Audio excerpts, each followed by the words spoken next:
Once again, good morning to respected teachers and my dear colleagues.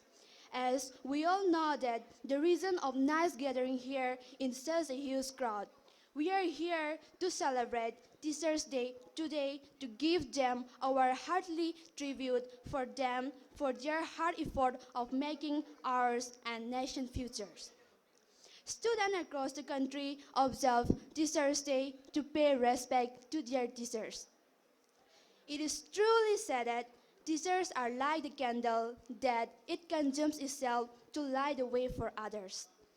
And they are the sources of inspiration to us, which help us to go ahead and get success. They encourage minds to think, hands to create, and hearts to love. And our parents are responsible for giving us love, quality care, but our teachers are responsible for making whole our future bright and successful. And they give us the light in the dark part of our life. They let us know the importance of education in our life through their continuous efforts. Come on, my friends, say together to our respected teachers that we are always grateful to you from all you have done for us.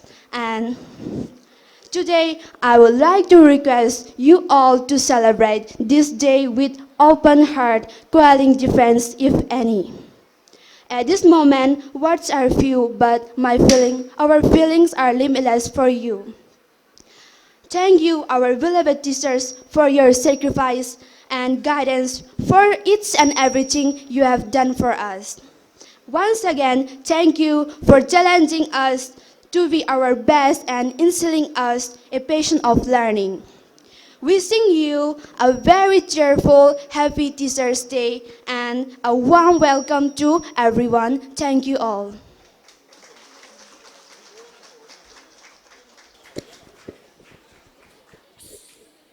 Thank you, Victoria Ngairambam, for your keynote address. Now, I would like to call upon Linthling Anbi and our party for the opening song.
Isai asi tawdringai mamangda candle lightning tawnabidamakta sir principal bu amuktang lengthok piraknabidamakta request tawjal sir bp su lengthok piro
Candle lightning asi loiraba matungda miyamgi mafamda opening song asi khutol tamjari.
ꯑꯩꯈꯣꯏꯅ ꯏꯁꯩ ꯈꯨꯗꯣꯟ ꯇꯝꯕ ꯃꯇꯝꯗ ꯁꯣꯏꯈꯤꯕ ꯂꯥꯟꯈꯤꯕ ꯌꯥꯎꯔꯕꯁꯨ ꯈꯪꯗ ꯍꯩꯖꯗꯕ ꯅꯆꯥꯅꯅꯥꯎꯅꯤ ꯈꯜꯂꯒ ꯉꯥꯛꯄꯤꯌꯨ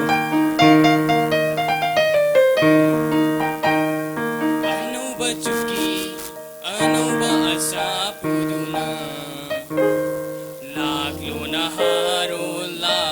ꯅꯍꯥꯔꯣ ꯁꯦꯝꯂꯁꯤ ꯑꯅꯧꯕ ꯁꯪꯁꯥꯔ ꯑꯅꯧꯕ ꯆꯨꯛꯀꯤ ꯑꯅꯧꯕ ꯑꯁꯥ ꯄꯨꯗꯨꯅ ꯂꯥꯛꯂꯣ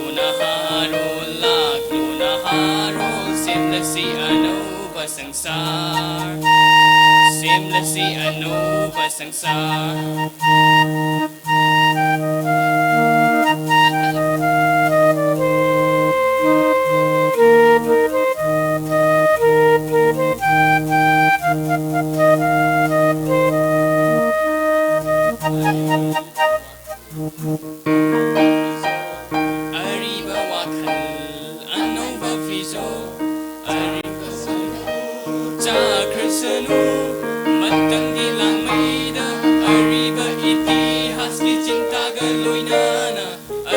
अनौबा इतिहास की चिंता गलोइनाना अनौबा जुकी अनौबा आशा पुदुना लागलो na haro सेमलसी अनौबा संसार सेमलसी अनौबा संसार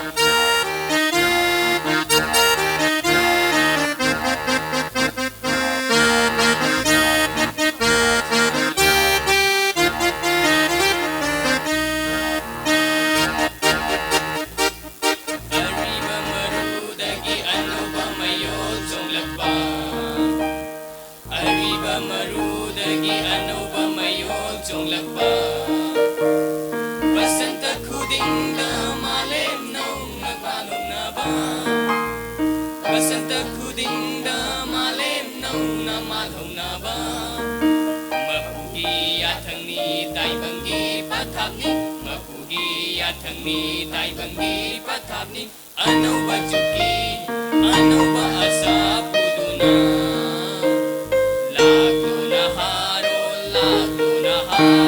simnasi anuba sansar simnasi anuba sansar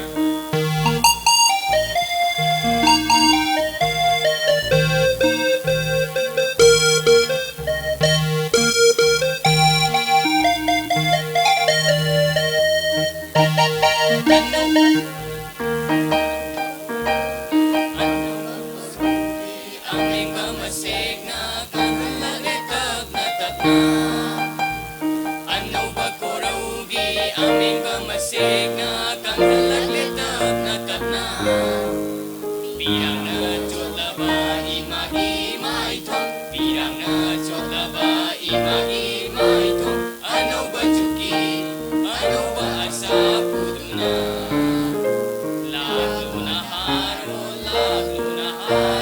simnasi anuba sansar simnasi anuba sansar simnasi anuba sansar Thank you all.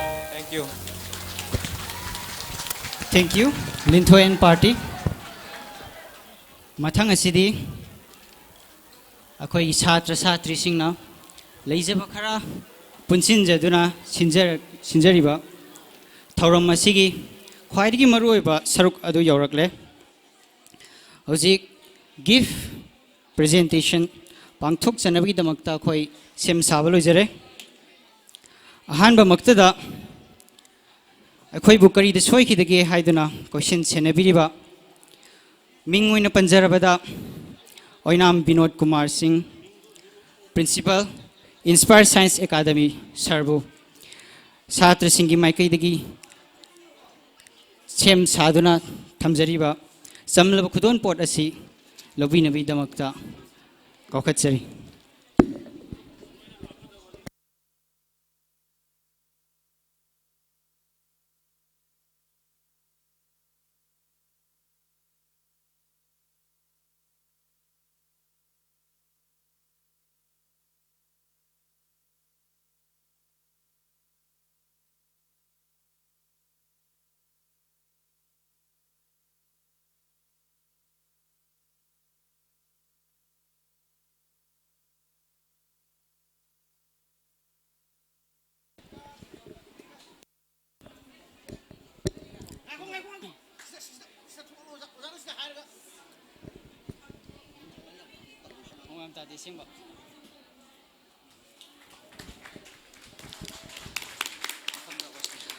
Mathangda akhoi kai khumnazarba khoi bu support tobinabagi damakta ese competition kaya langbiduna amadi oja satra phumnamakpu pukning thogat piriba ikai khumnazarba ming oina panjarabada Sir Oinam Anand Singh Vice Principal Inspire Science Academy Sir asi khudon po asi lobina bidangta haizari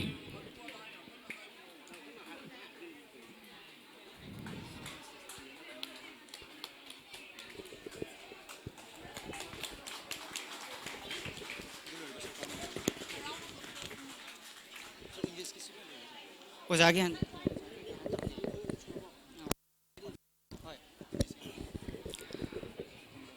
ꯃꯊꯪ ꯑꯁꯤꯗꯤ ꯑꯩꯈꯣꯏꯕꯨ ꯈꯨꯠ ꯄꯥꯏꯗꯨꯅ ꯇꯝꯕꯤꯔꯤꯕ ꯑꯣꯖꯥꯁꯤꯡꯗ ꯑꯃꯨꯛ ꯂꯥꯛꯆꯒꯦ ꯑꯍꯥꯟꯕꯃꯛꯇꯗ ꯁꯣꯔꯤ ꯃꯊꯪꯁꯤꯗꯤ ꯑꯩꯈꯣꯏꯒꯤ school ꯑꯁꯤꯕꯨ ꯂꯤꯡꯈꯠꯄꯤꯔꯤꯕ ꯃꯦꯅꯦꯖꯤꯡ ꯀꯝꯃꯤꯇꯤ ꯍꯥꯟꯅ ꯀꯧꯈꯠꯆꯒꯦ ꯂꯦꯡꯌꯥꯟꯐꯤ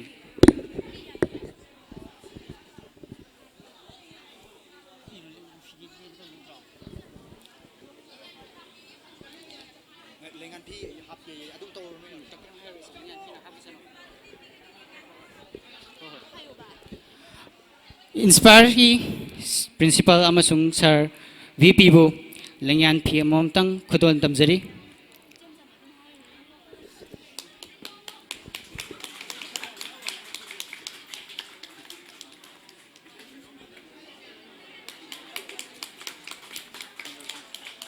ꯃꯊꯪꯗ ꯃꯦꯅꯦꯖꯤꯡ ꯀꯝꯃꯤꯇꯤꯕꯨ ꯀꯧꯈꯠꯆꯔꯤ ꯃꯤꯡ ꯑꯣꯏꯅ ꯄꯟꯖꯔꯕꯗ ꯁꯥꯔ ꯂꯩꯐ꯭ꯔꯥꯛꯄꯝ ꯃꯍꯦꯟꯇ ꯁꯤꯡ ꯁꯥꯔ ꯁꯂꯥꯝ ꯂꯣꯀꯦꯟ ꯁꯤꯡ ꯁꯥꯔ ꯄꯣꯠꯁꯪꯕꯝ ꯁꯨꯅꯤꯜ ꯀꯨꯃꯥꯔ ꯁꯤꯡ ꯁꯥꯔ ꯃꯩꯁꯅꯥꯝ ꯕꯁꯟꯇ ꯁꯤꯡ ꯁꯥꯔ ꯂꯂꯤꯠ ꯁꯣꯏꯕꯝ ꯁꯥꯔꯁꯤꯡꯕꯨ ꯁ꯭ꯇꯦꯖ ꯑꯁꯤꯗ ꯀꯧꯈꯠꯆꯔꯤ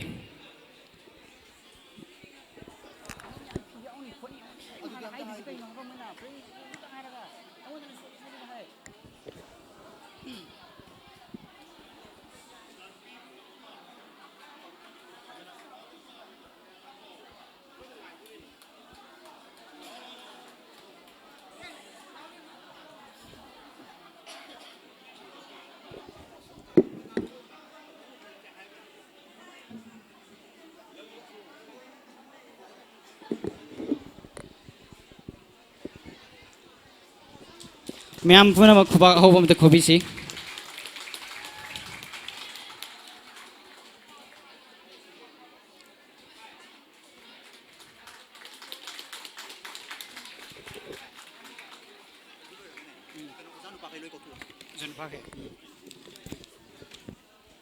ꯃꯃꯤꯡ ꯄꯜꯂꯔꯣꯏꯒꯦ ꯑꯗꯨꯗꯤꯀꯣ ꯃꯆꯥꯅꯨꯄꯥꯁꯤꯡ ꯃꯃꯤꯡ ꯄꯜꯂꯣ ꯃꯃꯤꯡ ꯄꯜꯂꯗꯤ ꯑꯁ ꯂꯣꯏ ꯆꯣꯡꯗꯣꯔꯦ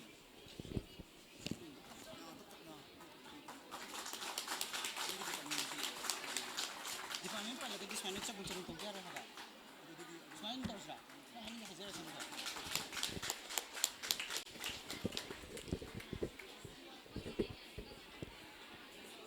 ꯑꯩꯈꯣꯏꯅꯤ ꯈꯣꯟꯊꯤ ꯆꯥꯕ ꯀꯩꯅꯣ ꯇꯧꯗꯕꯤ ꯂꯣꯏꯔꯀꯥꯟꯗ ꯁꯤꯀ꯭ꯋꯦꯟꯁ ꯅꯥꯏꯗꯦ ꯑꯩ ꯅꯔꯚꯁ ꯆꯠꯈꯠꯂꯦ ꯍꯥꯏꯕ ꯉꯁꯥꯏ ꯅꯔꯚꯁ ꯆꯠꯂꯝꯗꯣꯏꯅꯦ ꯍꯥꯏꯕ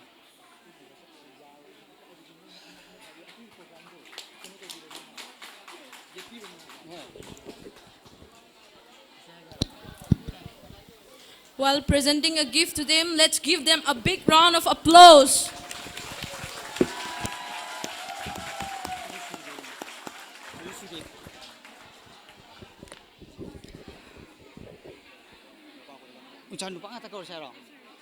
ꯃꯊꯪ ꯑꯁꯤꯗꯤ ꯑꯣꯖꯥ ꯅꯨꯄꯥꯁꯤꯡ ꯍꯥꯟꯅ ꯀꯧꯈꯠꯆꯒꯦ ꯑꯍꯥꯟꯕꯗ ꯁꯥꯔ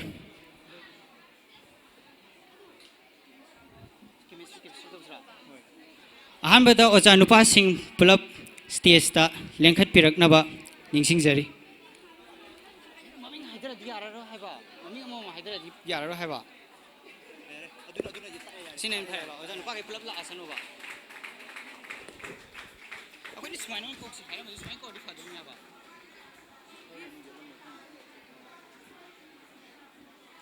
Aku ini hit apa unta dari orang.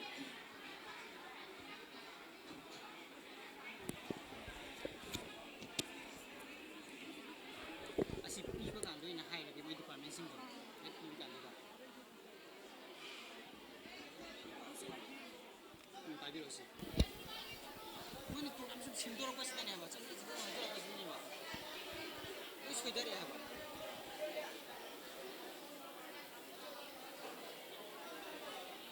Saya biasa saya berlaku dalam gelap terus. Kau itu.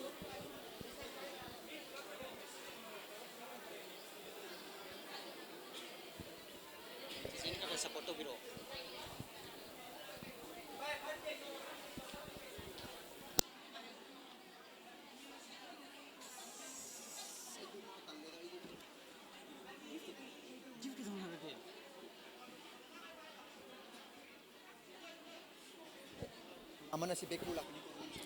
ꯑꯍꯥꯟꯕꯗ Sir Sunil, Mathematics Department. Secondly, Sir Joy Chandra, Biology Department. ꯑꯍꯨꯝ ꯁꯨꯕꯗ Sir Robindro, Physics Department.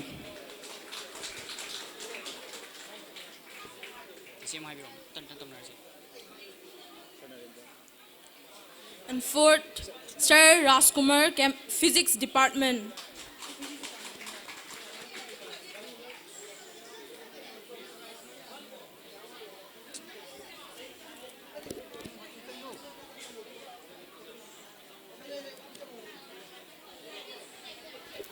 Mathangda Sir Narendra, Physics Department.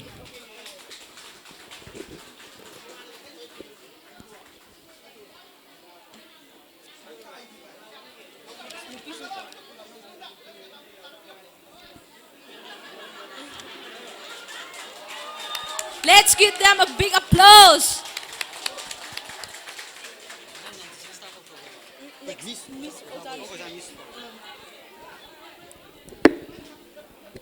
Mathangda Oza Nupising stage the length pirakpidawagta request tawjari.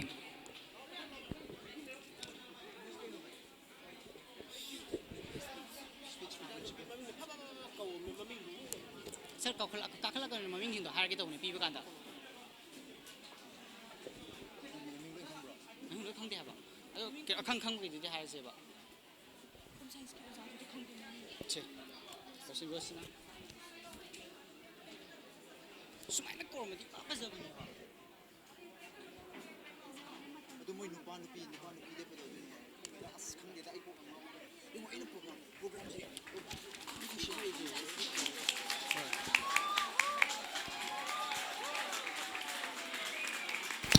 Let's welcome them with a hand.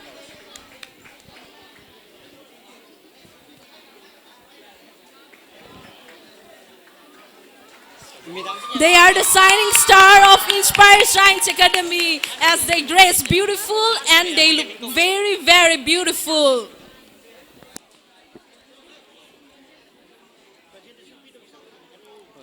Presentation PB na bigdamakta Satra Singling Sibiro.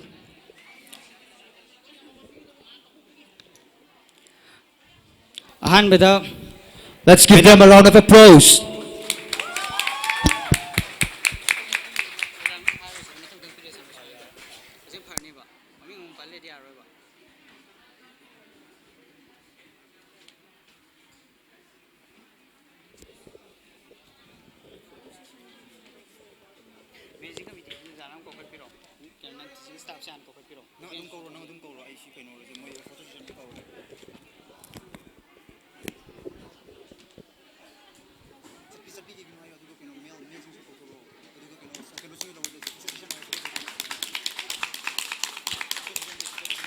Oza sing ngaktang lebiko, Oza nupa sing sumta kahat piro photo session namta lahausi.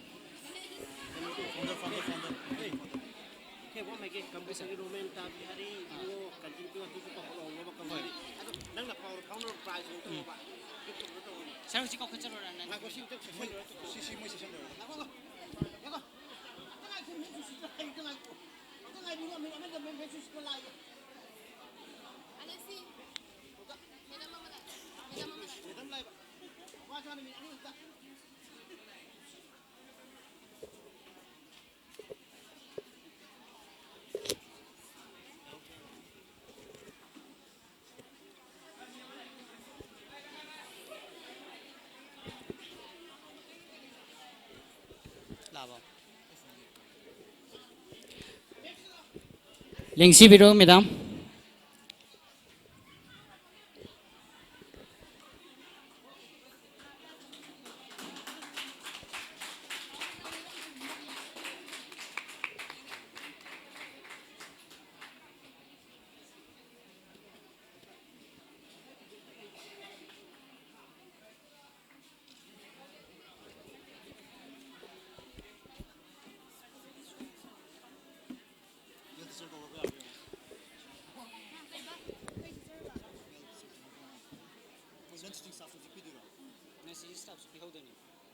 Asi photo session tau bisa nuwa dengan sing staff ang kau kalau sebesi kumda ke kanda.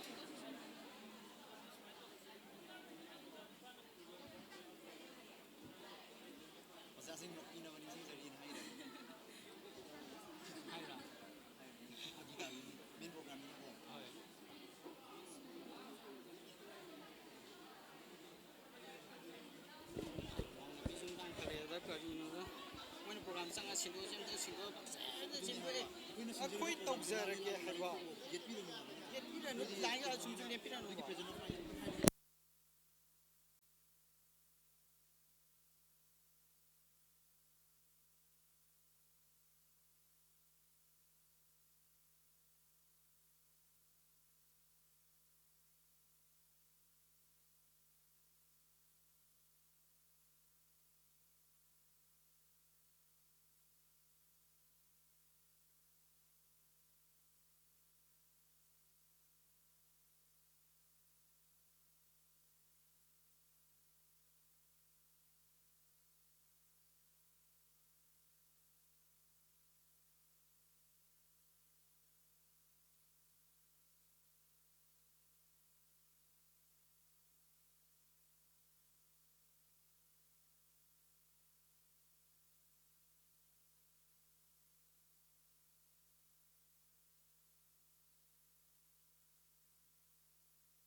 ꯑꯣꯖꯥꯁꯤꯡ ꯃꯃꯣꯟ ꯃꯤꯅꯣꯛ ꯑꯃꯇ ꯅꯣꯛꯄꯤꯌꯨ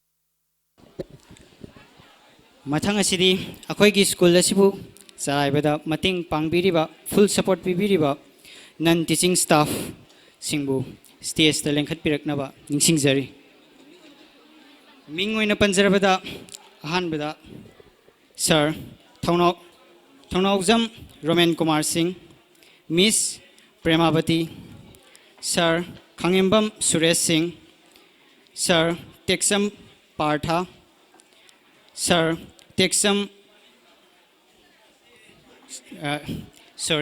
Madam Texam Sarjubala, Madam Irom Bimola.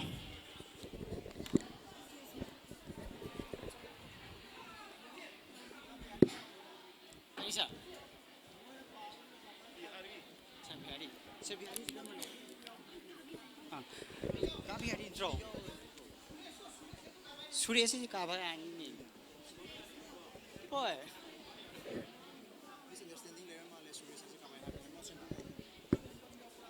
야왜 sir? 강해맘 수리에서.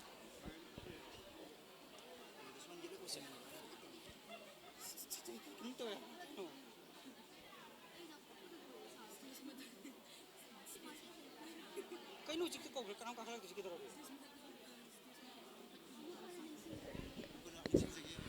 ꯑꯃꯨꯛ ꯍꯟꯅ ꯅꯤꯡꯁꯤꯡꯖꯒꯦ sir ꯊꯧꯅꯥꯎꯖꯝ Roman Kumar ꯁꯤꯡ ꯃꯤꯁ ꯄ꯭ꯔꯦꯃꯥꯕꯇꯤ sir ꯈꯥꯡꯉꯦꯝꯕꯝ Suresh ꯁꯤꯡ sir ꯇꯦꯛꯁꯝ ꯄꯥꯔꯊꯥ madam ꯇꯦꯛꯁꯝ ꯁꯔꯖꯨꯕꯂꯥ madam ꯏꯔꯣꯝ ꯕꯤꯃꯣꯂꯥ ꯁ꯭ꯇꯦꯖꯇ ꯈꯨꯗꯣꯜ ꯄꯣꯠꯁꯤꯡ ꯑꯁꯤ ꯂꯧꯕꯤꯅꯕꯒꯤꯗꯃꯛꯇ ꯑꯃꯨꯛꯇꯪ ꯂꯦꯡꯁꯤꯟꯕꯤꯔꯛꯎ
ꯍꯧꯖꯤꯛ ꯀꯧꯊꯣꯛꯆꯔꯤꯕ ꯃꯤꯑꯣꯏꯁꯤꯡ ꯑꯁꯤ ꯑꯅꯛꯄꯗ ꯂꯩꯇ꯭ꯔꯦ ꯍꯥꯏꯅ ꯂꯧꯖꯔꯒꯦ ꯑꯗꯨꯅ ꯃꯊꯪ ꯆꯠꯊꯔꯛꯄ ꯑꯣꯏꯅ ꯑꯩꯈꯣꯏꯕꯨ ꯅꯣꯡꯖꯨ ꯅꯨꯡꯁꯥ ꯈꯥꯛꯇꯅ ꯑꯋꯥ ꯑꯅꯥ ꯊꯤꯗꯅ ꯑꯁꯣꯏ ꯑꯉꯥꯝ ꯌꯥꯎꯗꯅꯕꯒꯤꯗꯃꯛꯇ ꯊꯤꯟꯗꯣꯛ ꯊꯤꯟꯖꯤꯟ ꯇꯧꯕꯤꯔꯤꯕ ꯏꯀꯥꯏ ꯈꯨꯝꯅꯖꯔꯕ ꯑꯩꯈꯣꯏꯒꯤ ꯐꯦꯟ ꯑꯦꯁꯣꯁꯤꯌꯦꯁꯟꯒꯤ ꯏꯆꯤꯟ ꯏꯅꯥꯎꯁꯤꯡ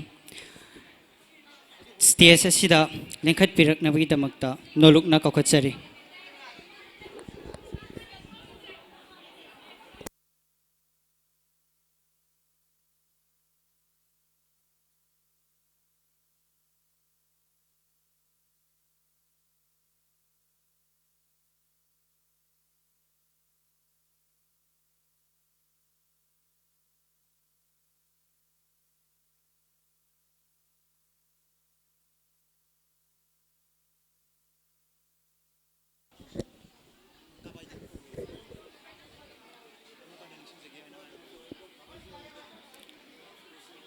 ꯍꯣꯏ ꯁꯥꯔ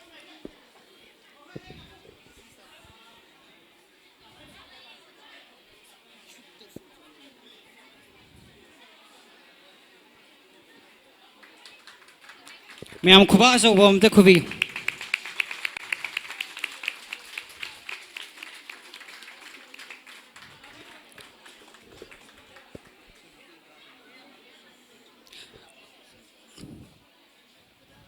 ꯈꯨꯗꯣꯜ ꯄꯣꯠꯁꯤꯡ ꯑꯁꯤ ꯇꯝꯕꯤꯅꯕꯒꯤꯗꯃꯛꯇ ꯁꯥꯇ꯭ꯔꯁꯤꯡ ꯅꯤꯡꯁꯤꯡꯕꯤꯔꯛꯎ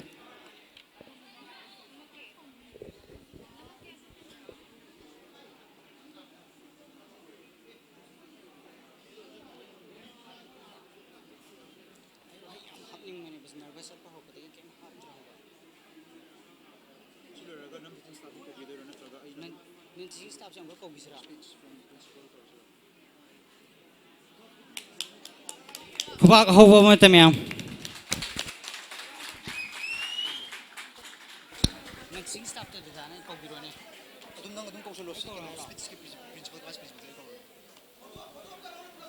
ꯃꯌꯥꯝ ꯐꯣꯇꯣ ꯑꯝꯇ ꯍꯧꯈꯤꯒꯦ ꯀꯀꯥꯁꯤꯡꯁꯦ ꯌꯥꯝ ꯀꯂꯔꯐꯨꯜ ꯑꯣꯏꯌꯦ ꯌꯦꯡꯕꯗ ꯌꯥꯝ ꯐꯖꯩꯌꯦ ꯀꯀꯥꯁꯤꯡ ꯈꯨꯗꯣꯜ ꯄꯣꯠꯁꯤꯡ ꯑꯁꯤ ꯌꯥꯝꯅ ꯌꯥꯝꯕꯗꯤ ꯅꯠꯆꯗꯦ ꯑꯗꯨꯕꯨ ꯁꯥꯇ꯭ꯔꯁꯤꯡ ꯑꯁꯤ ꯌꯥꯝꯅ ꯈꯪ ꯍꯩꯖꯕꯁꯨ ꯅꯠꯆꯗꯦ ꯍꯔꯥꯎ ꯍꯔꯥꯎ ꯂꯧꯕꯤꯅꯕꯒꯤꯗꯃꯛꯇ ꯀꯀꯥꯁꯤꯡꯗ ꯅꯣꯂꯨꯛꯅ ꯅꯤꯡꯁꯤꯡꯖꯔꯤ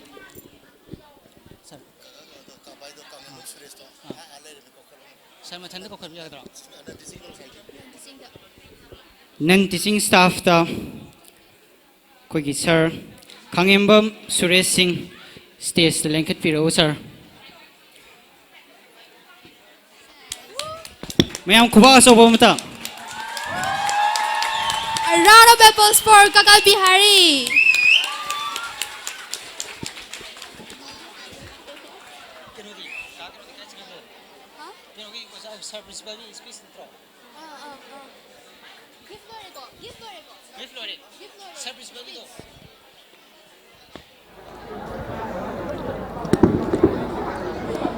Now, I would like to call upon our respected principal, Sir Binod Kumar, the chief guest, to please give us few thoughts on relation with today's program.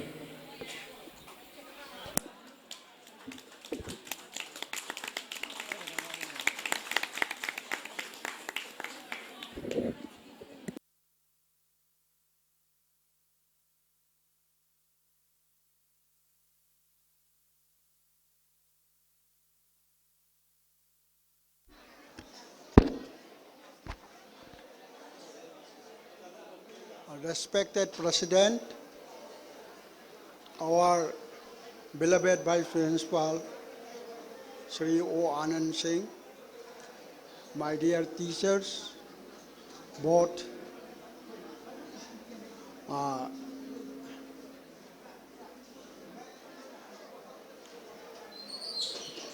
my dear teachers and students, On this occasion, I don't have anything to say because this function I don't like. I didn't say supam pam dear. Karigino, I na pam is satrana school regularly karakwa. Regularly wazara interaction tawwa. Parikada number phajana phangba. Adu ngakta ngairagadi ay am haraw gadamni haraw yaw gadabani. Adagi aikoigi chatra jingsidi akoi khode bangda khange.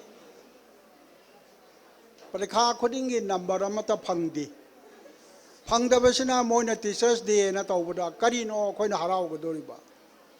Moi sidi akoi nungsiba nate. Moi kaso khoida byabar tawdi. Ko lambi da chatpada phurkhaw humdana school campus manungda phurkhaw humdana ojagi amana chatpangamba khoigi satra chikche ngasi maksuni ayna lauri bani asida khoi kari haraw godorino school campus se changba matamda noi nasana sagi I card adagi phurit asangba khudang asangba oragana khudit khudang thekatabi khongrau thekatabya phurka humdaba haibase akhoi loina haibani adagi mobile phone paidaba noigi ladik sidaisda aina pamdi oja jing si noina koitan tanaraga hangbaduni akhoi gi ahamba besta akhoi gi yamna nungsiraba Gopal Krishna tamambado Hoji Pau Mita Uri, was a Kodingi Kotanta, even I ka manung the Pamba Bauda. Tiraga mana Bapta Hangi. Ma Hexaki Banumi taking a sea bauda Satra, Amakatana. I want the Sangaga question Hangadi. Mother Takpadi, Moy Loin Kangi Avenue, Aikashu Saudi. Ado Moja Kangabra Hardi Perkadi Carino. I in a Kangiba subject to Sumangai. Atay de sumangay. Ayamana 0, 1, 2, 3, except some students. Chatra khara natana atay di amata yadre. Hoje handak ki sahi sida thasu yamdrabra mari gumbadang aishale asida kari to godobno haibado aidi matha saba hore kari ginoida Noina Patana Tauraga Ayami Kai Jayabai. Hanamuka Noina top 20, Nataka 25 to the Yawangam Dragadi. I did school the giant of Wakan Laya. Hybrid Carigino Ainamatic Sada Batagi. Apaba Satra Potopang of Lebani. Adugo Noi Karamana Haigani. According metric the third division ni. Compartmental ni second division desu mark yam phangde na haigani noina madugi wa karimta leiti metric ki mark city karino only for admission ming channa ba khaktagi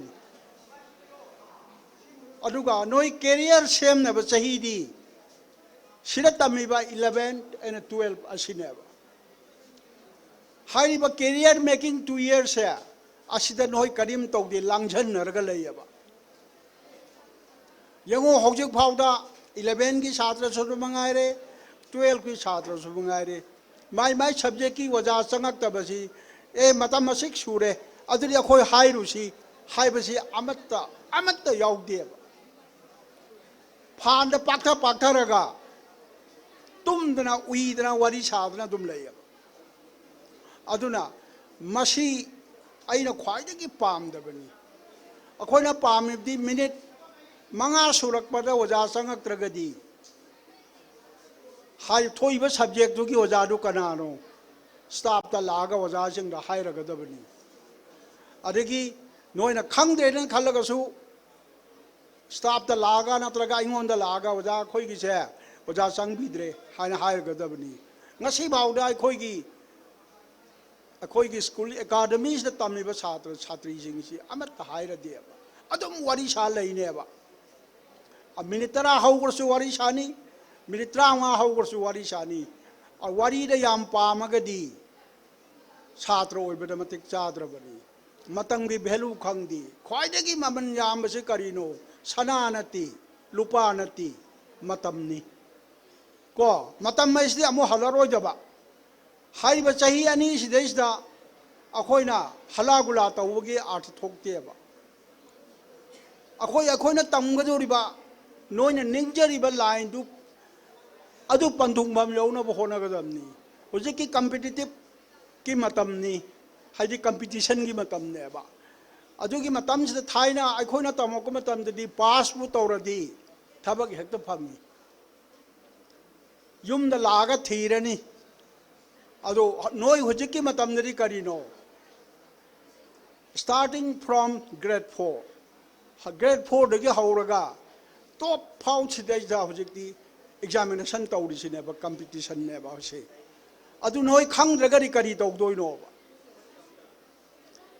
को अदुना आई स्वाइदा लोइसल्लगे अइना गांगैसि तानिंगदबा ओजासु यावरे छात्रसु यावरे को अदुना आई तानिंगदबनिना आई मफम असे लोइसल्लगे thank you sir मथंग असिदी कोगी काई खुमनजरिबा sir VP बु वाफम खरा थंबिनरबिदमक्ता निंसिंगजरी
Now, I would like to call upon our respected Vice Principal to please give us a speech.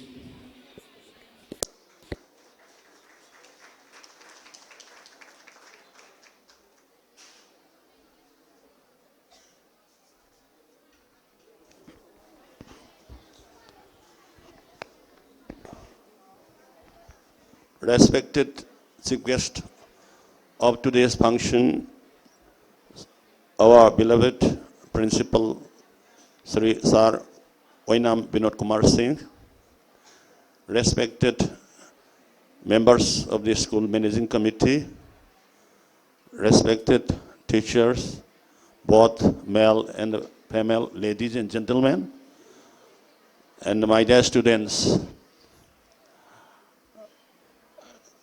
Ngasi si akhoi principal na yamna maru oiba wafam kharada mayam gi throat provoking oiba wafam khara thambi hi bari matung sidai sida ai gi su waroishin haigadra presidential speech ne aduga masigi roina na aina khangjaba khara function sigi protocol su ai kitang panjaram ge ngarang si numdang atheng bada pung tara mukki adai da waja lokene am harauna sigi lairiba stage sigi whatsapp thar e am bhaje ini am bhajare na haina khandrang asi ji ai tumbam bo khangda na nganta hogalaga iru maitha jaraga chengi galu jaraga ꯄꯨꯡ 9ꯗ ꯊꯨꯡꯉꯕꯅꯤ ꯀꯅꯥꯝ ꯂꯩꯔꯝꯗꯦ ꯂꯥꯏꯕꯛ ꯊꯤꯕꯗꯤ ꯋꯦꯜꯀꯝꯒꯨꯝꯕ ꯂꯩꯔꯗꯤ ꯑꯩꯅ ꯊꯦꯠꯀꯦ ꯈꯟꯕꯅꯦꯕ ꯃꯔꯝꯗꯤ ꯑꯩꯒꯤ ꯉꯁꯤꯒꯤ ꯐꯪꯁꯟꯁꯤꯒꯤ ꯄ꯭ꯔꯦꯁꯤꯗꯦꯟ ꯑꯣꯏꯅꯤ ꯑꯗꯨꯅ ꯌꯥꯔꯒꯗꯤ ꯋꯦꯜꯀꯝ ꯊꯦꯠꯄ ꯅꯪꯅꯕ ꯑꯩ ꯂꯥꯛꯄꯅꯤ ꯋꯦꯜꯀꯝꯗꯨꯐꯥꯎꯗꯤ ꯂꯩꯔꯝꯗ꯭रे ꯁꯥꯇ꯭ꯔꯁꯨ ꯑꯝꯇ ꯂꯩꯔꯝꯗꯦ ꯑꯗꯨꯕꯨ ꯂꯥꯏꯟꯗꯤ 3ꯂ ꯀꯩꯅꯣ ꯂꯩꯔꯝꯃꯤ ꯄꯨꯡ 9:15 ꯇꯥꯔꯦ ꯑꯗꯨꯅ ꯐꯪꯁꯟꯅ ꯍꯧꯔꯤꯁꯤꯅ ꯄꯨꯡ 10:30ꯅꯤ ꯑꯗꯨ ꯄꯨꯡ 2ꯗꯣ ꯑꯩꯅ ꯂꯦꯟꯕꯁꯤ ꯀꯌꯥꯝ ꯋꯥꯔꯝꯒꯗꯒꯦ ꯁꯤ ꯑꯩꯅ ꯁꯨꯝ ꯈꯟꯕꯗ ꯊꯥꯏꯅꯒꯤ ꯃꯨꯅꯤ ꯔꯤꯁꯤꯁꯤꯡꯅ ꯍꯤꯃꯥꯂꯣꯏꯗ ꯇꯣꯞ ꯇꯧꯋꯦ ꯑꯗꯨꯃꯥꯏꯅ ꯇꯧꯅ ꯇꯨꯃꯤꯟꯅ ꯀꯅꯥꯝ ꯍꯥꯏꯗꯕꯤ ꯂꯩꯕꯅꯤ ꯐꯅ ꯅꯨꯡꯉꯥꯏ ꯑꯃꯔꯣꯝꯗ ꯑꯗꯣ ꯀꯩꯅꯣꯅꯤ ꯁꯤꯒꯤ ꯐꯪꯁꯟꯁꯤꯒꯤꯗ ꯂꯩꯔꯤꯕ ꯁ꯭ꯇꯦꯖꯁꯤ ꯁꯤ ꯌꯥꯝ ꯐꯖꯔꯦ ꯑꯩꯗꯤ ꯃꯁꯤꯒꯤ ꯑꯣꯏꯕ ꯏꯅꯣꯚꯦꯇꯤꯚ ꯑꯥꯏꯗꯤꯌꯥꯁꯤ ꯌꯥꯝ ꯅꯨꯡꯉꯥꯏ ꯃꯔꯝꯗꯤ ꯂꯩꯔꯤꯕ ꯑꯩꯈꯣꯏꯒꯤ ꯁꯤꯆꯨꯋꯦꯁꯟꯁꯤꯗꯩꯁꯤꯗ ꯑꯗꯨꯅ ꯃꯊꯪꯒꯤ ꯐꯪꯁꯟꯒꯨꯝꯕ ꯀꯩꯅꯣꯝꯕ ꯇꯧꯔꯒꯗꯤ ꯁꯤꯒꯤ ꯃꯣꯗꯦꯜꯁꯤ ꯑꯗꯨꯝ ꯑꯩꯈꯣꯏ ꯈꯪꯖꯤꯜꯍꯧꯕ ꯆꯨꯝꯃꯦꯅ ꯈꯜꯂꯦ ꯁꯤ ꯄꯪꯋꯥ ꯋꯥꯗꯕ ꯄꯣꯠꯅꯦ ꯏꯁꯤꯡꯒꯁꯨ ꯑꯗꯨꯝ ꯂꯩꯍꯜꯂꯦ ꯃꯔꯛꯁꯤꯗꯩꯁꯤꯗ ꯂꯩꯔꯤꯕ ꯁ꯭ꯇꯦꯖꯒꯤ ꯑꯗꯒꯤ ꯑꯩꯈꯣꯏꯒꯤ ꯂꯩꯔꯤꯕ ꯐꯝꯐꯝꯒꯤ ꯑꯣꯛꯇꯥꯒꯣꯅꯦꯜ ꯑꯣꯏꯔꯤꯕ ꯍꯠꯁꯤꯝꯁꯨ ꯑꯗꯒꯤ ꯁꯤꯗ ꯃꯥꯏꯀ꯭ꯔꯣꯐꯣꯟꯒꯤ ꯑꯗꯒꯤ ꯀꯔꯤꯒꯤ ꯂꯩꯔꯤꯕꯁꯤ ꯑꯗꯩ ꯁꯤ ꯌꯥꯝ ꯐꯖꯔꯦꯅ ꯈꯜꯂꯦ ꯑꯉꯥꯡꯁꯤꯡꯅ ꯄꯥꯝꯃꯝꯒꯗꯧꯗꯤ ꯁꯤ ꯃꯇꯥꯡꯁꯤꯗ ꯑꯩꯈꯣꯏꯒꯤ ꯅꯣꯏ ꯀꯔꯤ ꯍꯥꯏꯅꯤ ꯗꯤꯖꯦꯒ ꯇꯧꯔꯁꯨ ꯅꯨꯡꯉꯥꯏꯗꯧ ꯃꯥꯟꯂꯝꯒꯅꯤ ꯈꯜꯂꯦ ꯑꯗꯨꯃꯛꯇꯤ ꯌꯥꯗꯦ ꯇꯤꯆꯔꯁ ꯗꯦꯅ ꯑꯩ ꯍꯥꯏꯔꯛꯈꯤꯒꯦ ꯉꯁꯤꯒꯤ ꯐꯪꯁꯟꯁꯤ ꯀꯔꯤꯒꯤꯅꯣ ꯈꯔ ꯑꯣꯏꯅ ꯁꯦꯔꯤꯌꯁ ꯑꯣꯏꯅ ꯑꯩꯈꯣꯏ ꯈꯟꯕ ꯆꯨꯝꯃꯤ ꯑꯣꯖꯥ ꯄ꯭ꯔꯤꯟꯁꯤꯄꯥꯜꯅ ꯍꯥꯏꯕꯤꯔꯤꯕ ꯄꯦꯟꯗꯕꯁꯤꯡꯗꯣ ꯄꯦꯟꯗꯕ ꯍꯥꯏꯕꯁꯤ ꯊꯃꯣꯏꯗ ꯂꯩꯔꯛꯄ ꯀꯥꯟꯗ ꯌꯦꯡꯉꯨ ꯈꯨꯗꯤꯡꯃꯛꯇ ꯅꯤꯡꯕ ꯊꯨꯡꯉꯛꯇꯕ ꯈꯜꯂꯨꯕ ꯑꯁꯥꯒ ꯇꯧꯊꯣꯔꯤꯕ ꯊꯕꯛꯀ ꯑꯦꯛꯁꯄꯦꯛꯇꯦꯁꯟꯒ ꯔꯤꯌꯦꯂꯤꯇꯤꯒ ꯃꯔꯛꯇ ꯗꯤꯐꯔꯦꯟꯁ ꯂꯥꯛꯀꯥꯟꯗ ꯑꯩꯈꯣꯏꯗ ꯅꯨꯡꯅꯥꯡꯕ ꯐꯥꯎꯏ ꯑꯩꯈꯣꯏꯒꯤ ꯁ꯭ꯀꯨꯜꯁꯤꯒꯤ ꯃꯦꯅꯦꯖꯤꯡ ꯀꯃꯤꯇꯤꯅ ꯁ꯭ꯀꯨꯜꯁꯤ ꯑꯣꯟꯊꯣꯛꯀꯤ ꯃꯇꯤꯛ ꯆꯦꯛꯁꯤꯟꯅ ꯌꯦꯡꯁꯤꯟꯕꯤꯗꯅ ꯐꯖꯕ ꯁꯥꯇ꯭ꯔꯒꯤ ꯁ꯭ꯇꯔꯦꯡꯁꯨ ꯑꯗꯨꯝ ꯂꯩꯗꯅ ꯇꯧꯔꯒ ꯁꯣꯝꯗ ꯈꯤꯇꯪ ꯑꯍꯣꯕ ꯑꯃ ꯎꯕꯁꯦ ꯑꯍꯣꯕꯗꯨꯗꯅꯤ ꯄ꯭ꯔꯤꯟꯁꯤꯄꯥꯜꯅ ꯑꯩꯈꯣꯏ ꯅꯨꯡꯁꯤꯖꯔꯕ ꯄ꯭ꯔꯤꯟꯁꯤꯄꯥꯜꯅ ꯆꯩꯔꯤꯁꯦ ꯆꯩꯐꯝ ꯊꯣꯛꯑꯦꯅ ꯍꯥꯏꯖꯔꯤꯁꯦ ꯃꯤꯆꯩ ꯍꯥꯏꯕꯁꯤ ꯑꯩꯈꯣꯏꯅ ꯃꯊꯛꯇꯨꯒꯤ ꯉꯥꯛꯇ ꯑꯣꯏꯅ ꯂꯧꯔꯕ ꯍꯥꯏꯗꯤ ꯆꯩꯔꯤꯕ ꯈꯣꯟ ꯆꯩꯔꯤꯕ ꯋꯥꯉꯥꯡ ꯍꯥꯏꯕꯗꯨꯒꯤ ꯃꯊꯛꯀꯤ ꯐꯦꯁ ꯚꯦꯂꯨꯁꯨ ꯉꯥꯛꯇ ꯂꯧꯔꯨꯔꯒꯗꯤ ꯑꯩꯈꯣꯏꯗ ꯅꯨꯡꯉꯥꯏꯇꯕ ꯀꯩꯒꯨꯝꯕ ꯐꯥꯎꯕꯗꯤ ꯌꯥꯏ ꯑꯗꯨꯕꯨ ꯑꯩꯅ ꯍꯥꯏꯅꯤꯡꯉꯤꯗꯤ ꯑꯍꯜ ꯂꯃꯟꯒꯤ ꯑꯦꯖ ꯑꯦ ꯄꯦꯔꯦꯟꯁ ꯑꯃ ꯑꯣꯏꯅ ꯑꯦꯚ꯭ꯔꯤ ꯅꯦꯒꯤꯡ ꯃꯤꯆꯩꯒꯤ ꯃꯈꯥꯗ ꯅꯨꯡꯁꯤꯕ ꯑꯃ ꯌꯥꯎꯔꯤ ꯅꯨꯡꯁꯤꯕꯗꯨꯅꯤ ꯅꯣꯏꯅ ꯁꯥꯇ꯭ꯔꯁꯤꯡꯅ ꯂꯧꯒꯗꯧꯔꯤꯁꯦ ꯄ꯭ꯔꯤꯟꯁꯤꯄꯥꯜꯒꯤ ꯑꯩꯈꯣꯏꯒꯤ ꯆꯤꯐ ꯒꯦꯁ ꯑꯣꯏꯅ ꯍꯥꯏꯈꯤꯕ ꯋꯥꯍꯩꯗꯨꯗ ꯅꯣꯏꯕꯨ ꯆꯩꯔꯤꯁꯦ ꯀꯔꯤꯒꯤꯅꯣ ꯅꯣꯏꯕꯨ ꯐꯍꯟꯅꯤꯡꯕꯅꯤ ꯃꯤꯆꯩꯗꯨꯒꯤ ꯃꯈꯥꯗ ꯃꯤꯅꯨꯡꯁꯤꯗꯨ ꯅꯣꯏ ꯎꯒꯗꯕ ꯑꯗꯨꯅ ꯃꯤꯆꯩꯗꯨꯅ ꯅꯈꯣꯏꯗ ꯄꯔꯥ ꯑꯣꯏꯍꯜꯂꯒ ꯅꯈꯣꯏꯒꯤ ꯄꯨꯟꯁꯤꯕꯨ ꯁꯦꯝꯒꯗꯧꯔꯤꯕ ꯑꯗꯨ ꯅꯠꯇꯕꯗ ꯅꯥꯀꯜ ꯑꯃꯗ ꯉꯁꯤꯒꯤ ꯂꯣꯏꯈ꯭ꯔ ꯂꯣꯏꯔꯦ ꯑꯩꯈꯣꯏ ꯆꯍꯤ ꯑꯃꯒꯤ ꯁꯤꯒꯨꯝꯕ ꯈꯔ ꯇꯧꯗꯕ ꯌꯥꯗꯦ ꯇꯤꯆꯔꯁ ꯗꯦ ꯄꯥꯡꯊꯣꯛꯇꯕ ꯌꯥꯗꯦ ꯍꯥꯏꯔꯒ ꯇꯤꯆꯔꯁ ꯗꯦꯒꯤ ꯅꯨꯡꯒꯤ ꯋꯥꯍꯟꯊꯣꯛ ꯃꯗꯨꯅꯤ ꯑꯩꯈꯣꯏꯅ ꯃꯌꯥꯝꯗ ꯈꯪꯃꯤꯟꯅꯅꯕꯒꯤ ꯗꯔꯀꯥꯔ ꯑꯣꯏꯔꯤꯁꯦ ꯑꯗꯨꯕꯨ ꯍꯧꯖꯤꯛ ꯃꯇꯝꯁꯦ ꯑꯩꯈꯣꯏꯅ ꯑꯩꯈꯣꯏꯒꯤ ꯁ꯭ꯀꯨꯜꯒꯤ ꯁꯥꯇ꯭ꯔ ꯉꯥꯛꯇꯗ ꯁꯨꯝꯕ ꯑꯩꯅ ꯂꯩꯔꯕ꯭ꯔꯥ ꯍꯥꯏꯅ ꯌꯥꯝ ꯀꯥ ꯍꯦꯟꯅ ꯅꯨꯡꯅꯥꯡꯕꯒꯤ ꯃꯊꯛꯁꯤꯗꯩꯁꯤꯗꯁꯨ it is become a trend ꯆꯠꯅꯕꯤ ꯑꯃ ꯑꯣꯏꯔꯛꯑꯦ it is becoming a trend ꯃꯁꯤ ꯀꯔꯤꯗꯒꯤꯅꯣ ꯁꯣꯁꯤꯌꯦꯜ ꯐꯦꯛꯇꯔꯁꯤꯡꯁꯤꯅꯁꯨ ꯑꯌꯥꯝꯕꯅꯤ ꯁꯃꯥꯖꯒꯤ ꯍꯧꯖꯤꯛ ꯂꯩꯔꯤꯕ ꯐꯤꯕꯝꯁꯤꯒ ꯍꯧꯖꯤꯛꯀꯤ ꯆꯠꯅꯔꯛꯏꯕ ꯏꯖꯨꯀꯦꯁꯟ ꯁꯤꯁꯇꯦꯝꯁꯤꯒ ꯃꯁꯤꯗꯒꯤ ꯑꯩꯈꯣꯏꯅ ꯅꯥꯟꯊꯣꯛꯇꯅ ꯆꯦꯟꯕ ꯌꯥꯗꯕ our school is also part of this very system that is prevalent in our society aduna masala yam ka hena akoina nainaruraga ngasigi adugumlaba nokoina sinjariba yamna solem oiraba haitare ko asingma function asigi manungi oiba idea du khara khanaba natana taidadi akoi todona sanction jararoi adubu akoi wasak amadi sakse principal na haibiri du zum summi ahanba sigi hek linkhalakpa kanduda oiramba satragi punamaki quality du khangjadragaso satra ani ahum khak aine special oina adum thengna hawi matamduda ai sidaida changaktri haina so ai a part of this very school sigi oirei aduna Gopal Krishna Salini adagi atopa nupi masa amni maming kaukre moi si yamna kari haigada ge bu hora ba yam kalli adun Gopal Krishna si 11 tamna 12 ki syllabus English ki section si aina takpi ki loan ma 11 taming manung du 12 ki si loi krini sami na ba kanda gari da 11 ki Engraji saireng si aina takpa sidagi na paketian dagi na mayum yodri marak sidagi zamana kayamu aina sarana gari thori du yaad rai ya kaino nang haining badum hayone marak sidagi sida ai saireng ama 11 ki tatami bese ibani na 12 ki marakta 12 ki syllabus tanar roga thau kanda haibi oina hai mangonda khangning bagi adum laba khoirang basi am lei ana khoirang ba haibasi mak satra moi bagi tangai bhadraba machal lamane khoirang ba haibase curiosity to know new things aduna adugi matungduda by whisker oina haidi kitang samna da nan thokpa koigi satra yawi 20 gi manungda changada basingta aduna akoidi yamna aina khanjaba kharani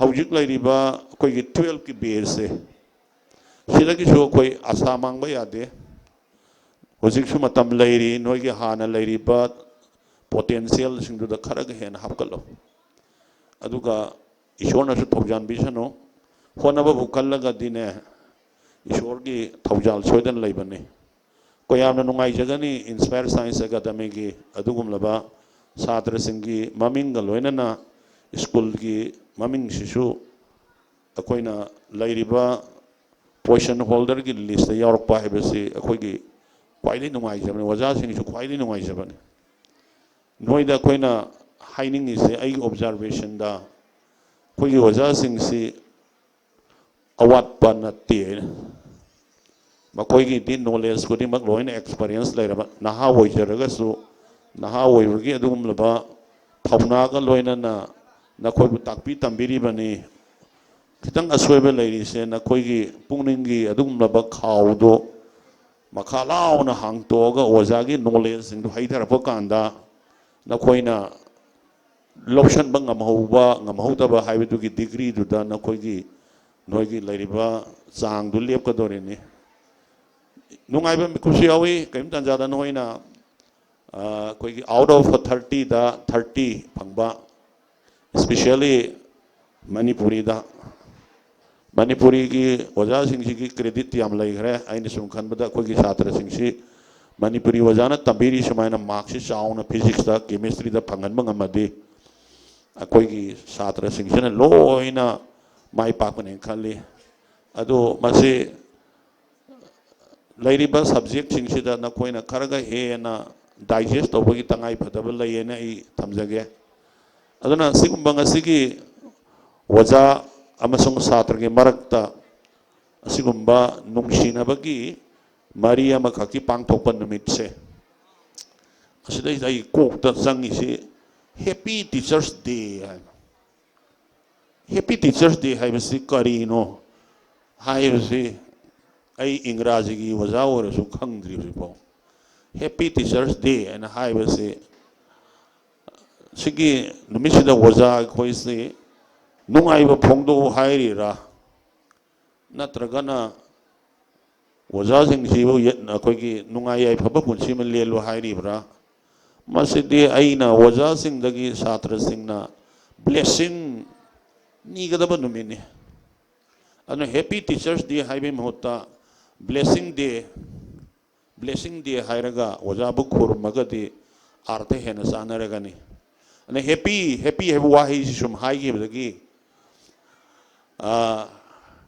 happy new year happy chairauba happy gan ngai kaina haibida sora chomamam da sangwaga poyeng pibada happy sardha day na hairame nungairba sora ki numine dana madum da mushat khraga de bera kadra aduna ngasigi numisidi it is a day of devotion it is day of blessing aduna noina adum haribo hai se tabada di nungairaga so maring marang budong na ingon de hekte happy teachers day aduna maswaida sumnoi na khana ba thamage ai su thodong na yam kana kuina ngangaroi punsi sidi lanpham ni punsi sidi lambi ni punsi sidi loibu khamba nai da challenge ni aduna there may be loss or gain, there may be rain and a sunshine, there may be pleasure and a pain, but we shall try to smile again and again. Thank you.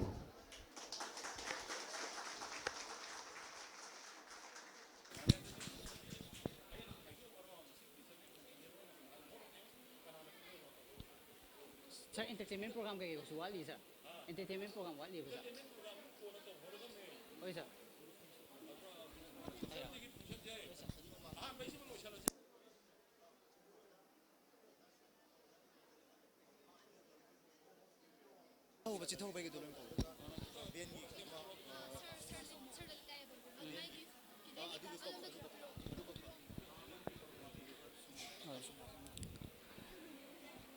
Ngasai chithau ba Sir Lalit stage ki mai kaida amtang lengsin biro aduga ikai khumnajar ba kaka sumosu stage ki mai kaida amtang lengsin biro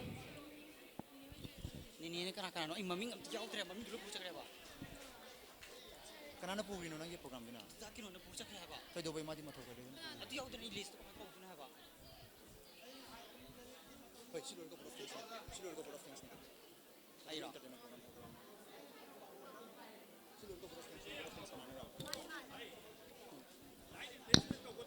Tony sir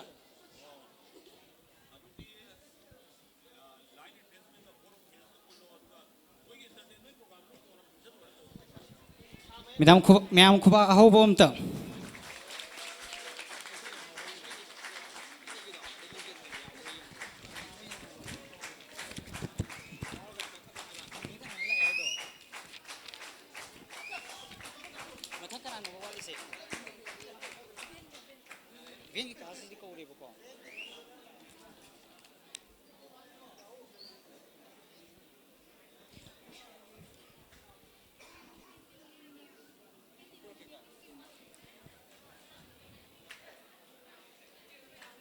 Ma'am, kakagi da magtakwa ahobo amta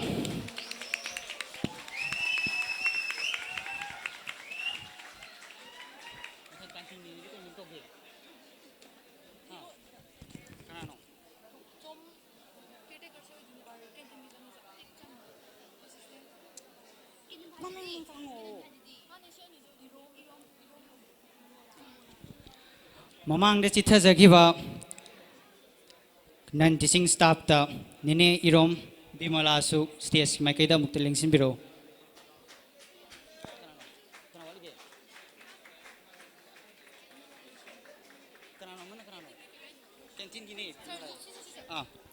aduga nine texam sarjubala su amukteling sinbiro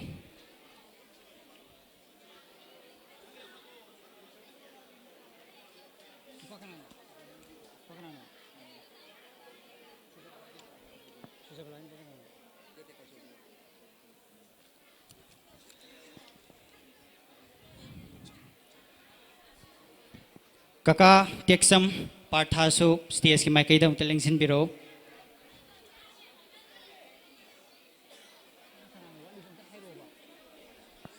security do partha security do partha ne ba male sile mani basa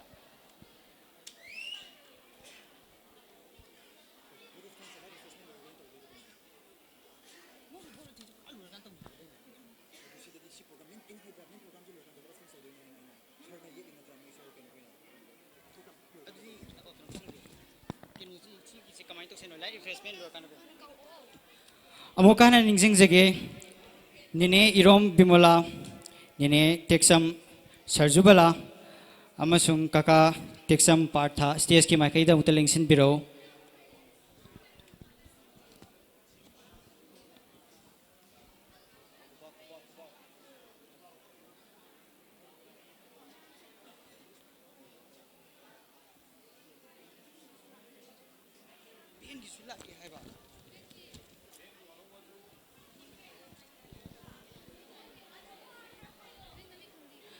van ꯑꯦꯁꯣꯁꯤꯌꯦꯁꯟꯒꯤ ꯏꯀꯥꯏ ꯈꯨꯝꯅꯖꯔꯕ ꯀꯀꯥꯁꯤꯡꯁꯨ ꯑꯃꯨꯛꯇꯪ ꯂꯦꯡꯁꯤꯟꯕꯤꯔꯛꯅꯕꯒꯤꯗꯃꯛꯇ ꯅꯤꯡꯁꯤꯡꯖꯔꯤ.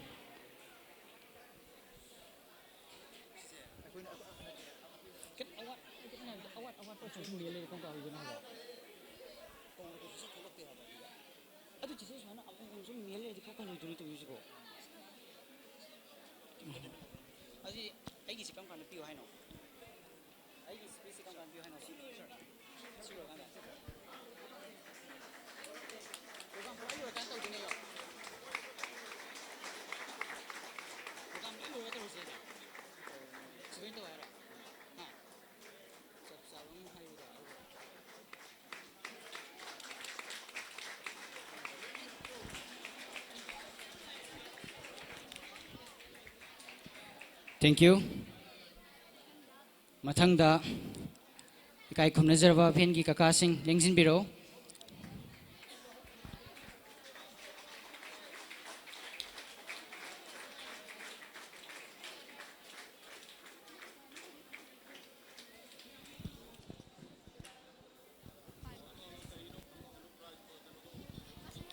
Kakasinggi khodol pot pusinbiraknabidamukta ningsingjari.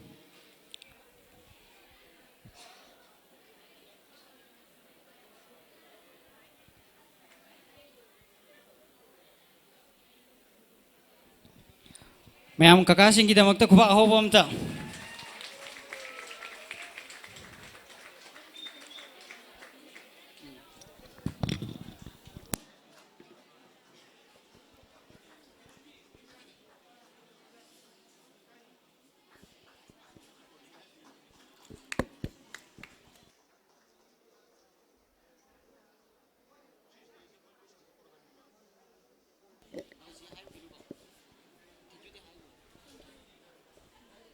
Thank you.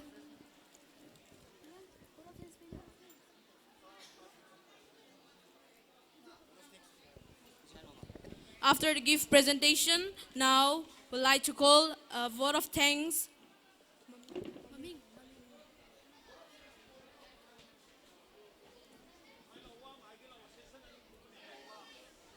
There will be two sessions. First is an very important session, and the second will be an entertainment program. After this vote of thanks, we'll have an entertainment program. So the participant who will perform dance and singing, be ready.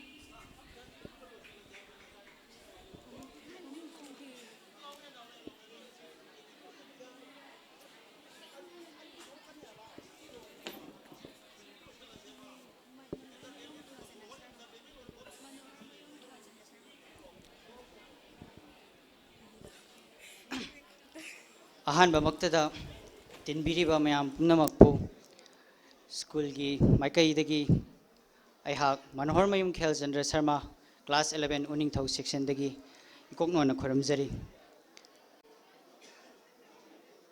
Ahanba maktada akhoigi satra singna haijaba amsung leijaba khara tasin khomjinjaraga sinjariba chamlaba teachers day gi program asibu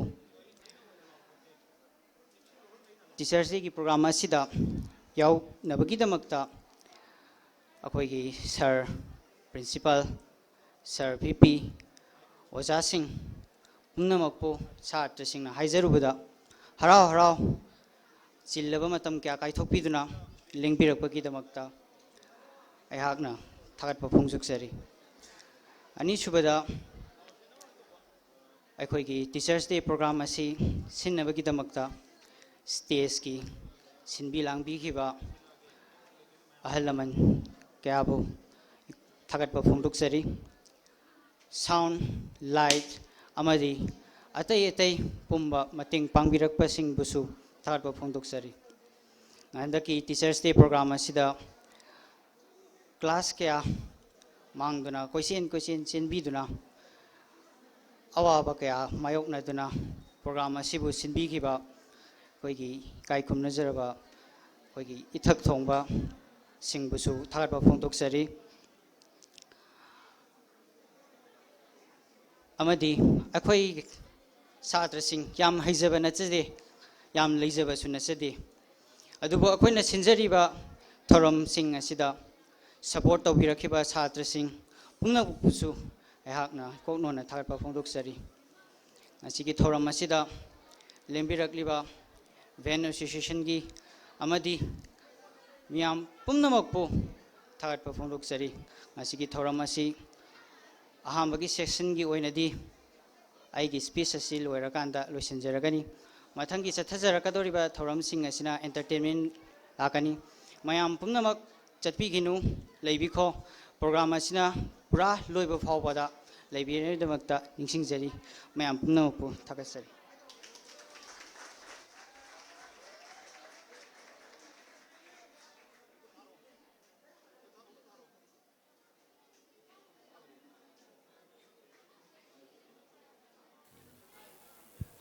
Hello. Hojik akoigi aina matang sida kenumtang ningsing jage mayamda. Akoigi ngasigi function se Teachers Day si ek loibaga angang singi boiba moigi tongan ba nat ki warasu isai jagoi leibani adu stage se moina soidana loina occupy tawrasi nagadamnina koina leiriba wai manung yi wariba function teachers singda piba presentation paujil adegi Teachers Day gi boiba manung yi warol punmak sina session amada thamaga vote of thanks piriba sina takbaji aina mayam ta thamjaning is session ani thoga koi loina stage dagi kumtha jaraga stage si pura sangtokna na bagi damaktani natradi saigi function ji makha chatharadi president ojariba ai chief guest orasu function da president ojariba ai sida sum stage mathakta president oidan laiga da porama protocol da lai aduna session jani thoga sigi session ji loire board of thanks speeding da koina light refreshment mu kai mu khara taw budi dum yai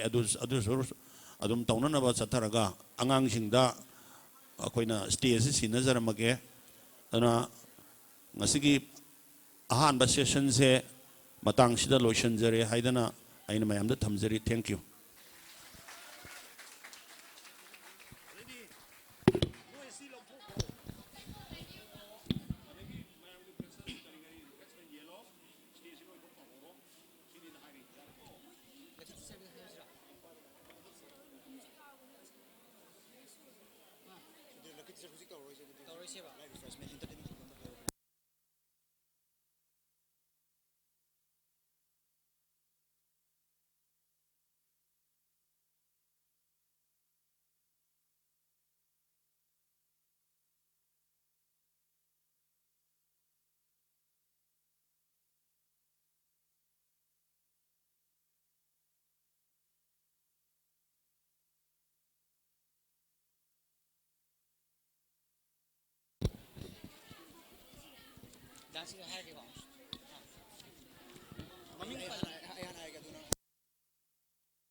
Now, we have come to the most best part of our program.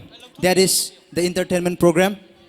First, we will have a dance. Secondly, it will be followed by a costume, a fashion costume, which will be followed by a song.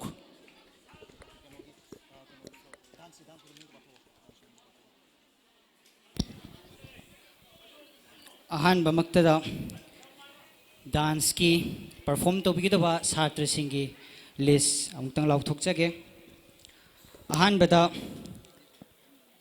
ꯍꯦꯔꯥꯕꯇꯤ ꯑꯦꯟ ꯍꯥꯔ ꯄꯥꯔꯇꯤ class 11 ꯎꯅꯤꯡꯊꯧ ꯑꯅꯤꯁꯨꯕꯗ Roshni class 11 third ꯁꯨꯕꯗ ꯁꯤꯌꯥ class 12 fourth Monika class 12 Fifth, Priyanka and her party. Sixth, Rishita. Seventh, Bandana. Eighth, Rose Sonazani. Ninth, Monica and her party. 10th, Saya. 11th, Lakshmi and Sonia. 12th, Chanbi and her party. Dance perform to Vigadava Singh, Sim Sadhana, Levina Vidamakta, Ningsing Zeri.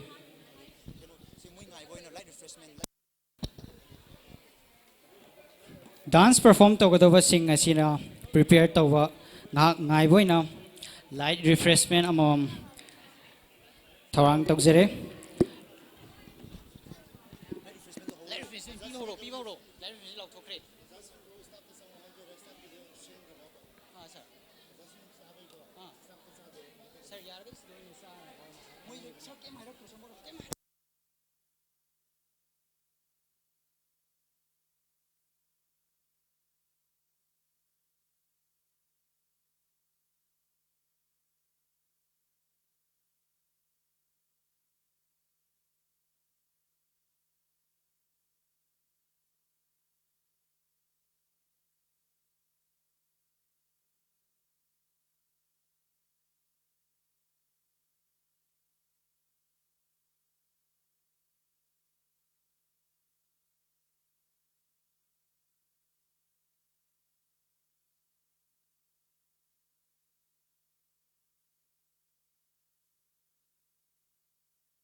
Oja singi ngahak light refreshment lobiringai matam sida oja singi ngaktang pothana bagi damakta ihan hana jagoi ma khudol tamjage ahama jagoi sidi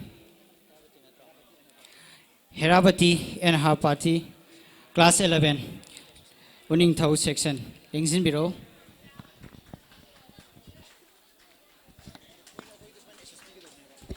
Let's give them a welcome applause.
taibang sina ngasigi taibang sina chatlamba liklam duda ichil naina hairo tamlo nasun tikna hairo tamlo nasun pikna jinglon sigi khongcha umna makhi thamoi shuna nungai paujil pirani anau bahanau chungleri sangai laba amu china chona isei sakari nure tambi nure tambi naiba phabi taleni ngol nure tambi nure tambi naiba phabi taleni ngol hairo tamlo nasun pikna hairo tamlo hairo tamlaro nasun pikna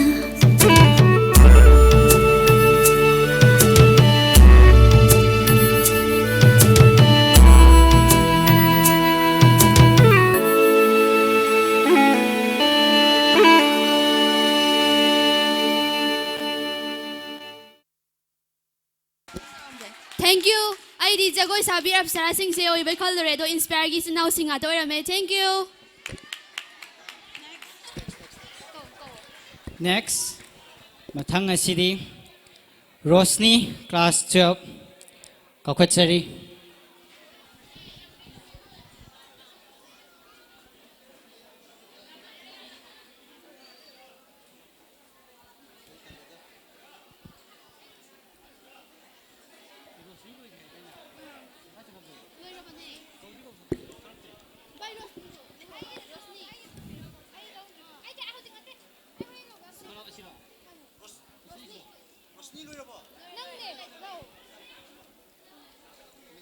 Now we welcome you, Rosni, to perform your beautiful dance.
Anisuba Rosni Khodong Chada Bakar Laibidagi Matangi Sia class 12 Kombire Koktoksari Sia Loira Matungda second Subada Koktoksakiba Rosni perform to Bigani.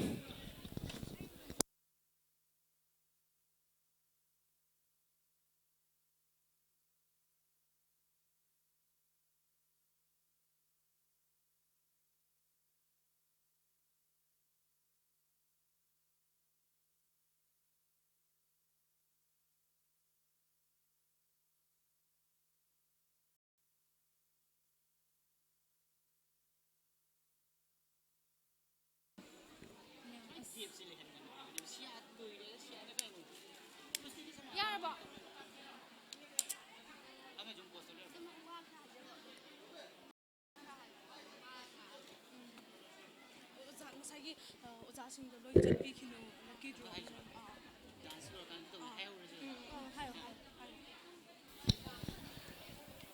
dance ki program sing asi hek loi baga lucky teachers khan bagi thauram ama leiri aduna oja sing dance loi re haiduna lengbi khidana ba committee mai kai sidagi ningsing jari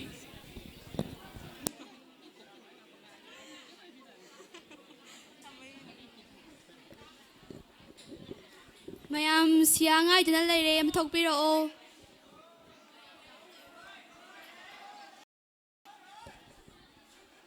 ma bala ma da bangat angki khige mayam ngat ngai bio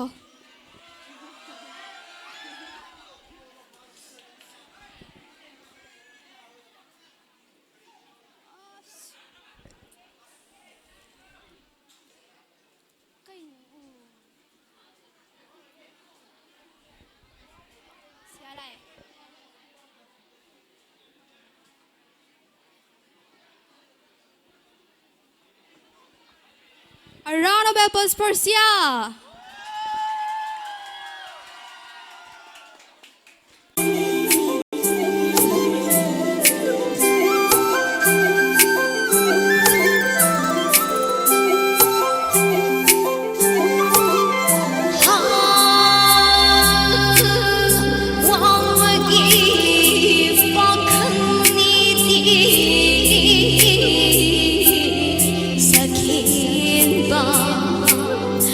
Give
performance.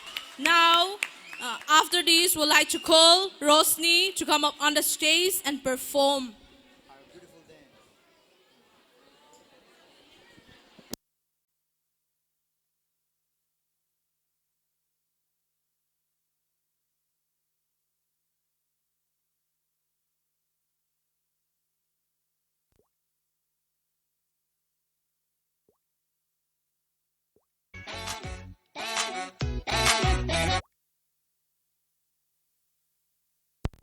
남기나 사고와가 미혼약하래 남기 wakal kanmada ay sinandawre ika iki kandare pusum sumbire mamay mako kandana namuna nipale thamoy majum tahale ay hintubayahan re nipo kodinganare angi matawse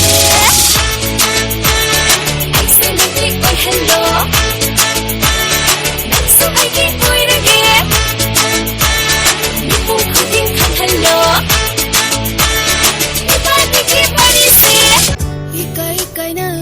누시나 타모이들 아쭈범이 담망 달리브탄 모몬탄 오브탄 넌생글 말리 징기보로 퐁도 블루하이닝 바도 나손 틱나 나바다 까나마테 따할로시 글루기 따이범니 콜라가 오르버스 나때 켈라가 레이런 버스 나때 Why the power colors in that day? Innocent no the color but that day. My hope shall light and be no pura tuna.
रोशनी जी जैसा रोशनी और हमरे salon के आपू भी है भी रोशनी और हमें मथंग दादी का थोकचरी Monika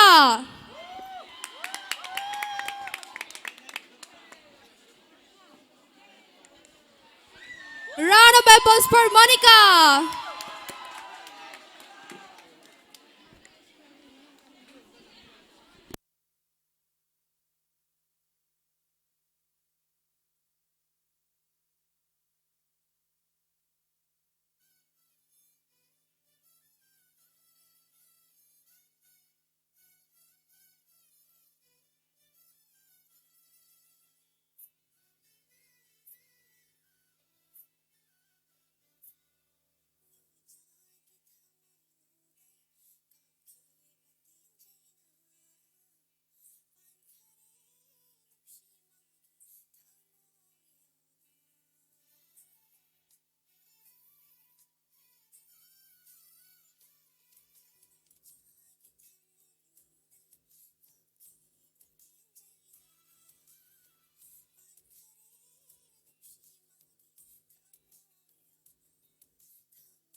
like to call Risita, class 12, Loktak, to perform a dance.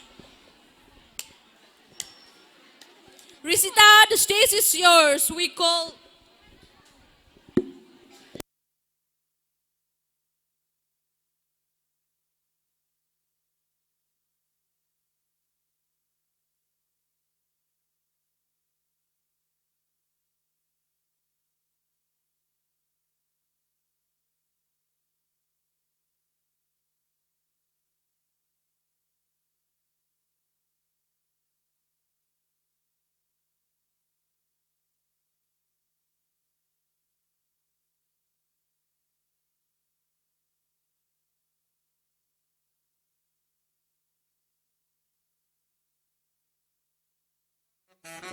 Next ready, Bandana, class 11, Uningto.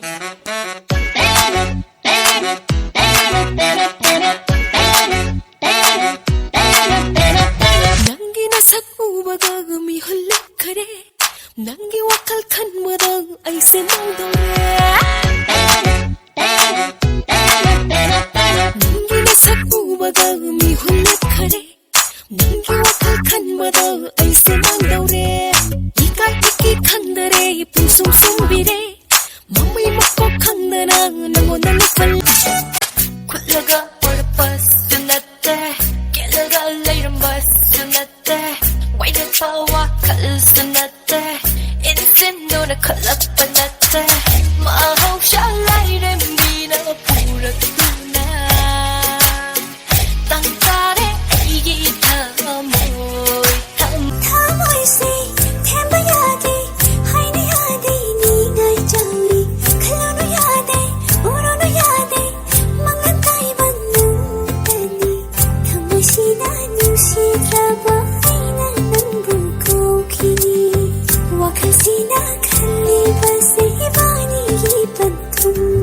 Oh, na na na, a maioria das amigas da minha ex-mina tão querendo ficar, na na na. Oh, na na na, olha as amigas da minha ex-mina louca e doida querendo sentar. Segurou?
Ikot pinatang chege, maram mo pa imoni,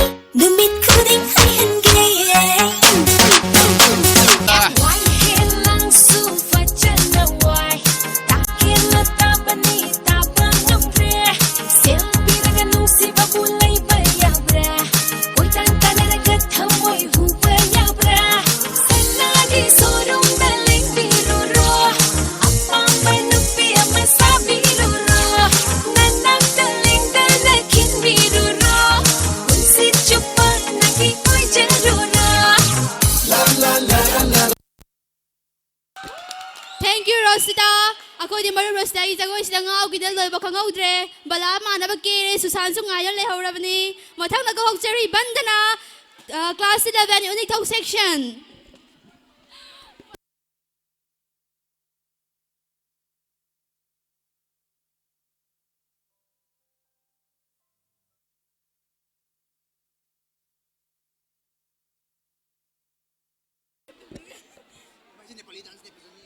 A round of applause for Bandana.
for giving us another taste in this live show. Now we'd like to call Somadzini, class 11, Uningtao section. Now come up on the stage and the stage is yours.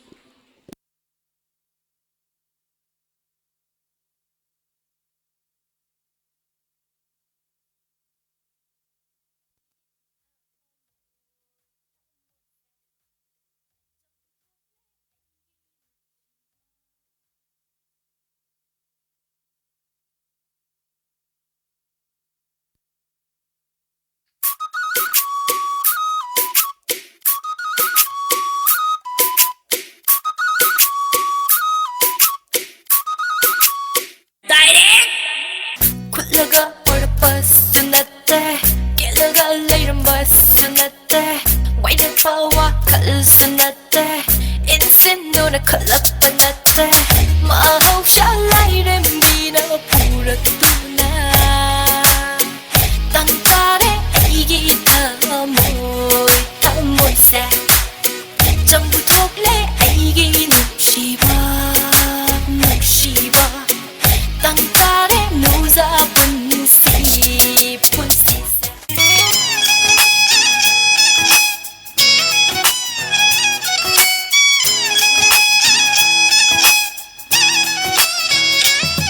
Try to kick the Uno-C. Oh, try to kick the Uno-C. 탑답아 짜답아 탑답아 너희답아 ngau답아 랑답아 아파봐 누빠 낭몬다 라이리 카이바 낭몬다 아이네 탁답아 낭몬다 아이기 가모이 시비다나 운임바 마이토니 눈시비 낭따기 따님바 건젤리 눈시비 낭따기 운임바 마이토니 눈시비 낭따기 따님바 건젤리 눈시비 낭따기 루어와 까나다 비루니 루어와 까나다 비루니 실루 탐무시 택질로 나좀세 실루 탐무시 택질로 나좀세 실루 탐무시 택질로 나좀세 실루 탐무시 택질로 나좀세 야이 어둠 야이 마삭 어둠 야이 Yay adum yay Chẳng lâu sắc tâm yay Yay adum yay Yay Masak adum yay Yay adum yay Chẳng lâu sắc tâm yay Yabiro matam yauredo Ngai jaman aibu fanghalo Yabiro matam yauredo ngai jaman aibu fanghalo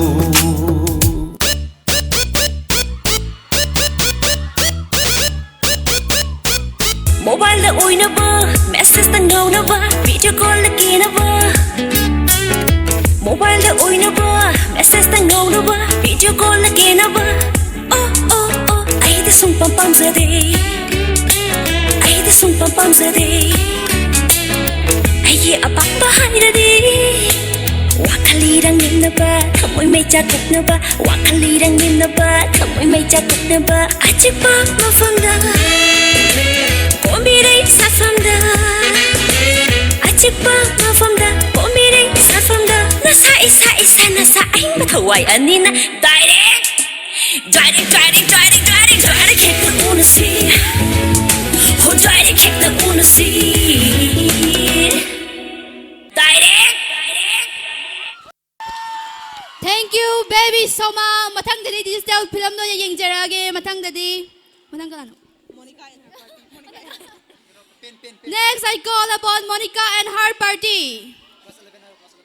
Class 11, Nongin section.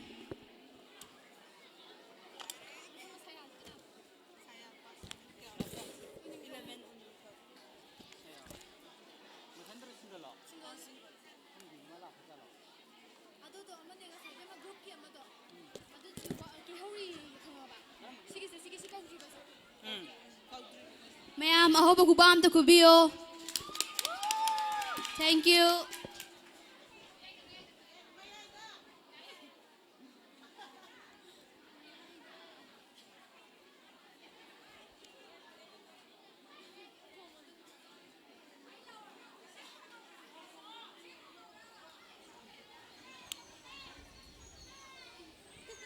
बाजी थोड़ा सा close, थोड़ा सा। हाँ हाँ हाँ, अरे वाह, रुको, बहुत बढ़िया, बहुत बढ़िया।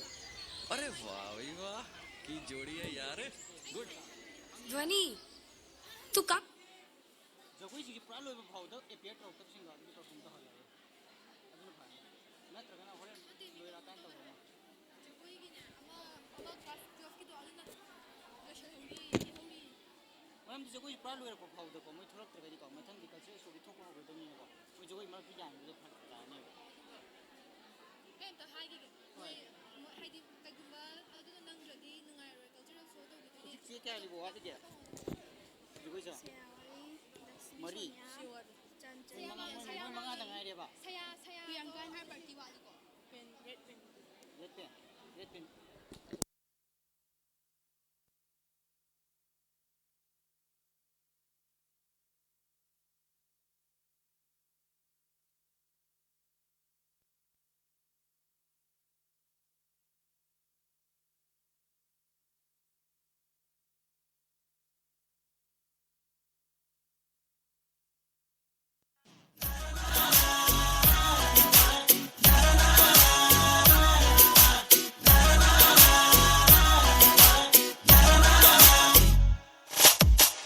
굴러가 오르 버스 났대 길러가 내린 버스 났대 와이드 파워 칼스 났대 인생 노래 클럽 났대 마법 샬라이는 미나 부르두나 땅살에 이기 타모이세 전부 독래 이기 눕시바 땅살에 노사본 punsi aduka lamlang di kanada lon na thamoy daw biram ba thoklava bullet nung may bullet niya ay na nahaki bullet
Hey,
That was a beautiful dance from Monica and Parthy. Now we have a dance from Priyanka and her Parthy.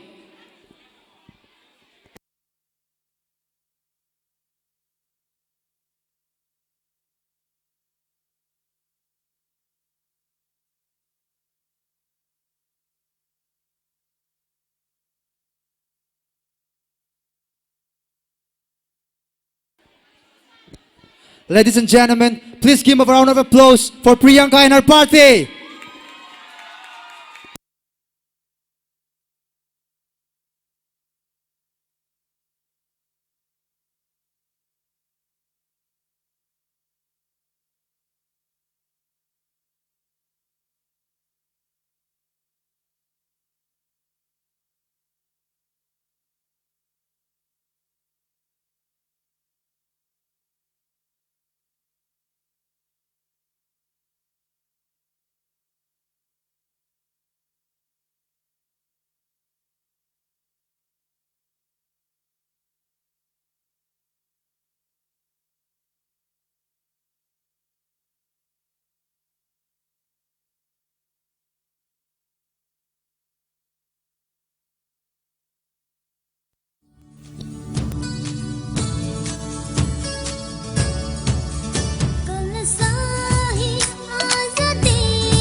Khoi khun gile shamayam nangonde nukne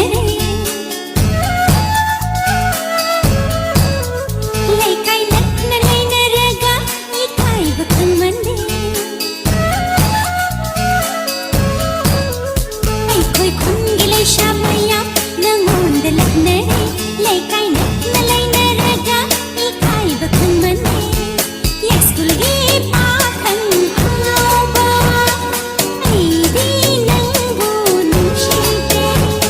Hey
Thank you, Priyanka and Party.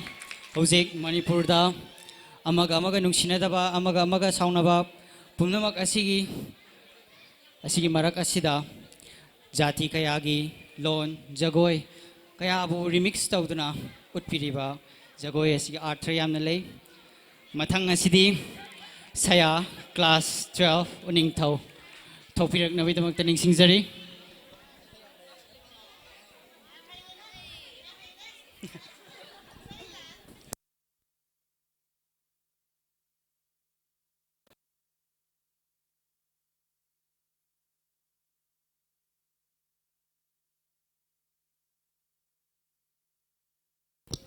Amukana ningsingjari class 11 uning thau saya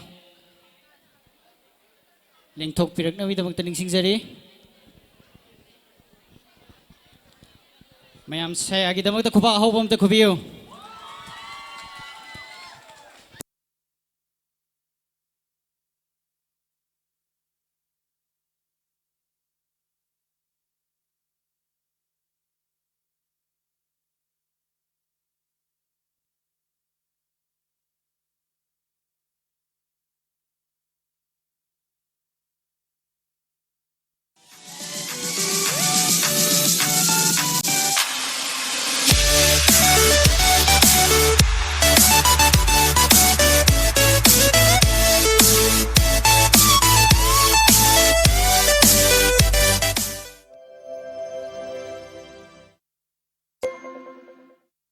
낭세 아이기 오이네 강이 아이기 오이는 랩백 강이 홍보야로이 와펌 시수 팅방 엄마로이 마이세 미쁨 코딩 강한시 따다바싱 따한시 로뚜나 탐금시 호지기 바니기 마리세 난기 와클 칸바다 난기 맞담 아이바다 담모이 세연 나보 올레 난기 누시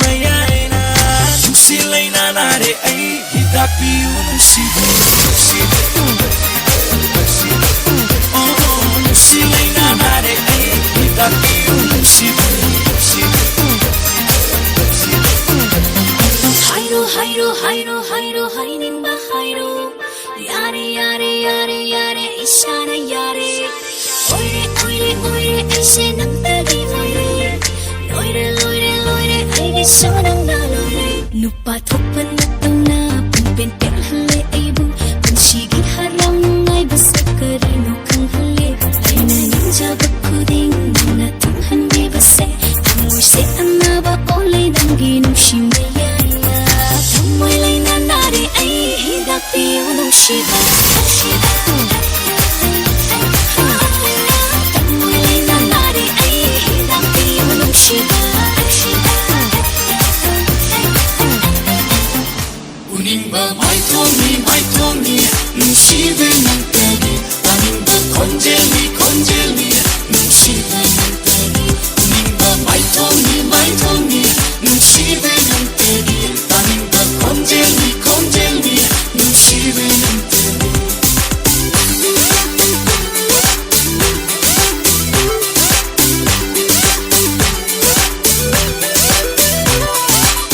Kaptaba chadaba thakaba Moidaba ngaudaba langdaba Afaba nupa nangonda Lairi khaiba nangonda Aina chakchaba nangonda Aigi thamoy shidana Luawa kanada piruni Luawa kanada piruni Shilu thamoshi Techilu natumse Shilu thamoshi Techilu natumse Shilu thamoshi Techilu natumse Shilu thamoshi Techilu natumse Aina nangbu Tumina yengjaba Kana khanda Nangbu nungshizaba Aigi na pashina Ngairi nangi na cho Nakutu pina chinbiramu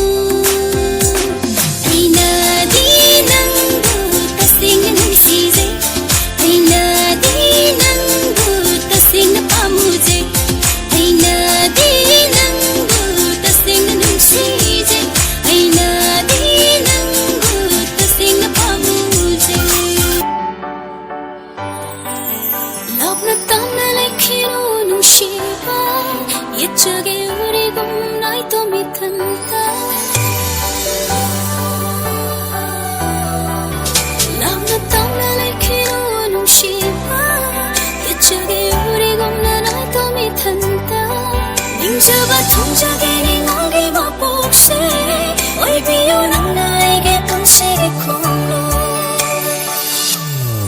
akhang nangbo nungshiba nujai thamo shumliba pakhang nangbo nungshiba nujai thamo shumliba nushili rumpai dona pakhang thamo yaunaba nushiten bu kaplake chenba yaroi nisede nushili rumpai dona pakhang thamo yaunaba nushiten bu kaplake chenba yaroi nisede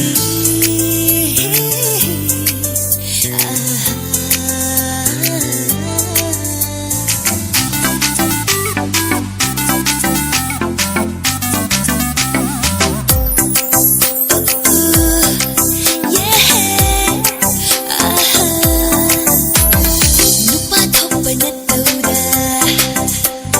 yening holle thamose nupa thoppa natauda yening holle thamose pakhang chirol heibo hawai lakba lamhenba chamna thamoi bo ngau hanba nangse aigi kanano chamna thamoi bo ngau hanba nangse aigi kanano nupa thoppa natauda yening holle thamose pakhang chirol heibo hawai lakba lamhenba nupa thoppa natauda yening holle thamose pakhang chirol heibo hawai lakba lamhenba. Thank you, Saya. Isan ki sa thek ta mayam pun bang ngau kre. Hidak tha da ba yaroi. Isan doctor oi da ba yaroi. Mathang asidi Lakshmi and Sonia class 11 uning thau stage ki mai kai de lengthok pirak na waning singjari.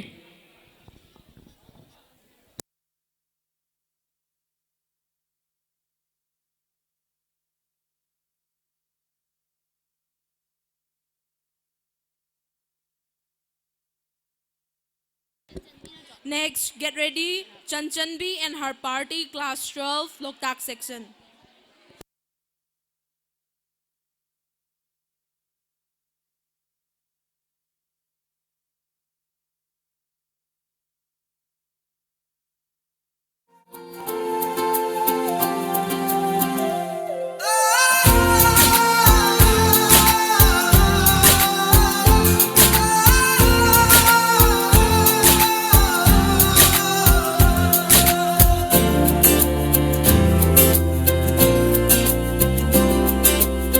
Nangbu uruba mikupta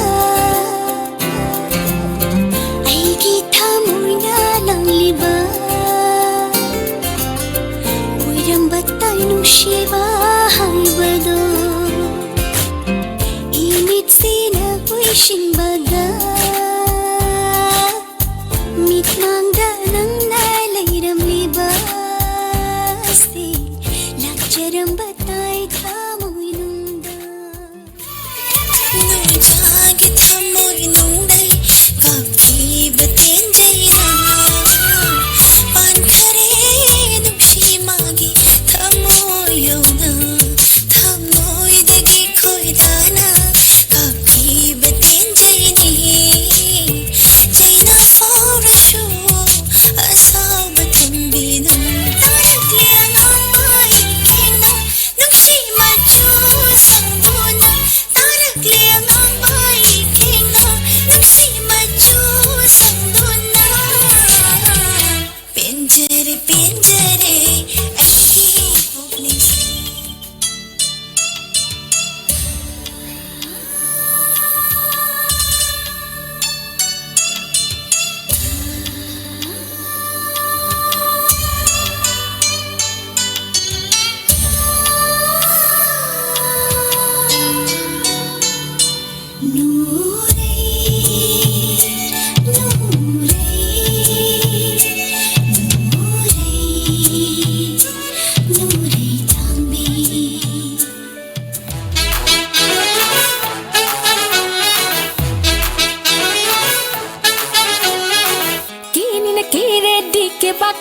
cái thốt kia lắng ni na lắng lên đi ining te cái lắng thốt kia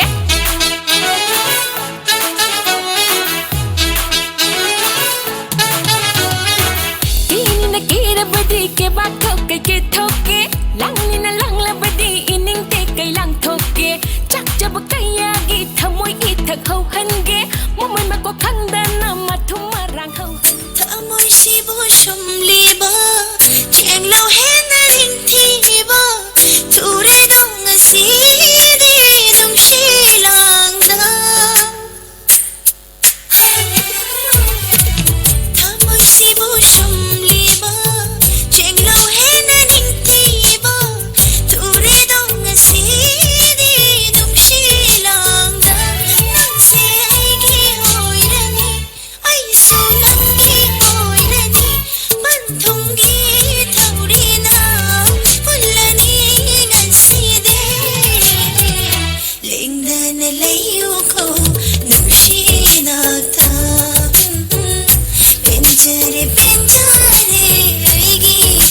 ꯄꯨꯟꯁꯤ ꯇꯥꯅꯤꯡꯅꯉꯥꯏꯖꯔꯤ ꯅꯨꯡꯁꯤ ꯅꯪꯒꯤ ꯅꯨꯡꯁꯤ ꯌꯥꯔ ꯁꯦꯡꯂꯕ ꯅꯪꯒꯤ ꯅꯇꯧꯅ ꯄꯨꯕꯤꯔꯦ ꯅꯨꯡꯁꯤ ꯄꯥꯛꯇ ꯈꯨꯠꯂꯒ ꯄꯨꯔꯛꯄꯁꯨ ꯅꯠꯇꯦ ꯀꯦꯜꯂꯒ ꯂꯩꯔꯝꯕꯁꯨ ꯅꯠꯇꯦ ꯋꯥꯏꯗꯛꯄ ꯋꯥꯈꯜꯁꯨ ꯅꯠꯇꯦ 인신눈에 걸럭번 났대 마음샤 라이렘비나 부르두나 땅가래 애기 타모이세 전부 톡래 애기 눕시바 땅가래 노자분 시분시세 Mengkiwari samandana na komenare Wakle balan sagani kanaro hai bire Batam kaya hau kare Tanja kaya man kare Waki oira pati hona paside Aise nangi oi hello Nangso aigi oira ge Nipong kuding kang hello Ibani ki bari se Luawa ka na da piruni Luawa ka na da piruni Luawa ka na da piruni Luawa ka na da piruni Lamshinlu kamushi Techilu na jomse Lamshinlu kamushi Techilu na jomse Lamshinlu kamushi Techilu na jomse Lamshinlu kamushi Techilu na jomse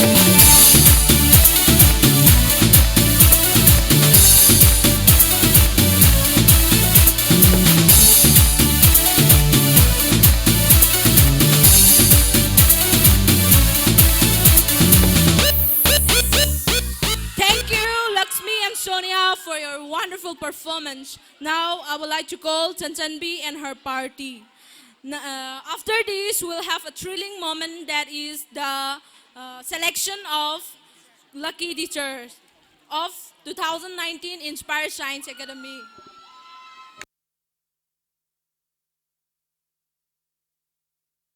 Let's welcome them with a round of applause.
눈에 걸럭번 났대 마음샤 라이렘비나 부르두나 땅가래 애기 타모이세 전부 톡래 애기 눕시바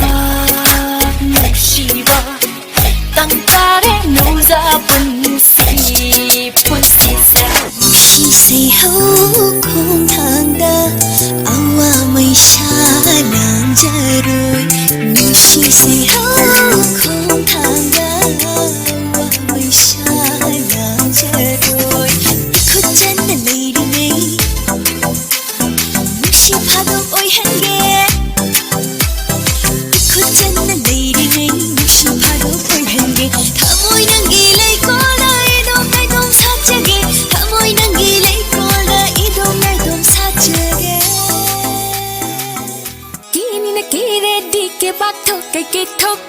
langni na lang le di ining te kay lang thoke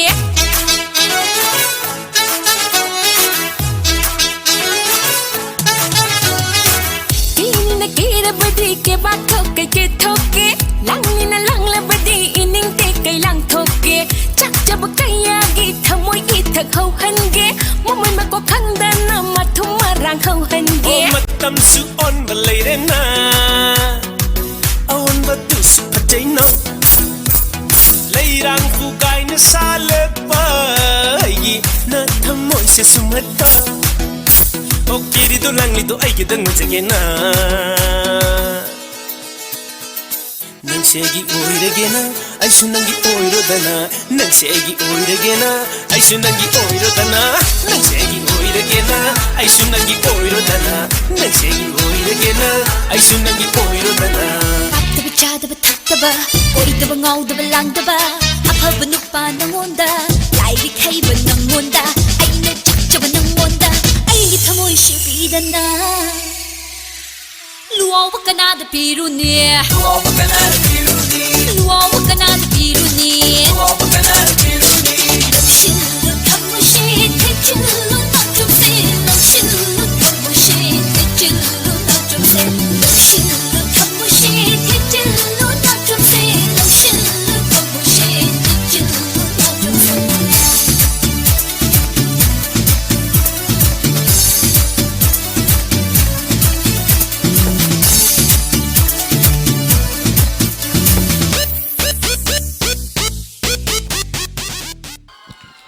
Thank you. Chanbi and our party. Kari nukang de koi school ki chhatri sing se anam mana nusinunguan thamoi pithok pisin adu ada nga tang ai gre ado oja sing na waro biroi. Now, we have come to the most exciting part of our program. That is the selection of the luckiest teacher or the best teacher. So, I call upon our respected Vice Principal to please come up on the stage and help us select this luckiest teacher of 2019 Inspire Science Academy.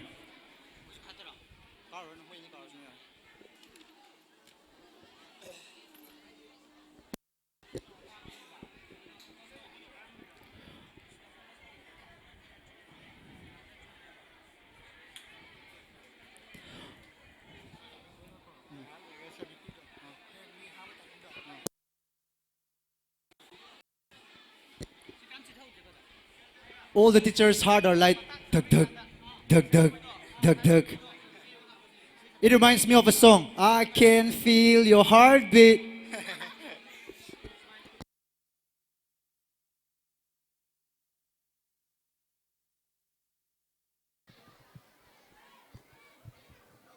Thank you, thank you.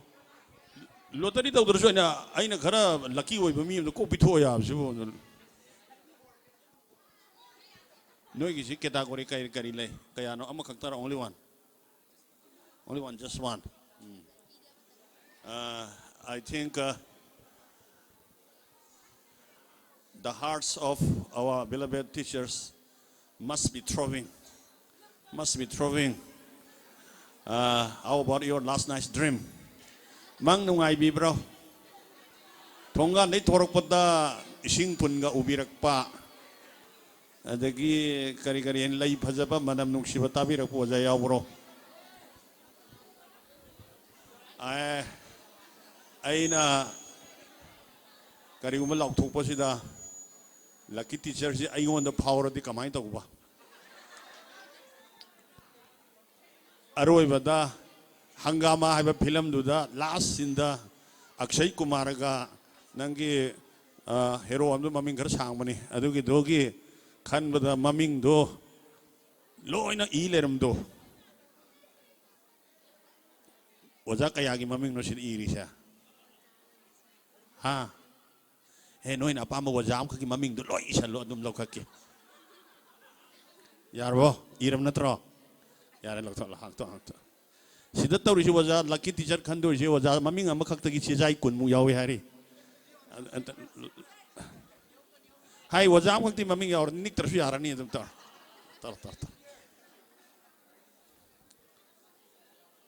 오자 누파롬도 ꯌꯦꯡꯖꯒꯦ 누피롬도 ꯌꯦꯡꯖꯒꯦ ꯆꯦ ꯊꯨꯞꯁꯤ ꯃꯦꯜꯒꯤ ꯋꯥꯕ ꯐꯦꯃꯦꯜꯒꯤ ꯇꯣꯉꯥꯟ ꯇꯣꯉꯥꯟ ꯊꯨꯞꯇꯦꯀꯣ ꯊꯨꯞꯇꯦ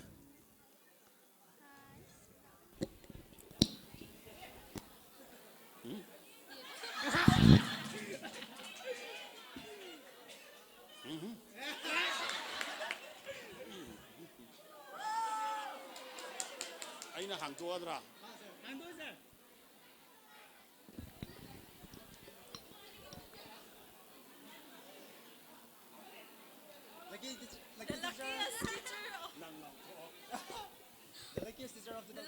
The luckiest teacher of 2019 is Kanamange.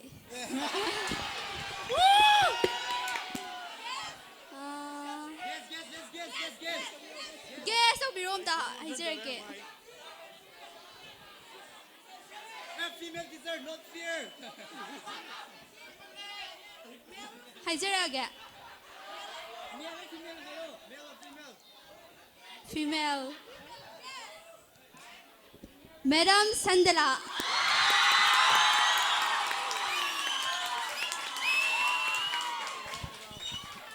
Madam, Mr. Sakta Kakat Pinabaning Singer.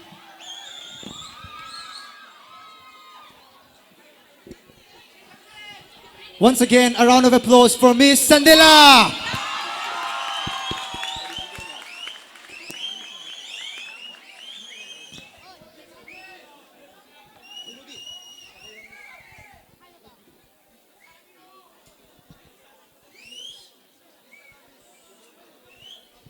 Lengket piro minam.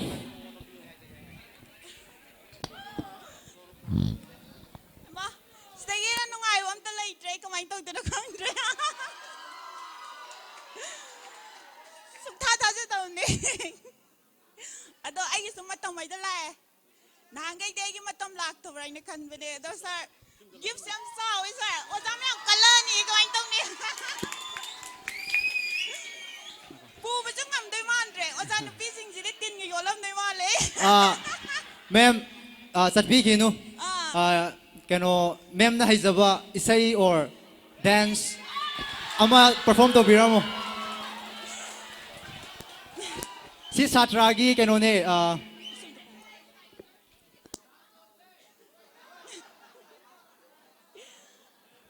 Ay se, dance sa haitawa. Isay sa haitawa. Ay na haiba se. Lang ba diyam haiba? Abdi, mayam da. Tauriba mayam da ne. Ay na inot hapaday haiba. Ado ay isayo na day kem haizadre haitara. Ado na ay na smay sumle hori se.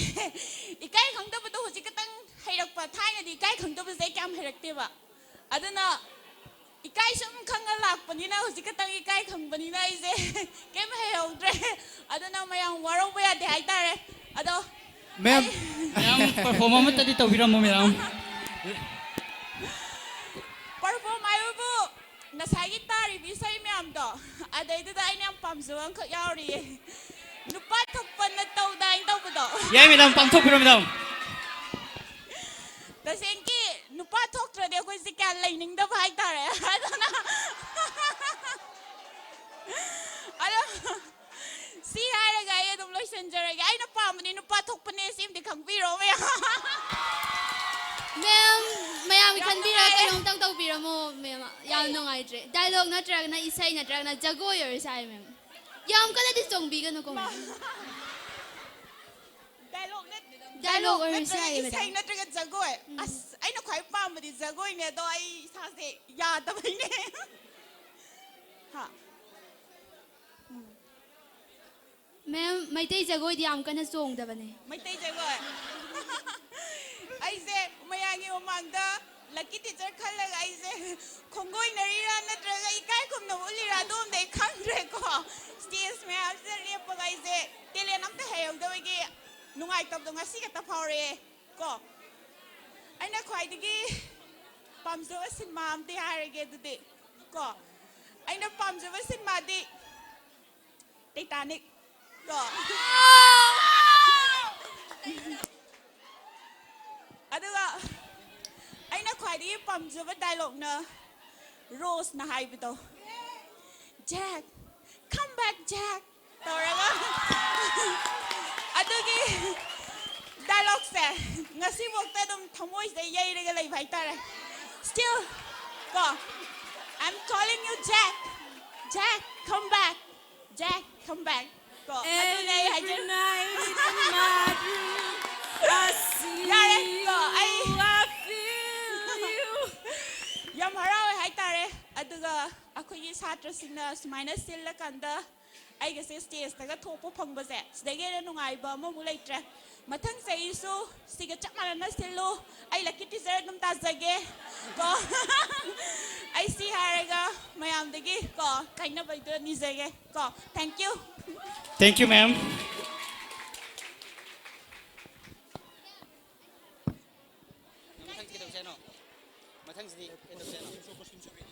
Mathang asidi program asi chathajarakpa oina costume show pangthok nabagidamakta costume show gi daibiriba mayam pumnamak tharang tobiro haina ningsingjari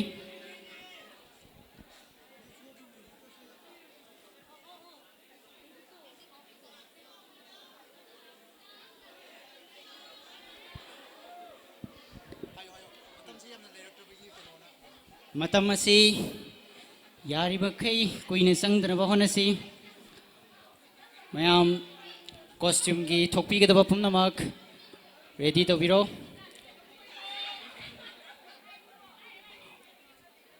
oja singsu satpidana phajana phambidana leibiu yamno onthokpa angakpa oja singna thajadaba performance kaya amsu yawgadori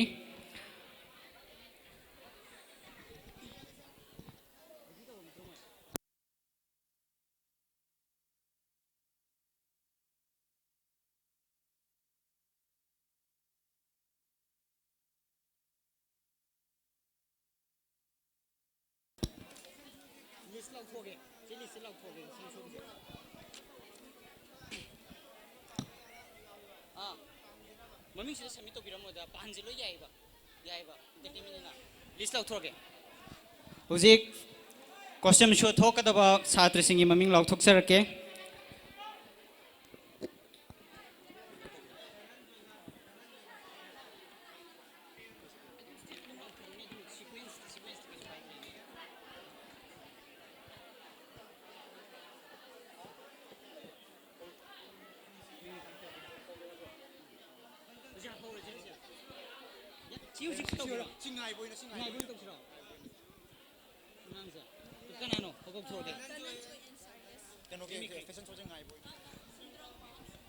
Fashion show si ngai boy na uzik oja singi mafamda sundrangi paw ma thamjage kana no Dhananjoy and Silex sundrang paw pawina gi damakta stage ta thokpirak na baning singjari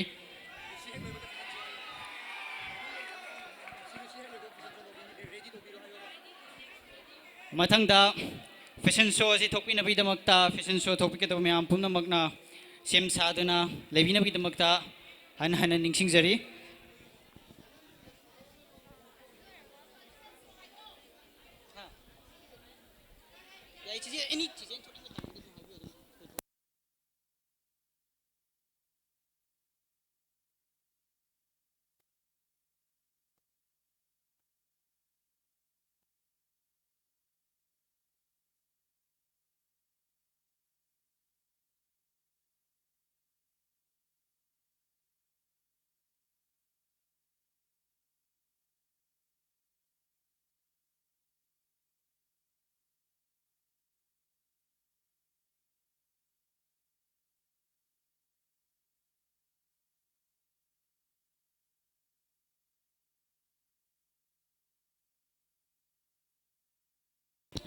Mayam Dhananjoy amasung Silex ki damakta khuba hobom te khubiji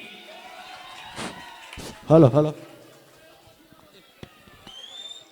Ngasigi akhoi program ma thamjariba si ahambada sunangi pau pawba ani suda guest of Manipur unaba aduga aroibada khoi film Manipur film ki paujel piba ahum ji tawjoge ahambada sunangi pawana tawjage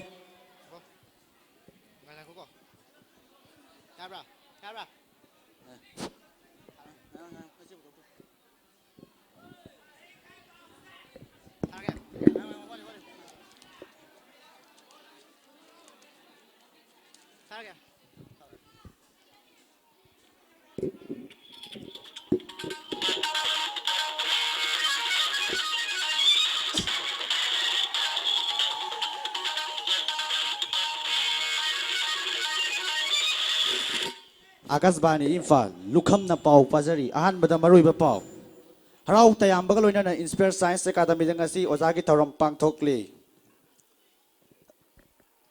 Adubu Kalubi nungbu pathan ba ngambadagi doctorate fangkre Mangbu ude haiduna ano ublaga tumlam bil laisabi ama hayeng melada puthokadauri Pangan ga Muslim ga pulau bi kamna bada Muslim ani sokle Apun mana pangani haibadu amat na Muslim oiramle Irom sanu sarmilana chak lo na charing ida takelamba mandakini na lo na yengduna leramle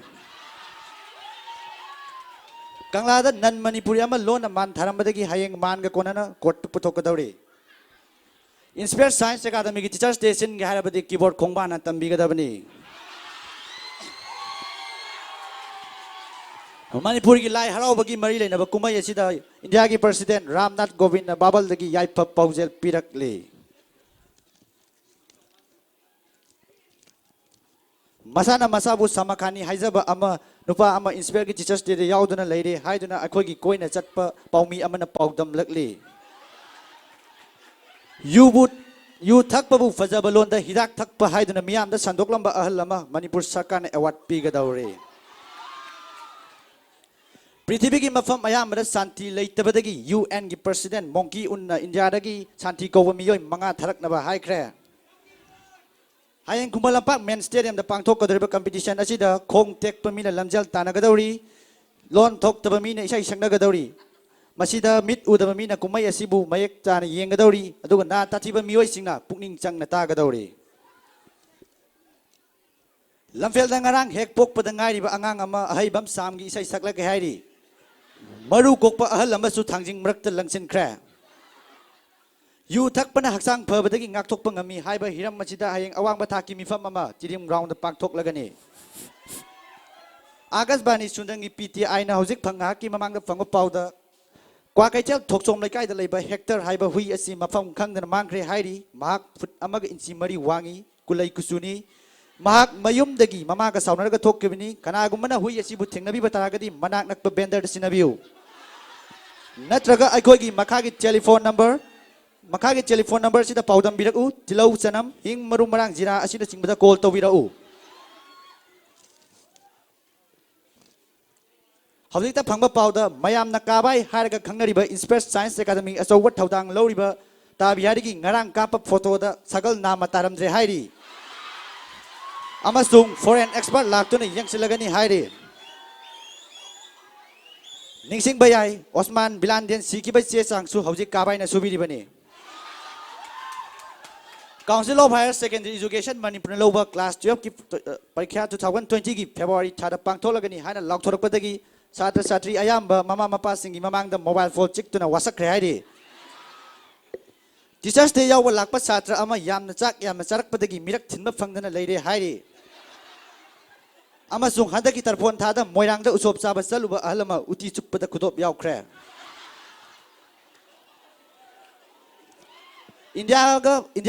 India Pakistan border khariba sambal asi sanna waitat kre hayeng tungda amuk kharba yari Konung dangarang lai kurumba lakpa leisabi ani mal puba gari na samdat kre siba nabagi paudi leitri asiba haksang di mokta leire Hawjik sanabagi pau Hatak mang do pau tukriba sam kudre suba pipa World Cup asida maru kokpa mi yawa yaroi haibadagi Francis Zidal Brazil Ronaldo mauge te kaptur hankre Cambodia da sathakliba weightlifting haibadi yot thangkat bi haiba masana asida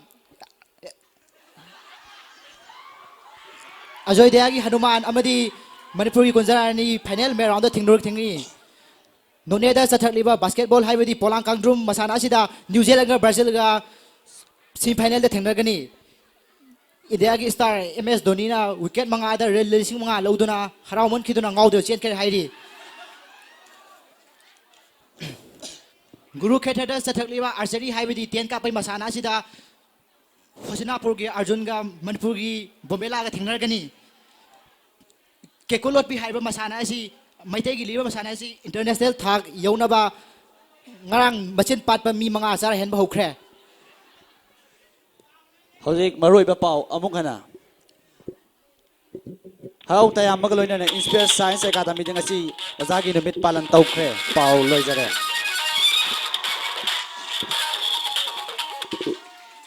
ꯍꯧꯖꯤꯛ ꯃꯈꯥꯗ ꯊꯝꯖꯔꯤ ꯒꯦꯁ ꯑꯣꯐ ꯁ꯭ꯇꯥꯔ ꯑꯣꯐ ꯒꯦꯁ ꯃꯅꯤꯄꯨꯔꯗ ꯌꯣ ꯁꯅꯥꯇꯣꯝꯕꯤꯕꯨ ꯑꯩꯈꯣꯏꯒꯤ ꯈꯗꯥꯡ ꯁꯣꯔꯨꯝꯗ ꯄꯨꯁꯤꯜꯂꯒ ꯁꯤꯗꯕ ꯑꯍꯥꯟꯕꯗ ꯑꯩꯈꯣꯏ ꯌꯣ ꯁꯅꯥꯇꯣꯝꯕꯤ ꯑꯩꯈꯣꯏꯒꯤ ꯈꯗꯥꯡ ꯁ꯭ꯇꯨꯗꯤꯑꯣ ꯂꯦꯡꯁꯤꯟꯕꯤꯗꯨꯅ ꯂꯩꯔꯦ ꯂꯦꯡꯁꯤꯟꯕꯤꯕꯒꯤꯗꯃꯛ ꯍꯌꯦꯡꯉꯥꯏ ꯂꯩꯇꯅ ꯊꯥꯒꯠꯆꯔꯤ ꯏꯅꯥꯎꯅ ꯍꯟꯗꯛ ꯊꯥꯈꯤꯕ ꯑꯦꯛꯖꯥꯝꯁꯤ ꯍꯥꯏꯕꯗꯤ ꯄꯥꯁ ꯍꯥꯏꯗꯤ ꯏꯅꯥꯎꯅ ꯁ꯭ꯀꯣꯔ ꯇꯧꯈꯤꯕꯁꯦ ꯄꯨꯂꯞꯅ ꯁ꯭ꯀꯣꯔ ꯇꯧꯈꯤꯕ ꯃꯥꯔꯛ ꯀꯌꯥꯃꯨꯛꯀꯤ ꯃꯅꯨꯡꯗ ꯂꯥꯎꯊꯣꯛꯄꯤꯌꯨ ꯑꯩꯅ ꯍꯟꯗꯛ ꯊꯥꯈꯤꯕ ꯑꯦꯛꯖꯥꯝ ꯑꯁꯤ ꯆꯥꯎꯔꯥꯛꯅ ꯑꯩ ꯃꯥꯔꯛ 50,000 ꯁ꯭ꯀꯣꯔ ꯇꯧꯖꯩ ꯃꯁꯤꯗ ꯑꯉꯥꯡ ꯅꯨꯕꯤꯒꯤ ꯃꯅꯨꯡ ꯃꯄꯥꯟꯒꯤ ꯈꯔ ꯈꯥꯏꯗꯣꯛꯈ꯭ꯔꯒ ꯑꯩ ꯃꯥꯔꯛ 50,000 ꯐꯪꯖꯧꯏ 50,000 ꯈꯛꯇꯀꯣ ꯑꯣ ꯌꯥꯝꯗꯤ ꯌꯥꯝꯕ ꯅꯠꯇꯦꯀꯣ ꯑꯗꯣ ꯏꯅꯥꯎꯅ ꯑꯦꯛꯖꯥꯝꯁꯦ ꯍꯥꯏꯗꯣꯛꯇ꯭ꯔꯤꯉꯩ ꯃꯃꯥꯡꯗ ꯏꯅꯥꯎꯅ ꯑꯦꯛꯖꯥꯝꯁꯦ ꯍꯦꯛ ꯊꯥ ꯂꯣꯏꯕꯒ ꯄꯥꯁ ꯇꯧꯅꯤ ꯇꯧꯔꯣꯏ ꯍꯥꯏꯕꯒꯤ ꯋꯥꯈꯜꯂꯣꯟꯗꯣ ꯏꯅꯥꯎꯒ ꯁꯣꯏꯗꯅ ꯄꯣꯛꯑꯝꯒꯅꯦꯕ ꯑꯗꯣ ꯏꯅꯥꯎꯅ ꯐꯥꯎꯕꯗꯣ ꯄꯥꯁ ꯇꯧꯒꯅꯤꯗꯣ ꯑꯝꯇꯪ ꯃꯌꯥꯝꯗ ꯃꯁꯤ ꯑꯩ ꯑꯦꯛꯖꯥꯝ ꯊꯥꯗ꯭ꯔꯤꯉꯩ ꯃꯃꯥꯡꯗ ꯑꯩ ꯄꯥꯁ ꯇꯧꯅꯤ ꯍꯥꯏꯕꯒꯤ ꯐꯨꯜ ꯑꯁꯥ ꯂꯩꯖꯩ ꯍꯥꯏꯕꯗꯤ ꯑꯩꯈꯣꯏ ꯄꯥꯕꯨꯡꯅ ꯃꯅꯨꯡ ꯑꯃꯁꯨꯡ ꯃꯄꯥꯟꯗ ꯂꯣꯟꯅ ꯊꯨꯞꯅ ꯄꯩꯁꯥ ꯄꯤꯈꯤꯕ ꯍꯥꯏꯕꯗꯤ ꯑꯣꯖꯥ ꯃꯌꯥꯝ ꯆꯥꯛ ꯀꯧꯈꯤꯕ ꯑꯗꯨꯅ ꯑꯩ ꯍꯟꯗꯛꯀꯤ ꯑꯦꯛꯖꯥꯝꯁꯦ ꯄꯥꯁ ꯇꯧꯅꯤ ꯍꯥꯏꯕꯒꯤ ꯑꯩ ꯐꯨꯜ ꯑꯁꯥ ꯂꯩꯖꯩ ꯍꯥꯏꯕꯗꯤ ꯂꯣꯟꯅ ꯊꯨꯞꯅ ꯄꯤꯈꯤꯕ ꯁꯦꯜ ꯃꯌꯥꯝ ꯑꯗꯨꯗꯤ ꯑꯣꯖꯥ ꯆꯥꯛ ꯀꯧꯈꯤꯕ ꯁꯣꯏꯗꯅ ꯄꯥꯁ ꯇꯧꯅꯤ ꯏꯅꯥꯎꯅ ꯊꯣꯏ ꯑꯆꯦꯠꯄ ꯄꯤꯔ ꯊꯥꯖꯩꯌꯦꯕꯀꯣ ꯑꯗꯣ ꯏꯅꯥꯎꯅ ꯃꯈꯥ ꯇꯥꯅ ꯂꯥꯛꯆꯅꯤꯡꯉꯤꯁꯤ ꯏꯅꯥꯎꯒꯤ ꯇꯨꯡꯒꯤ ꯍꯥꯏꯗꯤ ꯅꯣꯡꯃꯗ ꯁꯕꯖꯦꯛ ꯄꯨꯡ ꯀꯌꯥꯃꯨꯛꯀꯗꯤ ꯂꯥꯏꯔꯤꯛ ꯄꯥꯕꯤꯔꯛꯀꯦ ꯑꯩꯁꯦ ꯅꯣꯡꯃꯗ ꯄꯨꯡ 6ꯇꯩꯅ ꯄꯨꯡ 12ꯐꯥꯎ ꯂꯥꯏꯔꯤꯛ ꯄꯥꯖꯩ ꯍꯥꯏꯗꯤ ꯑꯩ ꯌꯥꯝ ꯊꯦꯡ ꯂꯥꯏꯔꯤꯛ ꯄꯥꯖꯩ ꯍꯥꯏꯕꯗꯤ ꯄꯨꯡ 6ꯇꯩꯅ ꯄꯨꯡ 13:30ꯐꯥꯎꯁꯦ ꯑꯩ ꯂꯥꯏꯔꯤꯛ ꯐꯦꯁꯕꯨꯛꯀꯨꯝꯕ ꯃꯥꯒꯤ ꯂꯥꯏꯔꯤꯛ ꯍꯥꯏꯁꯦ ꯏꯟꯁꯇꯥꯒ꯭ꯔꯥꯝꯒꯨꯝꯕ ꯁꯨꯝꯕꯁꯦ ꯄꯥꯏ ꯂꯩꯖꯩ ꯑꯗꯨꯒ ꯄꯨꯡ 13:30ꯗꯩꯅ ꯄꯨꯡ 12:30 ꯁꯤꯕꯨꯁꯨ ꯑꯩ ꯌꯥꯝ ꯊꯦꯡ ꯂꯥꯏꯔꯤꯛ ꯄꯥꯖꯩ ꯑꯗꯣ ꯏꯅꯥꯎꯁꯦ ꯌꯥꯝ ꯊꯦꯡꯅ ꯄꯥꯕꯒꯤ ꯁꯛꯇꯥꯁꯨ ꯑꯃ ꯆꯦꯜꯂꯦꯕꯀꯣ ꯏꯅꯥꯎꯁꯦ ꯉꯁꯥꯏꯗꯒꯤ ꯌꯦꯡꯖꯕꯗ ꯍꯣꯏ ꯑꯗꯣ ꯏꯅꯥꯎꯅ ꯃꯥꯒꯤ ꯂꯥꯏꯔꯤꯛ ꯄꯥꯏꯁꯤꯕꯨ ꯀꯌꯥꯝ ꯀꯟꯅ ꯄꯥꯒꯦ ꯑꯝꯇ ꯃꯁꯦ ꯑꯩ ꯅꯣꯡꯃꯗ ꯁꯦꯀꯦꯟ 10,000-20,000 ꯄꯥꯖꯩ ꯀꯌꯥꯝ ꯍꯧꯅ ꯄꯥꯒꯦ ꯌꯥꯝ ꯁꯦꯀꯦꯟ 50-60 50 ꯄꯥꯏ ꯍꯥꯏꯁꯦ ꯁꯨꯃꯥꯏꯅ ꯑꯩꯉꯣꯟꯗ ꯍꯪꯕ ꯀꯣꯏꯁꯟꯁꯦ ꯑꯩꯁꯦ ꯄꯨꯛꯅꯤꯡ ꯌꯥꯝ ꯅꯨꯡꯁꯤꯕ ꯍꯥꯏꯕꯗꯤ ꯑꯩꯒꯤ ꯑꯐꯕ ꯏꯇꯧ ꯂꯥꯏꯔꯤꯛ ꯍꯩꯕ ꯏꯇꯧꯁꯦ ꯎꯔꯒ ꯂꯩꯀꯥꯏꯒꯤ ꯏꯃꯥꯟꯅꯕꯁꯤꯡꯅ ꯑꯩꯁꯦ ꯃꯥꯡꯍꯟꯒꯦ ꯇꯧꯕ ꯑꯗꯨꯗꯩꯗꯤ ꯑꯩꯅ ꯁꯤꯡꯖꯃꯩꯒꯤ SS ꯁꯥꯎꯟꯁꯤꯕꯨ ꯋꯥꯏꯖꯔꯒ ꯑꯩ ꯃꯦꯞ ꯄꯥꯜꯂꯒ ꯌꯥꯝ ꯍꯧꯅ ꯂꯥꯏꯔꯤꯛ ꯄꯥꯖꯩ ꯍꯧꯅ ꯃꯤꯁꯦ ꯇꯥꯅꯕꯅꯀꯣ ꯏꯅꯥꯎꯅ ꯌꯥꯝ ꯄꯥꯕꯤꯅ ꯇꯥꯛꯄꯤꯔꯦ ꯑꯗꯣ ꯏꯅꯥꯎꯁꯦ ꯇꯨꯡꯒꯤ ꯑꯦꯝ ꯑꯣꯐ ꯂꯥꯏꯐꯁꯤ ꯀꯔꯤ ꯑꯣꯏꯒꯦꯅ ꯈꯟꯕꯤꯔꯦ ꯑꯩꯁꯦ ꯀ꯭ꯂꯥꯁ 12 ꯐꯥꯎꯗꯤ ꯇꯝꯁꯤꯜꯂꯨꯕꯅꯤꯅ ꯑꯩ ꯇꯨꯡꯗ ꯄꯥꯔꯂꯔꯒꯨꯝꯕ ꯈꯨꯞ ꯀꯥꯞ ꯊꯥꯕꯒꯨꯝꯕ ꯍꯥꯡꯒꯦ ꯈꯜꯂꯤ ꯍꯥꯏꯕꯗꯤ ꯇꯝꯁꯤꯜꯂꯨꯕ ꯃꯍꯩꯁꯤ ꯑꯔꯦꯝꯕꯗ ꯃꯥꯡꯗꯅꯕ ꯍꯣꯏ ꯑꯗꯣ ꯇꯨꯡꯒꯤ ꯏꯅꯥꯎꯁꯤ ꯀꯔꯤꯗꯤ ꯑꯣꯏꯒꯦꯅ ꯈꯜꯂꯦ ꯑꯩꯁꯦ ꯍꯌꯦꯡꯋꯥꯏ ꯆꯥꯎꯔꯒ ꯑꯍꯟ ꯑꯣꯏꯒꯦ ꯑꯗꯨꯝ ꯈꯜꯂꯤ ꯈꯜꯂꯝꯒꯗꯧꯁꯨ ꯃꯥꯜꯂꯦꯀꯣ ꯏꯅꯥꯎꯒꯤ ꯁꯛꯇꯥꯁꯦ ꯑꯗꯨꯝ ꯉꯥꯡꯊꯣꯔꯛꯄꯗ ꯌꯥꯗꯦꯕꯀோ ꯏꯅꯥꯎꯅ ꯍꯥꯏꯕꯗꯤ ꯃꯥꯏ ꯄꯥꯛꯄꯒꯤ ꯐꯨꯜ ꯀ꯭ꯔꯦꯗꯤꯠꯁꯦ ꯉꯍꯥꯟꯈꯩ ꯏꯅꯥꯎꯅ ꯇꯝꯃꯛꯏꯕ ꯂꯥꯏꯔꯤꯛꯁꯤꯗ ꯃꯥꯏ ꯄꯥꯛꯄꯒꯤ ꯐꯨꯜ ꯀ꯭ꯔꯦꯗꯤꯠꯁꯦ ꯀꯅꯥꯗ ꯄꯤꯕꯤꯅꯤꯡꯒꯦ ꯃꯁꯦ ꯑꯩꯕꯨ ꯄꯤꯛꯂꯤꯉꯩꯗꯤ ꯇꯝꯕꯤꯔꯛꯄ ꯑꯣꯖꯥ ꯂꯥꯏ ꯒꯨꯔꯨ ꯍꯥꯏꯕꯗꯤ ꯏꯃꯥ ꯏꯄꯥꯁꯤꯡꯗꯗꯤ ꯑꯩ ꯐꯨꯜ ꯀ꯭ꯔꯦꯗꯤꯠꯁꯦ ꯄꯤꯖꯔꯔꯣꯏ ꯍꯥꯏꯕꯗꯤ ꯑꯩꯒꯤ ꯂꯥꯏꯔꯤꯛꯁꯤꯕꯨ ꯋꯥꯅ ꯅꯝꯕꯤꯔꯛꯏꯕ ꯄ꯭ꯔꯤꯟꯇꯤꯡ ꯏꯆꯤꯟ ꯏꯅꯥꯎꯁꯤꯡꯗ ꯑꯩ ꯐꯨꯜ ꯀ꯭ꯔꯦꯗꯤꯠꯁꯦ ꯄꯤꯖꯒꯦ ꯍꯥꯏꯕꯗꯤ ꯉꯍꯥꯟꯈꯩ ꯑꯩꯈꯣꯏꯕꯨ ꯄꯣꯛꯇꯅ ꯄꯤꯖ ꯄꯤꯊꯛꯇꯅ ꯆꯥꯎꯅꯕ ꯍꯣꯠꯅꯔꯤꯕ ꯏꯃꯥ ꯏꯄꯥꯁꯦ ꯑꯩꯈꯣꯏ ꯄꯤꯐꯝ ꯊꯣꯛꯇꯦꯕ ꯑꯗꯨꯗꯤ ꯑꯩꯈꯣꯏꯒꯤ ꯀ꯭ꯂꯥꯁ 11 12ꯀꯤ ꯏꯔꯤꯕ ꯄ꯭ꯔꯤꯟꯇꯔ ꯏꯆꯤꯜ ꯏꯅꯥꯎꯁꯤꯡꯗ ꯄꯤꯒꯗꯕꯅꯦꯕ ꯊꯥꯒꯠꯆꯔꯤ ꯏꯅꯥꯎꯕꯨ ꯉꯁꯤ ꯑꯩꯈꯣꯏꯒꯤ ꯈꯗꯥꯡ ꯁ꯭ꯇꯨꯗꯤꯑꯣꯗ ꯂꯦꯡꯁꯤꯟꯕꯤꯔꯛꯇꯨꯅ ꯋꯥꯔꯤ ꯉꯥꯏꯍꯥꯛ ꯁꯥꯟꯅꯕ ꯐꯪꯕꯒꯤ ꯏꯅꯥꯎꯕꯨ ꯊꯥꯒꯠꯆꯔꯤ ꯃꯊꯪꯒꯤ ꯄ꯭ꯔꯣꯒ꯭ꯔꯥꯝ ꯃꯅꯤꯄꯨꯔ ꯐꯤꯂꯝꯒꯤ ꯄꯥꯎꯖꯦꯜ ꯄꯤꯒꯗꯕ ꯂꯣꯏꯇꯣꯡꯕꯝ ꯁꯥꯏꯂꯦꯁ ꯃꯅꯤꯄꯨꯔ ꯐꯤꯂꯝꯅ ꯃꯃꯜ ꯌꯥꯝꯂꯕ ꯑꯃꯁꯨꯡ ꯃꯒꯨꯟ ꯌꯥꯎꯗ꯭ꯔꯕ ꯄꯥꯎꯖꯦꯜ ꯀꯌꯥ ꯄꯤꯔꯤ ꯑꯍꯥꯟꯕꯗ ꯑꯉꯥꯎꯕ ꯁꯥꯔꯒ ꯅꯨꯄꯤꯕꯨ ꯆꯤꯡꯗ ꯄꯨꯒꯗꯕꯅꯤ ꯔꯥꯖꯥ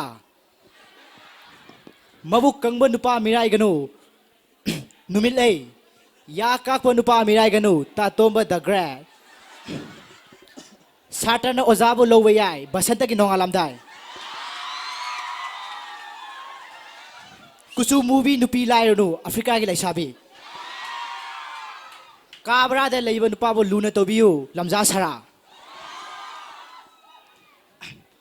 ꯃꯧ ꯑꯣꯏꯔꯕꯁꯨ ꯊꯃꯣꯏꯅ ꯄꯥꯝꯂꯕꯗꯤ ꯂꯧꯒꯗꯕꯅꯤ ꯄꯄꯥꯒꯤ ꯁꯥꯏꯀꯜ ꯃꯥꯏꯕꯨ ꯊꯥꯔꯕꯗꯤ ꯂꯤꯂꯥꯒꯤ ꯄꯨꯂꯤꯁꯇꯒꯤ ꯑꯁꯦꯡꯕ ꯄꯨꯂꯤꯁ ꯑꯣꯟꯕ ꯌꯥꯏ inspector ꯌꯨꯍꯦꯟꯕ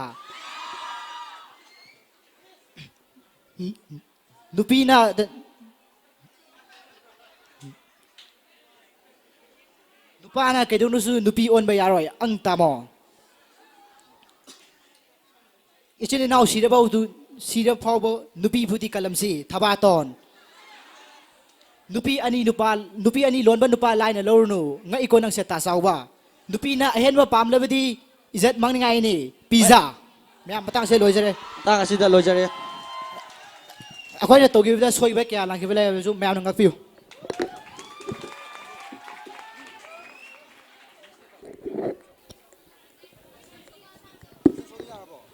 Hello.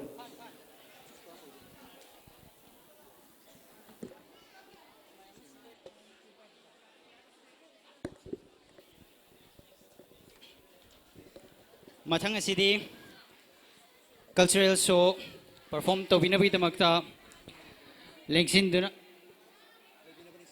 organizing committee dagi stage mathakta leibiriba table da silok thok binabi damakta amta ningsing jari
matam asi thengjelakpana maram oiduna fashion show ki thopi gedaba mioi singna matam manghan dana bagi damakta ningsing jari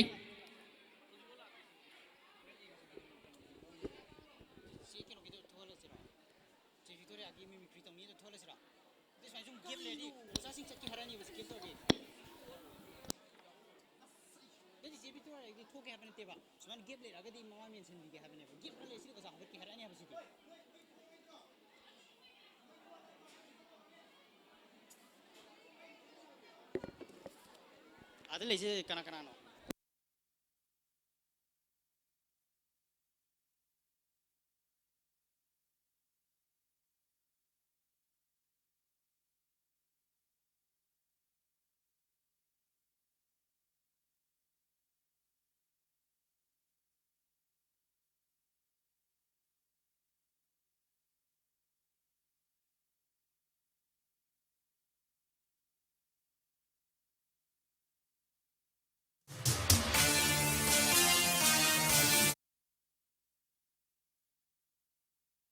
Hello.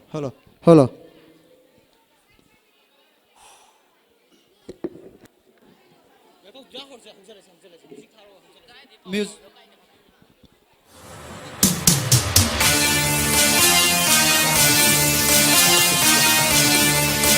For the first performer, we have Nikita Pebom and Kulin Yanambom wearing a Kambatoibi costume. Ladies and gentlemen, please welcome Nikita Pebom and Kulin. That ass back like a boom boom boom boom.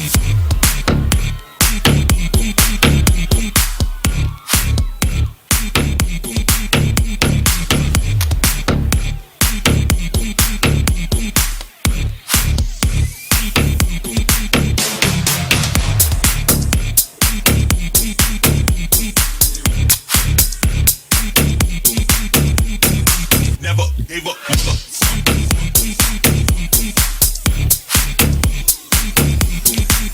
Up next, we have Dalini and Lanchinba wearing a Tamil costume. Ladies and gentlemen, please give a round of applause for Dalini and Lanchinba.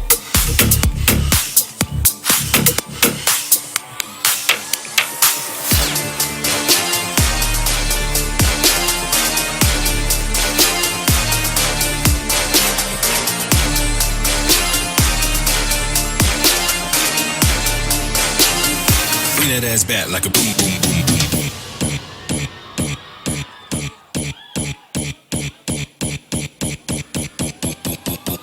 Next, we have Risita and Krishnananda wearing a Paume costume.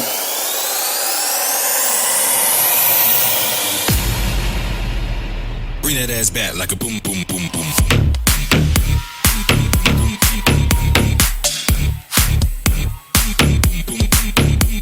Next, we have Yanari and Herapati wearing a Mushil costume. Ladies and gentlemen, please give them a round of applause.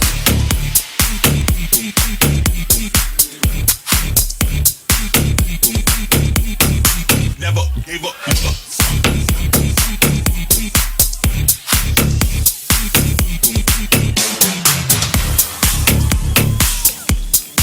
Ladies Ladies and gentlemen, boys and girls, next we have Lei Shenbi and Muskan wearing a peacock and leopard dress.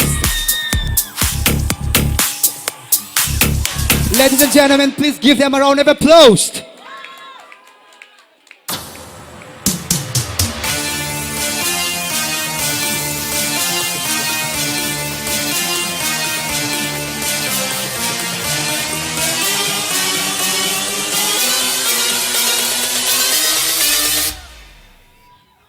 Bring that ass back like a boom, boom, boom, boom.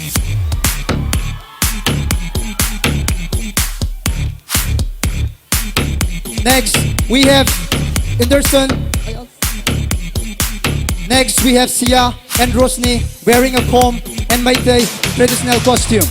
Ladies and gentlemen, boys and girls, please give a round of applause for Sia and Rosni. Never gave up.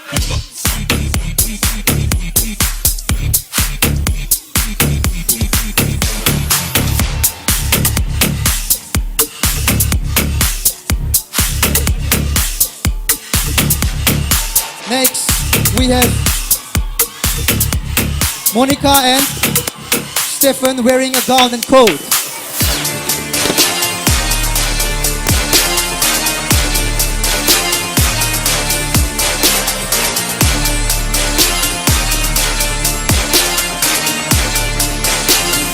Bring that ass back like a boom, boom, boom, boom, boom.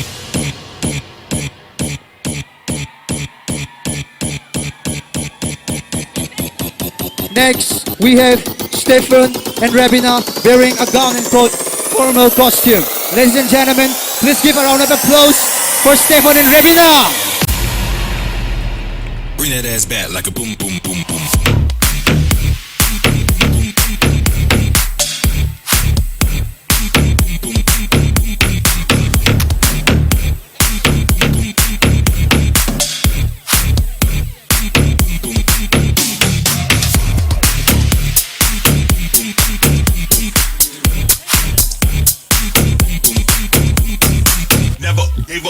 Next, we have Prithvi Rust and Nissi wearing a Korean dress.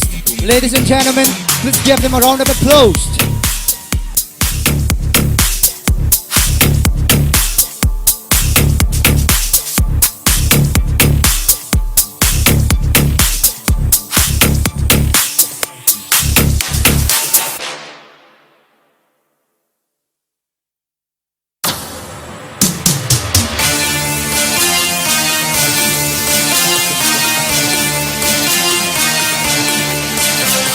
Next, we have Priyanka and David wearing a Meitei traditional costume. Bring that ass back like a boom, boom, boom, boom.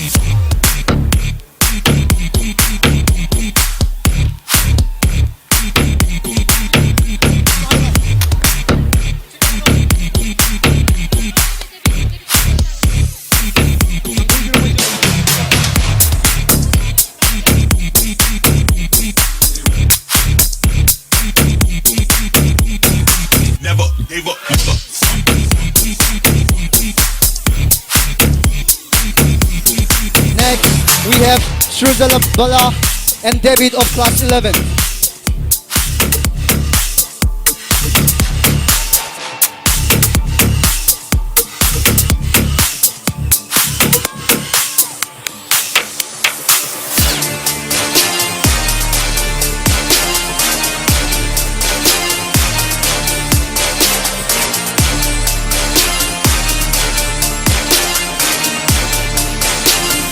Bring that ass back like a boom, boom, boom, boom, boom. Next, we have Vikas and Anjali wearing a Tangkul costume. Ladies and gentlemen, please make a round of applause.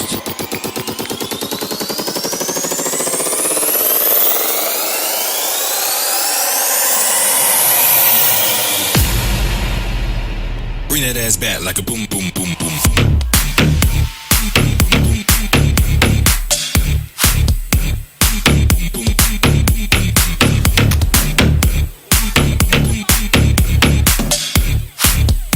Next, we have Linping Anbi and Sanjoy wearing a Manipuri traditional costume. Please give them a round of applause. Never gave up.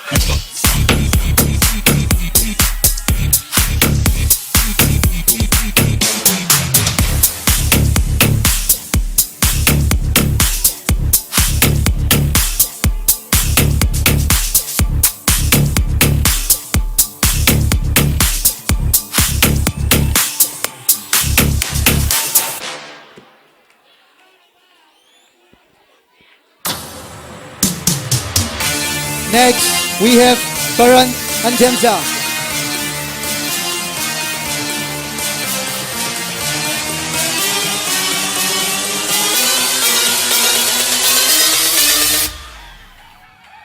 Bring that ass back like a boom, boom, boom, boom.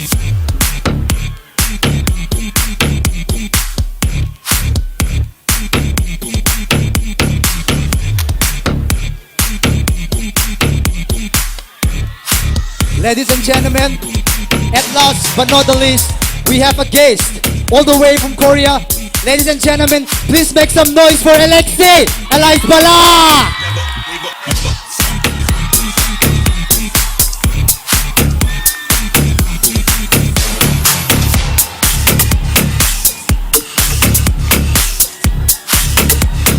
Bala of Inspire Science Academy.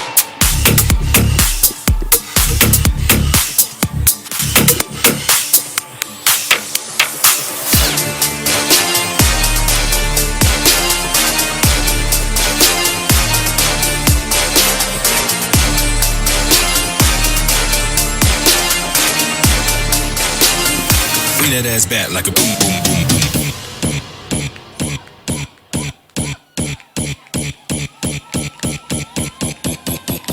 Now we have Nikita, Bebam and Kulini Lembam.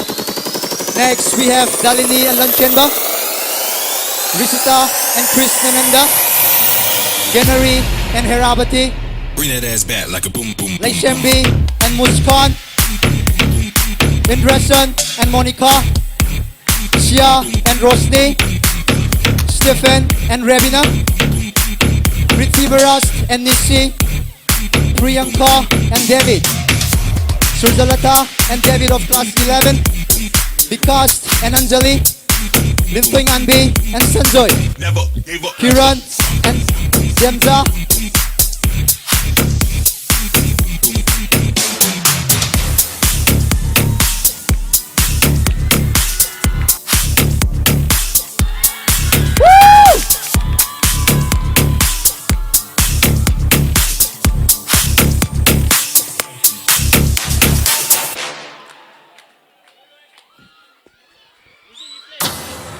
once again, let's give them a round of applause.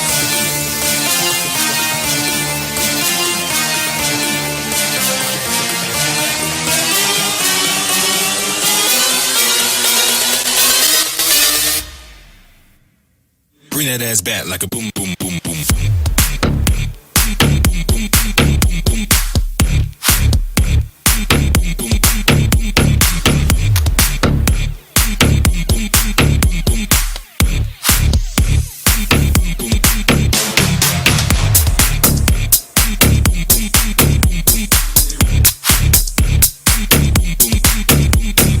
Never gave up.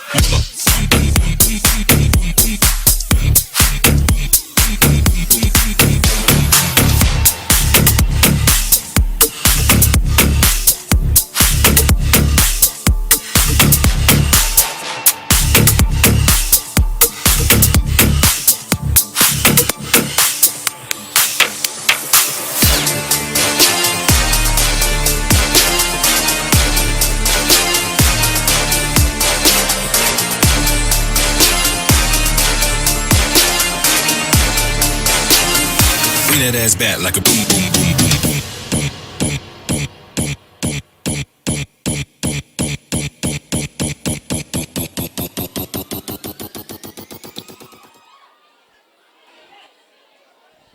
Aidi ningam dabai ampawe. Aidi aise yaw na hairam mane moina. Ado aina yaw roin haidokraba. Ningam dabai ampawe.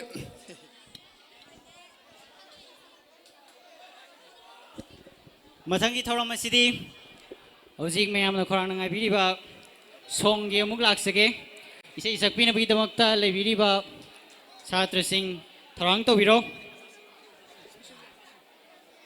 aduga chhatra sing dang natna oja sing su isai amom ta khodol tambiram na bi damakta ningsing jari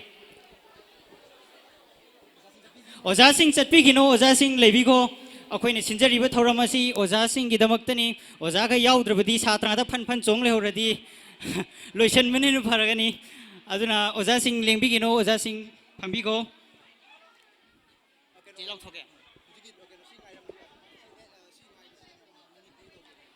Hojik songi damakta sem saringai matam sida thoram masa amatang hapsage hojik Victoria Ngairangbam class 12 isi sina mimicry masa amtang tawjage haina haire aduna oja sing yengbiginu sigi performance asi jongtang yengbiko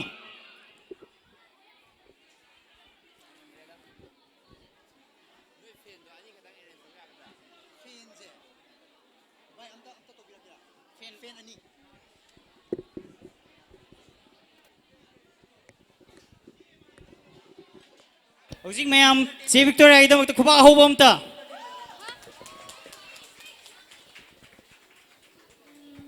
ahana magtare tinbiba mayam puna magpoi kokna na khurumjari ai ngasi se kayamta prepare tarak panate mamangi ju surprise ne handa kisidum surprise na tawjaramage aina mayam tawjarak pakras da mayam penbi na maning singjari haujarak lage ado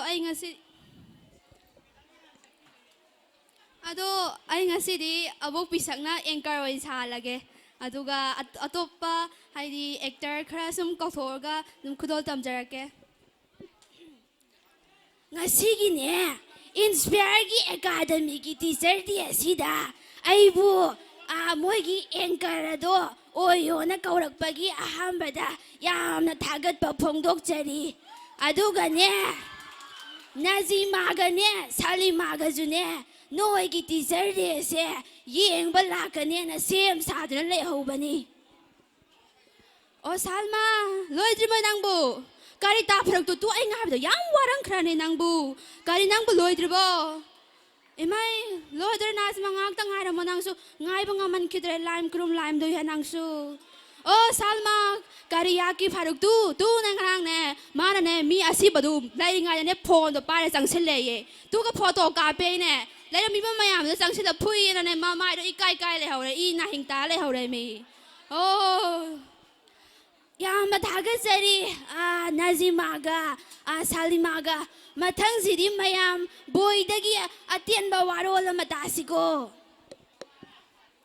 isigi bungo isigi nak tangao isigi mayanya thongli boring se piat law ma me khayu noi ne kari gumba ne handak ne 12 parikha sida first division da ngak talak traba aina ne uring chang ma me khai hani hai sini yamna nungai jare boy mathang asidi mamang di rangila yaubani handak di rangila yaudre rangila ju dum mama tiam doi ju yauhan ji jana isai sakpra garino ai tawi handak di ai su yauba phangdre mangda su mama du urami isai da su radhe yawi radhe panba isai mati am to ju sakke chatlo pukning awang sek mai rom da thak jaruro ngau jaruro pan jaruro yu mai do chatlo pukning awang sek mai rom da ayam nungai jare rangila yam thagat jari mama do mang do oiru unai do pharabani ai di mang do una badi laira dana dai bang bo una de khanau si ju narai nei ahal doi bani na mathang sidi kana kok thok sige mazalu ina kok thok siro ya school ma cha mande ako yos na tombi di aham bada yam ngausen arama su gona aina haibada gi doctor right kibne noi di aina haib so inde kari nu passing no khang de ne ako yos na tombi da ngatawo kari aina mabu ai nang ta jene haib su nang haude teacher de loire ko na haira ke da yam thaga chari kari mazalu mathang sina kana ta sige mi soide am ta haibi ro dana aina sum pakau da kau thoi mam sukani oina tasiro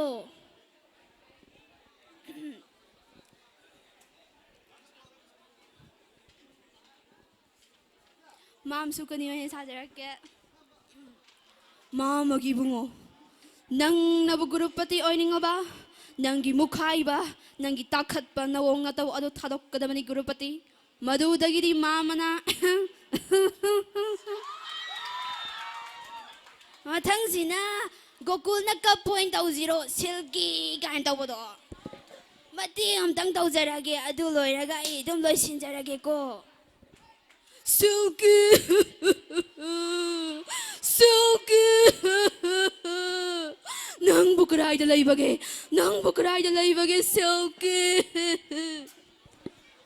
Thank you ꯃꯊꯪꯁꯤꯗꯤ ꯅꯕꯣꯛ ꯄꯤꯁꯛꯇꯒꯤꯁꯨ ꯃꯌꯥꯝꯗꯒꯤ ꯏꯁꯩ ꯃꯇꯦꯛ ꯑꯝꯇ ꯁꯛꯑꯝꯃꯣꯏꯌꯦ ꯃꯇꯦꯛ ꯑꯝꯇꯪ ꯁꯛꯆꯔꯛꯀꯦꯀꯣ ꯀꯔꯤ ꯊꯥꯏꯅꯗꯤ ꯃꯥꯟꯖ ꯅꯪꯕꯨ ꯇꯥꯕꯔꯣ ꯀꯥꯏꯅ ꯌꯥꯝ ꯇꯧꯕꯅꯤ ꯍꯧꯖꯤꯛꯅ ꯈꯨꯜꯂꯒ ꯄꯨꯔꯛꯄ ꯅꯠꯇꯦ ꯄꯥꯏꯔꯛꯄ ꯋꯥꯈꯜꯁꯨ ꯅꯠꯇꯦ ꯏꯟꯁꯤꯟꯗꯨꯅ ꯈꯜꯂꯛꯄ ꯅꯠꯇꯦ ꯀꯔꯤ ꯗꯥꯏꯔꯦꯛ ꯀꯥꯏꯅ ꯌꯥꯝ ꯇꯧꯏꯅꯦꯁꯦ ꯅꯕꯣꯛ ꯑꯩꯗꯤ ꯏꯀꯥꯏꯌꯦꯕ ꯃꯥꯏꯁꯦ ꯀꯔꯥꯏ ꯊꯝꯗꯣꯏꯅꯣ ꯈꯪꯗꯦꯕ ꯏꯁꯤꯡꯁꯤꯗ ꯆꯪꯈ꯭ꯔꯁꯤꯗ ꯉꯁꯥꯏꯗ ꯈꯜꯂꯝꯃꯤꯕꯅꯤ ꯀꯔꯤ ꯅꯪꯒ ꯑꯩꯒ ꯀꯣꯏꯅꯔꯦ ꯑꯃꯒ ꯑꯩꯒ ꯀꯣꯏꯅꯔꯦꯅ ꯀꯔꯤ ꯏꯁꯩꯅꯣ ꯈꯪꯗꯦꯕ ꯃꯇꯝꯒꯤ ꯑꯅꯧꯕ ꯌꯥꯑꯣꯜ ꯍꯥꯏꯗꯨꯅꯤ ꯃꯁꯤꯗ ꯑꯩꯈꯣꯏ ꯑꯍꯟꯅ ꯌꯥꯎꯔꯨ ꯌꯥꯕ ꯅꯠꯇꯦ ꯑꯩꯈꯣꯏꯗꯤ ꯃꯥꯟꯖ ꯅꯪꯕꯨ ꯇꯥꯕꯔꯥ ꯑꯗꯨꯃꯥꯏꯅ ꯑꯣꯏꯅ ꯌꯥꯎꯔꯣꯒꯦꯀꯣ ꯊꯦꯡꯛ ꯌꯨ ꯏꯁꯩ ꯑꯣꯏꯅ ꯇꯥꯃꯤꯟꯅꯔꯁꯦ ꯃꯌꯥꯝ ꯌꯥꯝ ꯊꯥꯒꯠꯆꯔꯤ ꯑꯕꯣꯛ ꯄꯤꯁꯛꯄꯨ ꯊꯥꯒꯠꯆꯔꯤ ꯃꯊꯪ ꯑꯁꯤꯗꯤ ꯑꯩꯈꯣꯏ ꯏꯁꯩ ꯑꯁꯤ ꯍꯧꯅꯕ ꯇꯧꯖꯒꯦ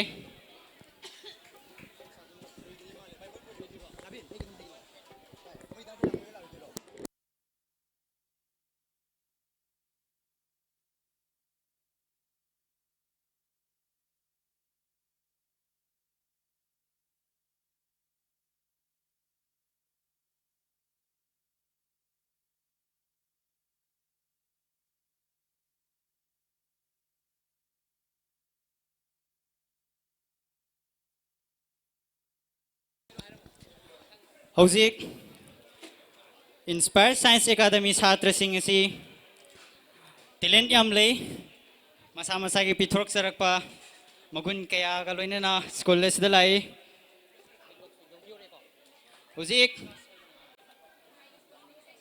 ꯑꯉꯛꯄ ꯍꯥꯏꯒꯗ꯭ꯔꯥ ꯐꯖꯕ ꯍꯥꯏꯒꯗ꯭ꯔꯥ ꯃꯌꯥꯝꯅ ꯑꯗꯨꯝ ꯒꯦꯁ ꯇꯧꯕꯤꯔꯣ ꯌꯥꯝꯅ ꯅꯩꯕ ꯄꯔꯐꯣꯔꯃꯦꯟꯁ ꯑꯃ ꯍꯧꯖꯤꯛ ꯊꯣꯛꯂꯛꯑꯦ Class 11ꯒꯤ ꯕꯤꯀꯥꯁ ꯕꯤꯠ ꯕꯣꯛꯁ ꯄꯔꯐꯣꯔꯝ ꯇꯧꯕꯤꯅꯕꯒꯤꯗꯃꯛꯇ ꯁ꯭ꯇꯦꯖ ꯑꯁꯤꯗ ꯀꯧꯈꯠꯆꯔꯤ ꯕꯤꯀꯥꯁ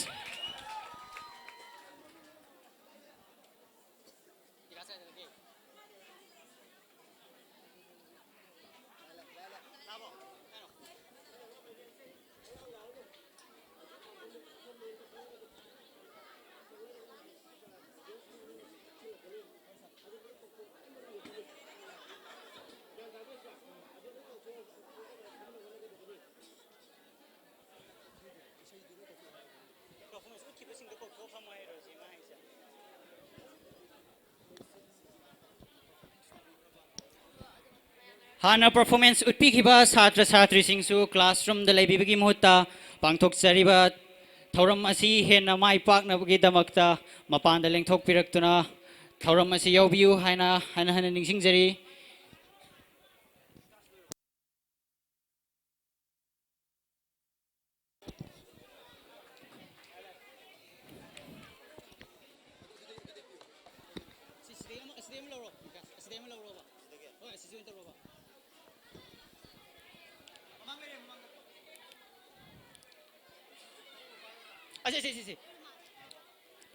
ꯃꯌꯥꯝ ꯕꯤꯀꯥꯁꯀꯤꯗꯃꯛꯇ ꯈꯨꯕꯥꯛ ꯍꯧꯕ ꯑꯝꯇ ꯈꯨꯕꯤꯌꯨ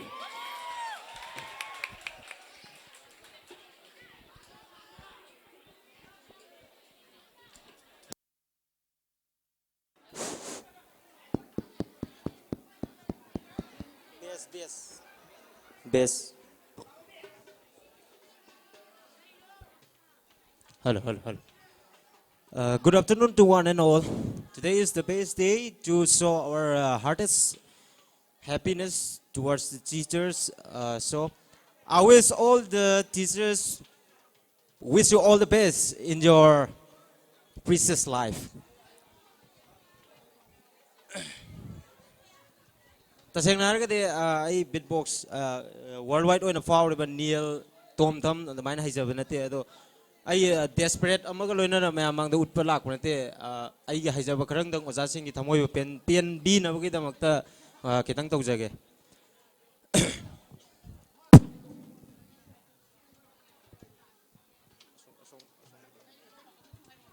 Hello, hello. So, in this Inspire Science Academy, are you guys ready? Sounds not good. Are you guys ready? Let's go. So, firstly, I want to present 3 different sounds. 1.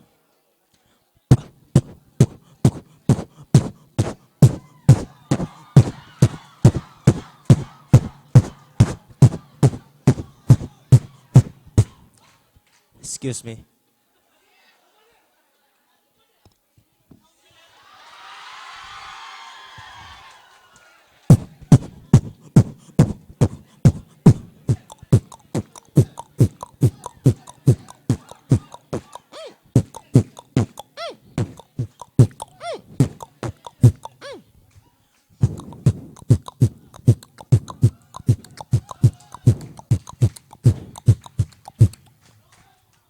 So, I would like to take you all into a journey. 1, India. Boomba boomba chicka chicka boomba boomba chicka chicka boomba boomba chicka chicka boomba boomba chicka chicka. Hazikido kari jati giru mayam da haibiro. Punjabi, right, and China.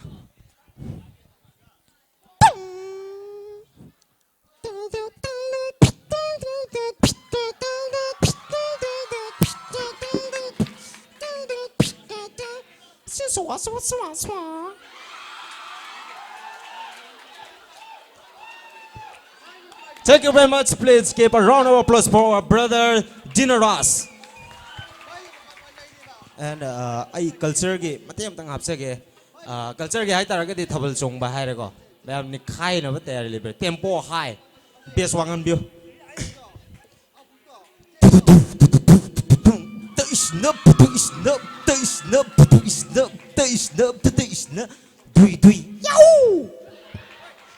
aduga akoigi function mafam sida karigumba Michael Jackson la amba taragadi ai tawjagi ko pak taba mayam nok tui tayari le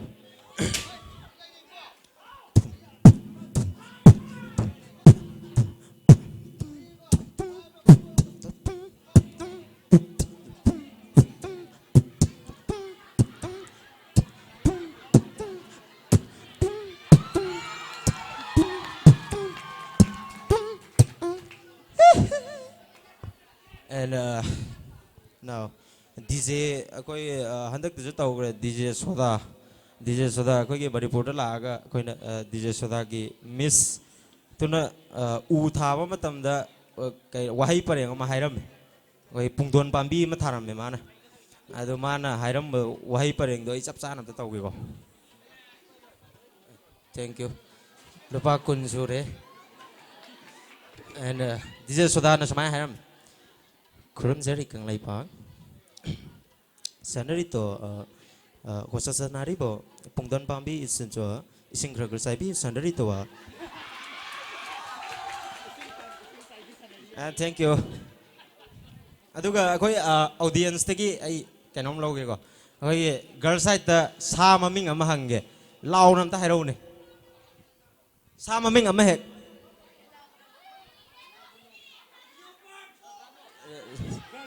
ya akoi nupa thok nam ta khumbiro akoi sa maming ama hek tai biro yare ayam bana sagon haire ko sagon jina akoi ge karner na sagon thora ga bim da chak cha se law na ko wi mata am tok jirak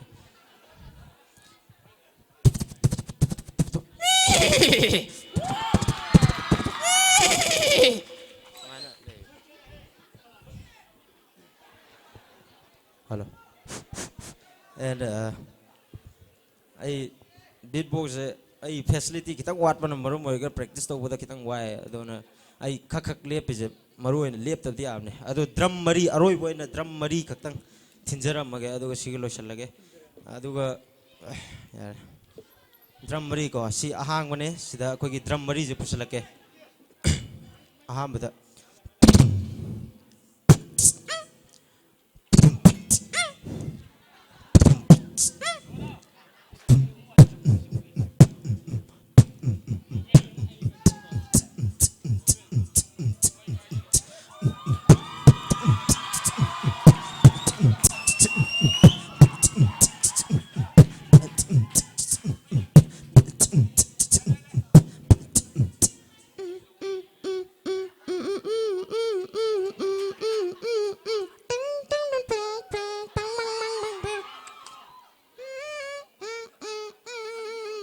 Thank you very much.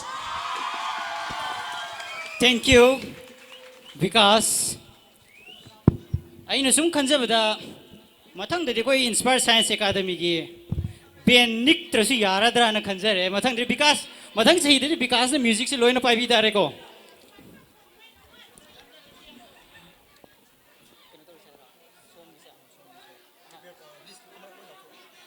Hojik isai perform to bigito ba satra singi list samutang lauthok sage hoi ahan beda somomanta soibam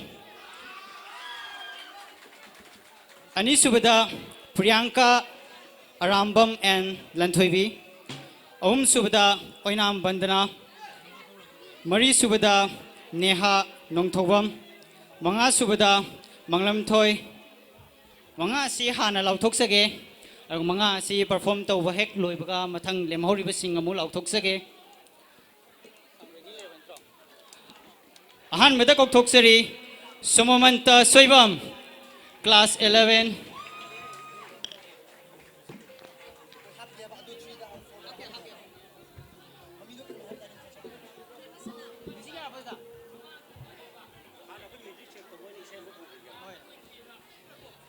somomanta ngaktang ai biko koi gi band sing se amuktang music se yaraba tiasam da tawjage hai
Oza singsu ready to be you. Unexpected na lakto ise.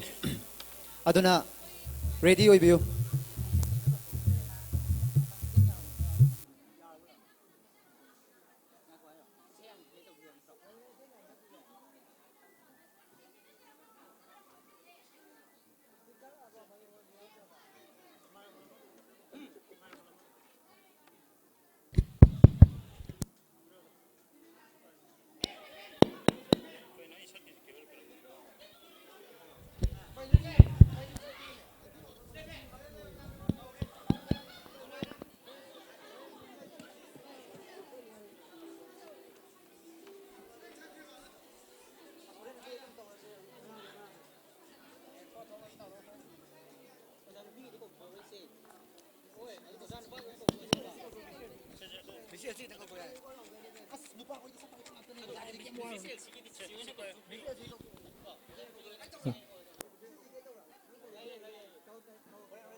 Respect to mo nin utseba.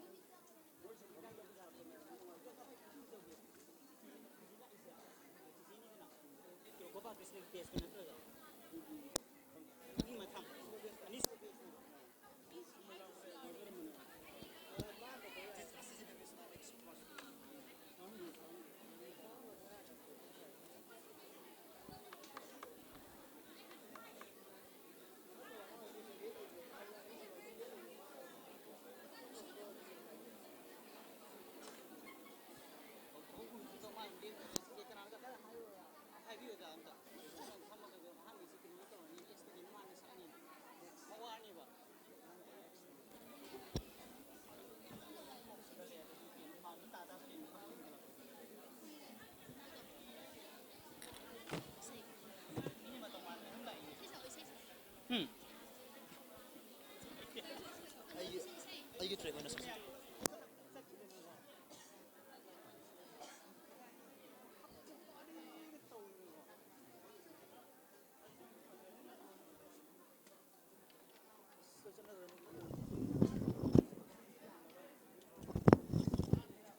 Hello.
ꯇꯧꯔꯒꯦ ꯃꯌꯥꯝ ꯏꯁꯩ ꯍꯧꯗꯣꯔꯦ ꯆꯠꯄꯤꯈꯤꯅꯨꯋꯣ ꯉꯥꯏꯈꯨꯋꯣ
Hello.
hojik isai gi thoram asi chatha janaba tawjarage mayam puna pokoi nang han bi han jaru gi damakta mayam puna puna pi gani yamna puni nu siningai oiba thabak amani hojik ekhoi gi inspire science academy da hana tambiramba ichema isai masam ta khudol tamjage haina ekhoi da haire ana han bida isi esi kokhatsage memisana si memisana lengkhat piro siesta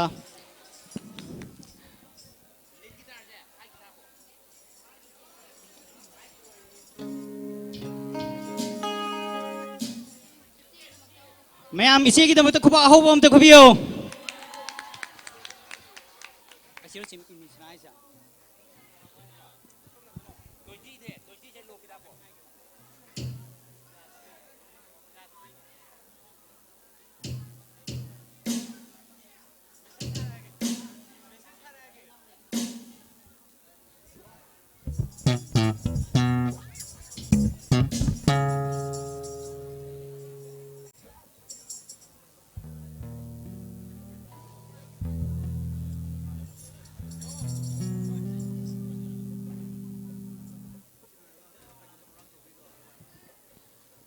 isegi performance si hek loibaga mathangda somomanta soibam class 11 tharang tawduna lebiyo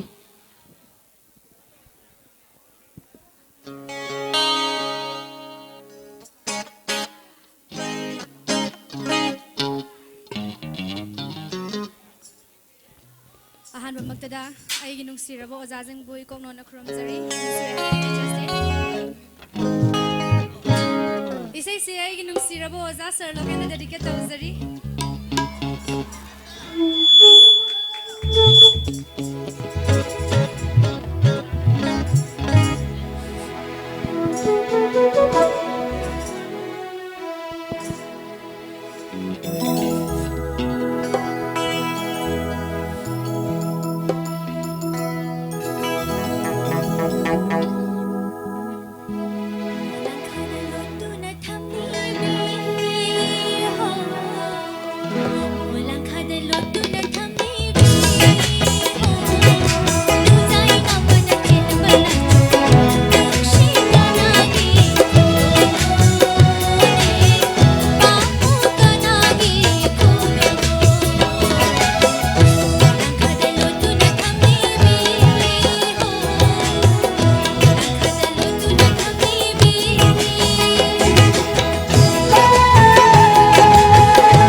Thank you. Ise Memisana. Zik mapanda leibiriba satrasing su manungda lengsin birao haina ningsing jage. Mathangda Somomanta Soibam class 11. Isay khudol tamina bidamagta lengthok piro.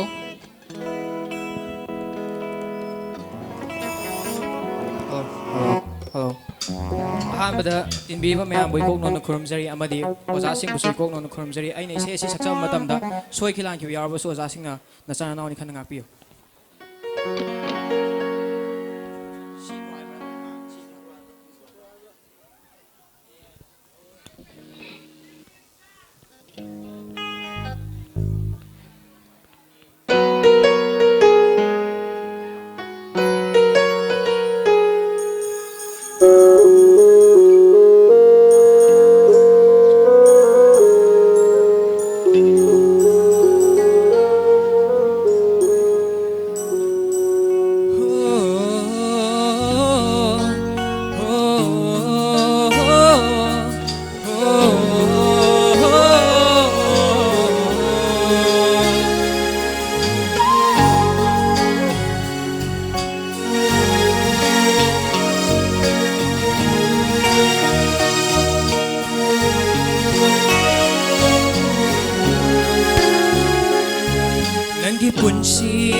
Jaba pumbasho mangkhare launam wahita oiramle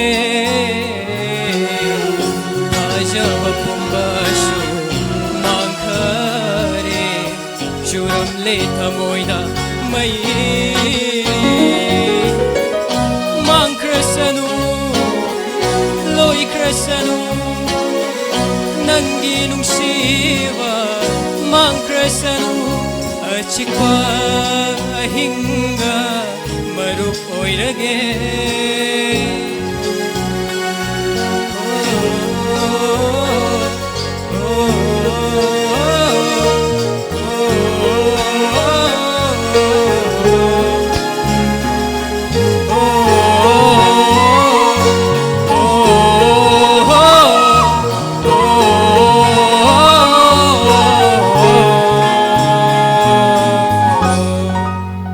Thank you. Thank you, Marup. Pukning siyam nung si say siyam pazay. Ado class 11 na kairi siwa kope wakan du kan biru gino. Aga ani subada kauthok seri Priyanka Arambam and Lanthoibi.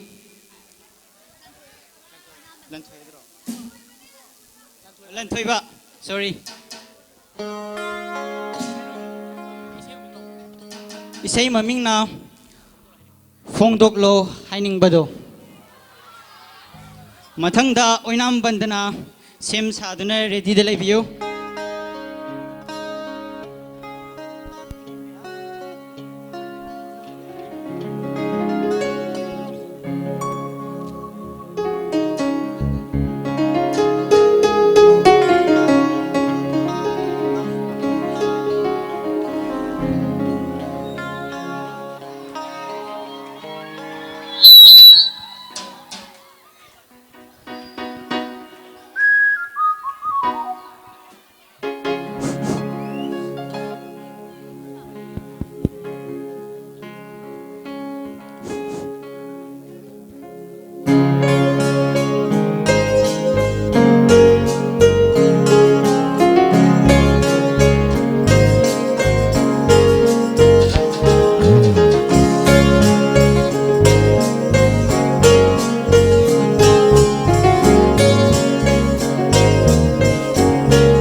Solpit na napada Kanamata kang haloisi Ihaw sawa masali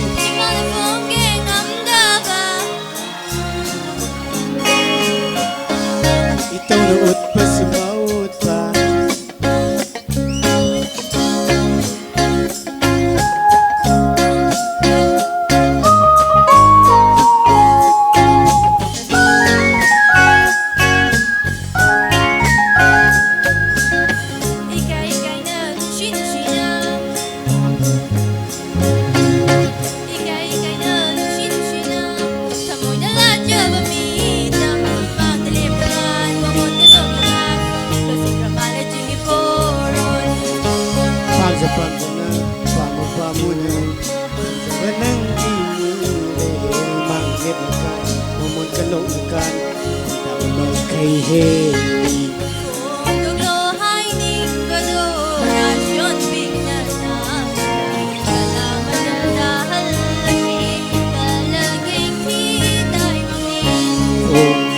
Haining baro solpit na napada Kanamata kang haloisi Ihaw sawa masali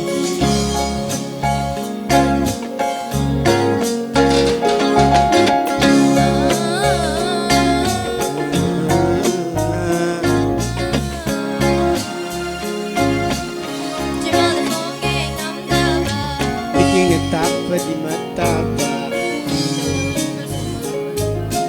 Kung patrik maluba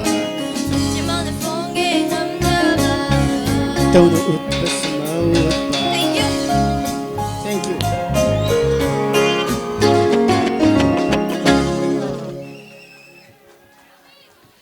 Thank you, Priyanka Arambam and Lanthoiba. Mathang asidi Oinam Bandana class 11 uning thau section mahaki sakadoribi isay sina singlon lan na laikhraba nangbu mathang Oinam Bandana ki performance ki hek matungda Navin, and Kulin. Isa'y maming na Ima.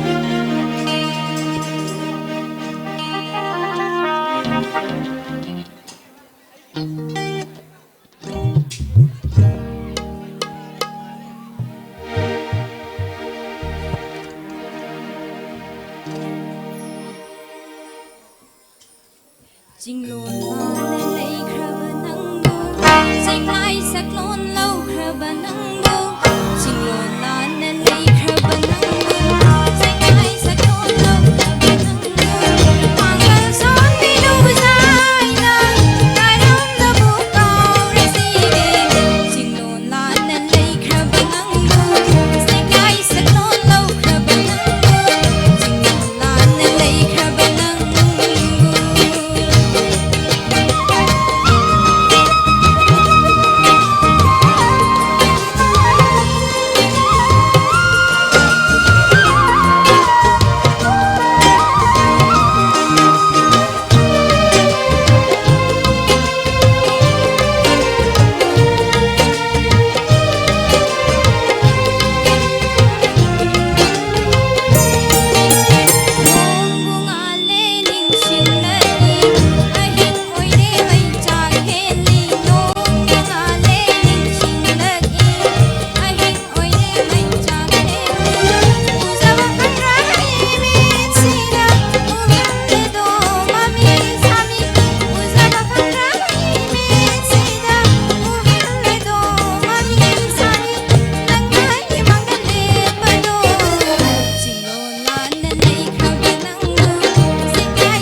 Thank you, Bandra. Sayang Pase. Matang Sidi, Sir VP. Koi kai kumjunjar ba Sir VP na. Sol matang kudol tamjana bi damagta. Request of Zari.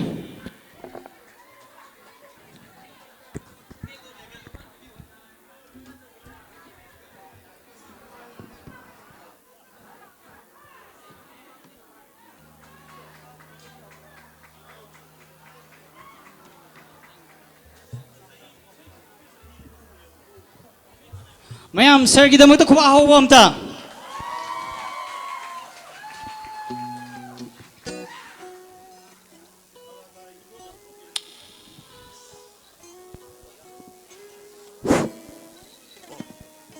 Horen isay yang ada khanau talaga di. Oja lo kena dai pu kada bne. Isay je apa ba laiti. ꯐꯥꯗꯕ ꯇꯪꯈꯥꯏ ꯃꯆꯦꯠ ꯑꯅꯤ ꯁꯛꯁꯤꯔ ꯈꯪꯗꯦ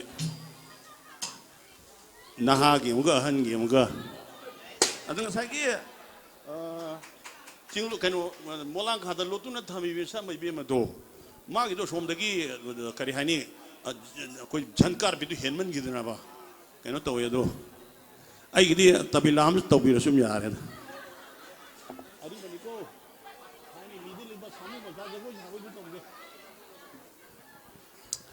ꯐꯦꯕꯜꯅꯦ ꯑꯩꯒꯤ ꯏꯁꯩꯁꯦ ꯋꯥꯔꯤꯅꯤ ꯑꯉꯥꯡꯒꯤ ꯖꯒꯣꯏ ꯁꯥꯕꯒꯤ ꯍꯧꯔꯁꯤꯀꯣ ꯈꯣꯟꯁꯤꯗꯤ ꯌꯥꯗ꯭ꯔꯦ ꯏꯁꯦꯡ ꯁꯦꯡꯅ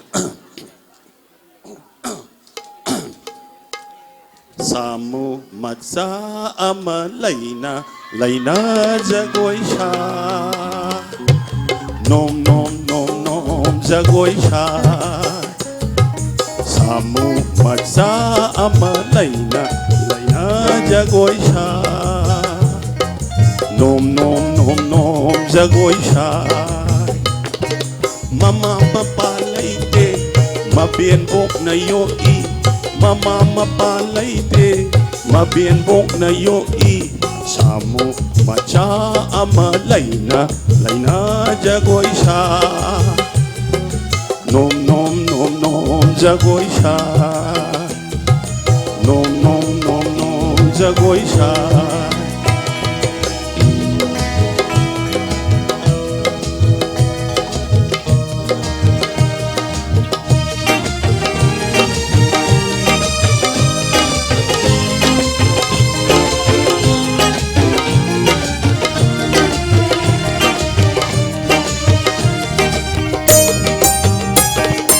Mabien bok na nok say Pien na yeng jay Lapoy saro in jay Jagoy saro hai jay Mabien bok na nok say Pien na yeng jay Oza lokien mana Masada go yeng lok ay Mabien bok na nok say Pien na yeng jay Jagoy saro hai jay Lapoy charo inzay Samu maca ama laina jagoi sha Nom nom nom nom jagoi sha Samu maca ama laina jagoi sha Nom nom nom nom jagoi sha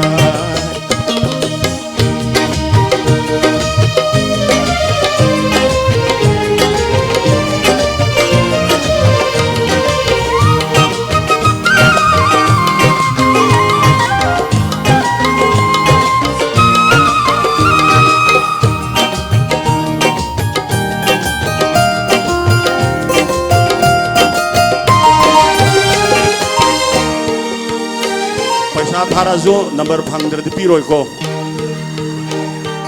Mabien bok na khali kumai ama tauke masui bapok no mita kumai tauke ngasi Mabien bok na khali kumai ama tauke masui mapok no mita kumai tauke ngasi ipu saom hanu ba yairam le punglon prim tang prim tang prim tang prim tang prim tang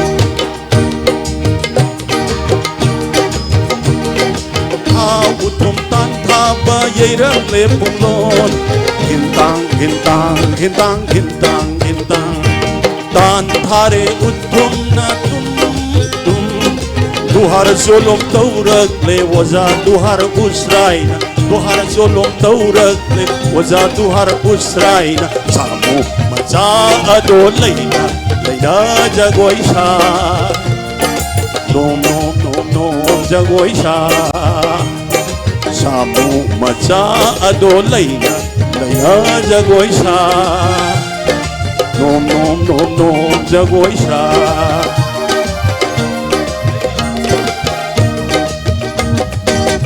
Nong may koro numita Samu maca mangkare Mabien bok na kapsay Koy titiri mabu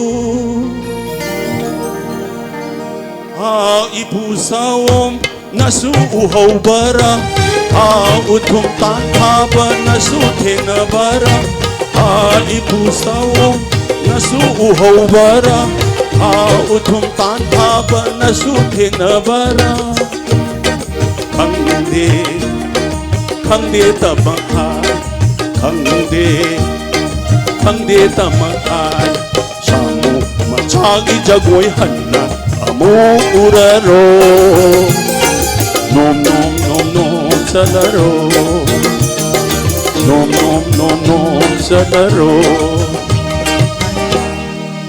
mati am taga toramage namu ki shahida lokshan dabai mati ek to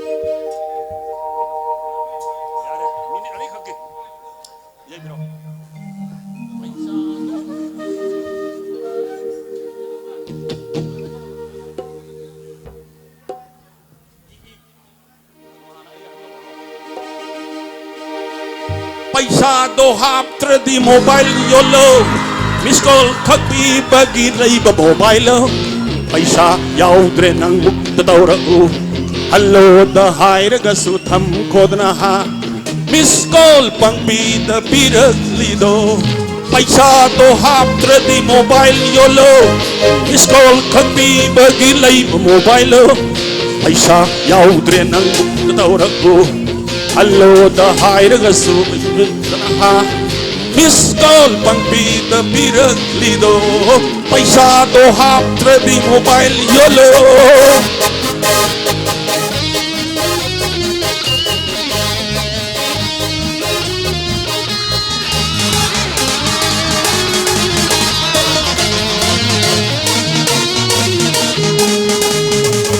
miss call the khang na bi mobile the koi na bi Kunjin di nalaga sak yam na TV Restaurant heroin Mobile da low kibi Makoy kumo oy rasu Sen di mam di hey Miss call su wapi ba Nung don na magkakaura Pop sita high view Wem taway ramba Miss call su wapi ba Yung don na magkakaura Pau si masu high view Nga taway ramba Moy city haina dieta no yor su haina roita moy city haina dieta no yor su haina roita si gumba miss call ni ay na sounding ba ha paisa do haptra di mobile yolo miss call khakpi bagi live mobile paisa yaw dre nang tawra u hello da hair ga su tham kodna ha miss call pangpi da pirak lido paisa to haptra di mobile yolo makadu di mathang jai da tham mathang jai gi thamjarage thank you sir mathang asidi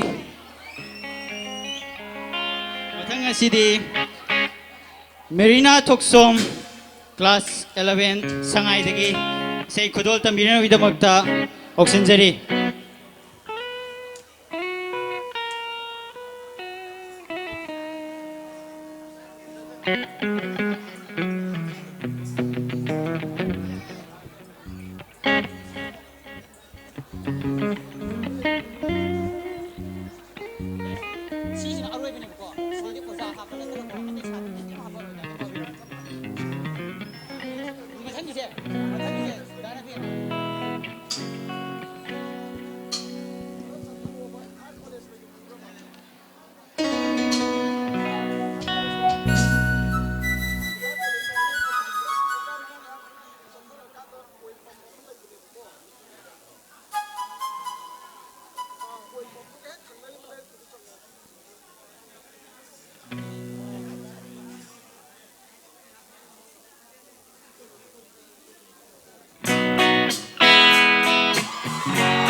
phố chân đi đằng đi nào khuất nào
Thank you, Marina.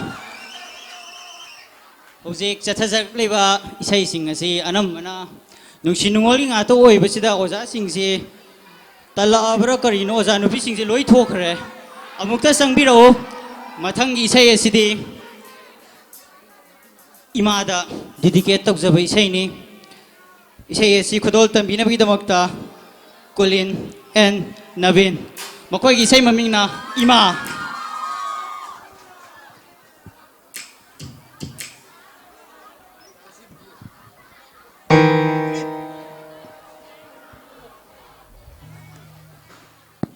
Hello.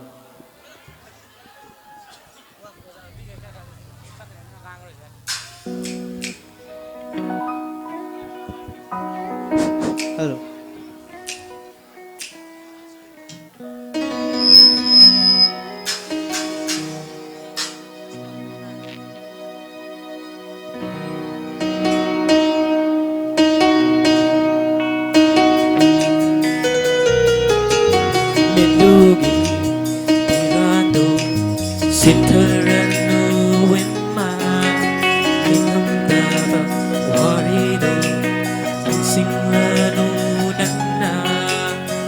Dugi tirando sitarano imma ningamdava warido ning singlanu nangna le matam se nang na Watch her I believe in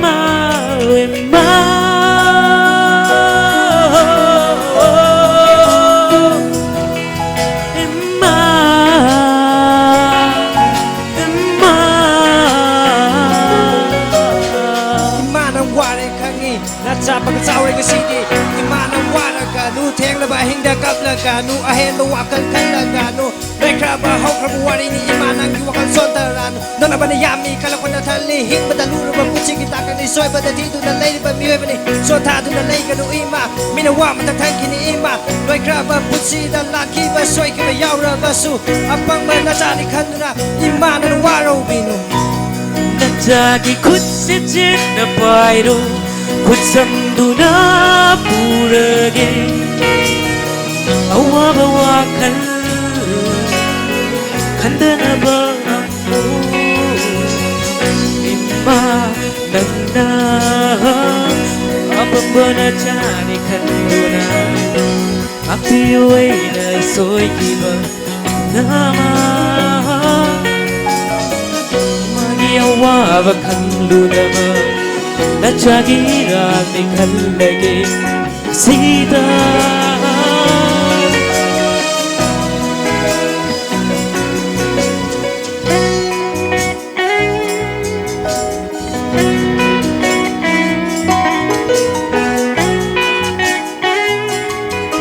Mari hena nuksiba kana laide Tabu kara na budu na ay koy Yok di bani Tabu na sana tausi ay koy na Lagi mungkin wakal sota dan matausi Ay nasat palami ko di kama ko Kako di imana sina tu nasali Ay gilak pati kako di soy Kadaba ko di imana ngak tu na layri Ay balay di ka naso ay di imaday Matama po hay matulay na di Lagi na tsaoy jagi ima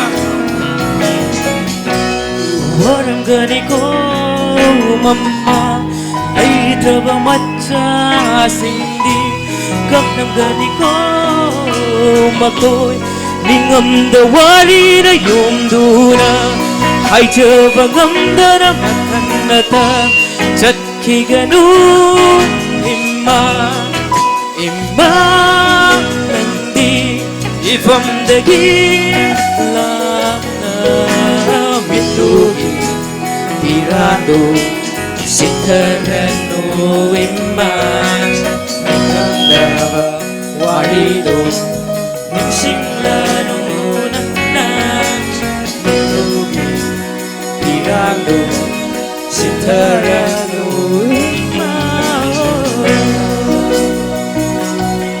Thank you.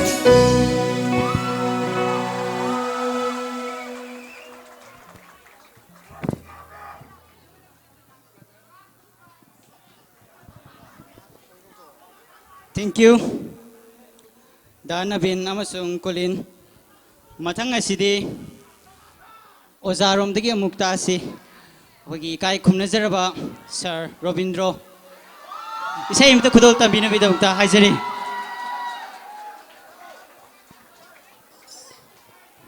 mathangda Neha Nongthongbam sem saduna leibiyo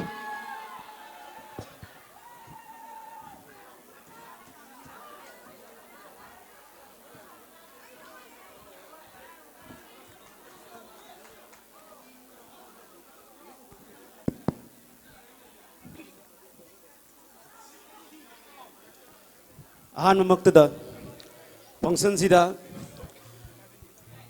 isai saknaba gidaba kudong sabam pibibagi damakta thagachari ai sama hujise sinus na adana natonje fulle ado isai amdadi sakke tawne to soigi balan ki yawasu ngakpi gani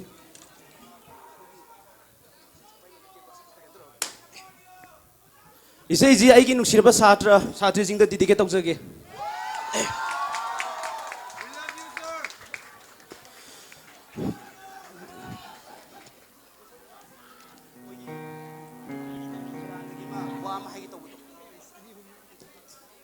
Isai salah ni na pau ta ba di ai ji isai ir pork puni kaugan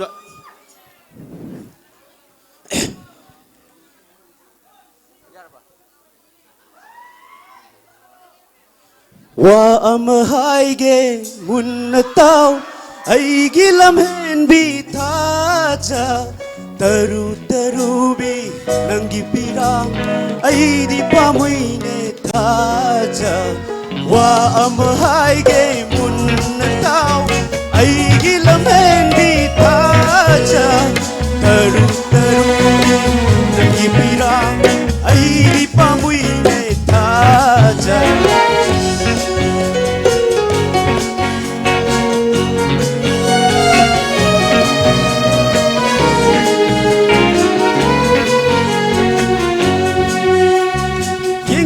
khuding saluba khuding kumhai gi kumhai ngakti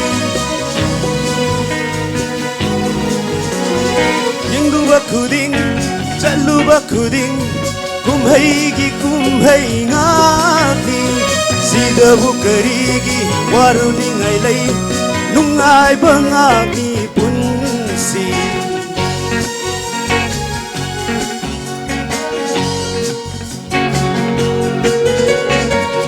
ama haige munna tau aigi lamhendi thaja taru tarubi nangi pirang aidi pamuine thaja wa ama haige munna tau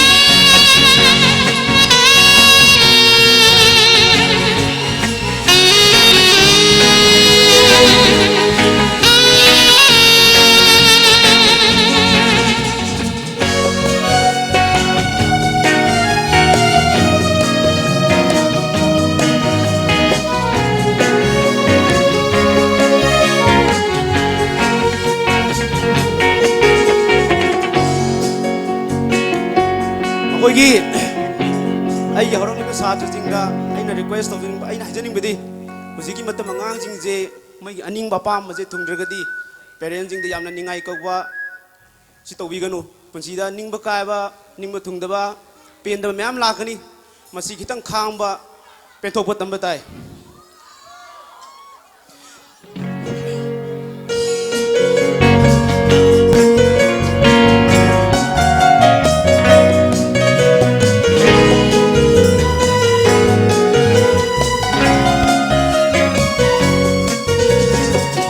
da cuidava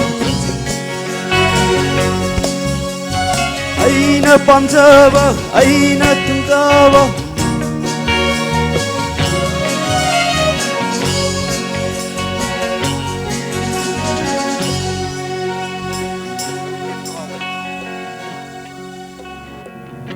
sorry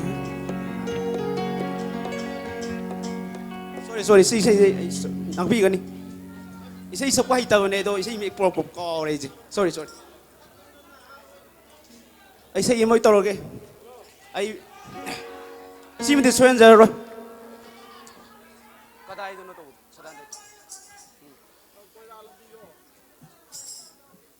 kadai do no sadi bunang na mirai biram laga ai gi nungsibabu kadai dano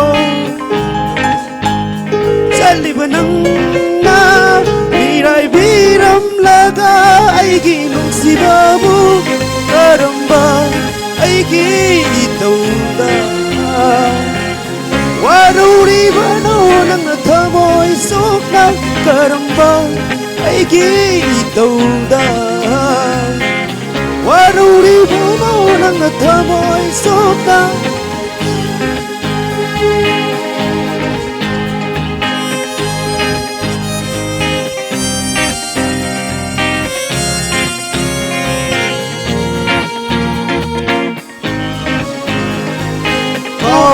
Bara nungsi wasakayado sangmin nakiba nang ay tatna Maura bara nungsi wasakayado sangmin nakiba nang ay tatna Maura bara ne nungsi wasakayado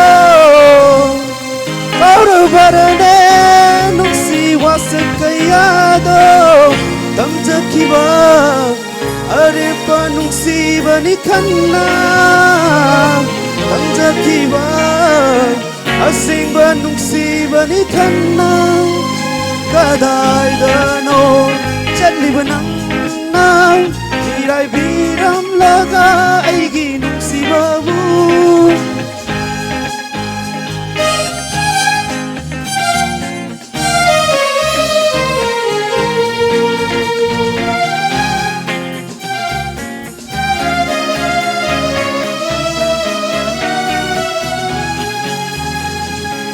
Halaklone nang buinak taasung Halaklone nang buinak taamung Wahange hot naranu aibu amu kana Wahange hot naranu aibu amu kana Kayang kuina Kang koge asukwana Unsi may sakse itanta Kaday dano Chalibanang na Miray biram laga Ay ginuksiba mo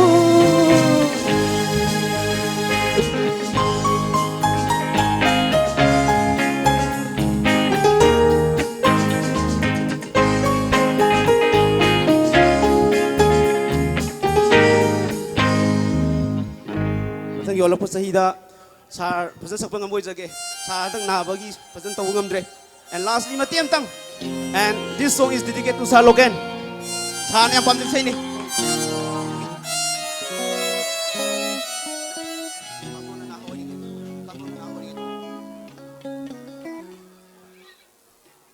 natuan se phulle ado apun man natuan se namgai rang sakit tawu ne tatuna na ha uringai Tatuna na ha uiringai Ting na hobara asimba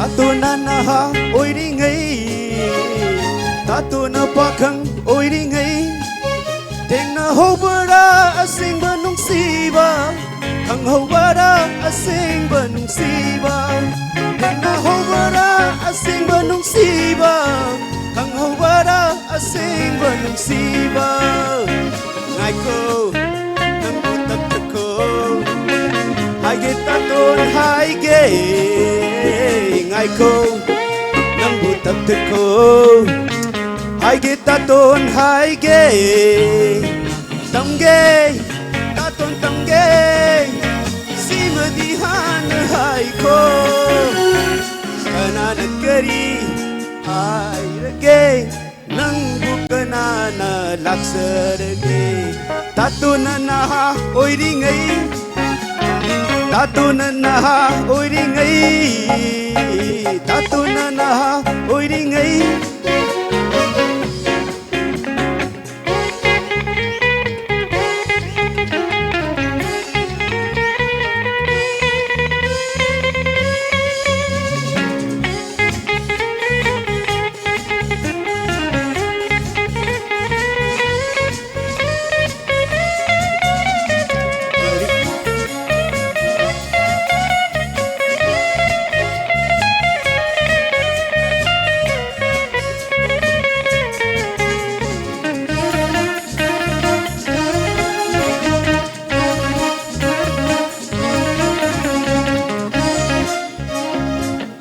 Ayu hai tuna kaya di kuire ngai jarak pa jelasi hai basu ya de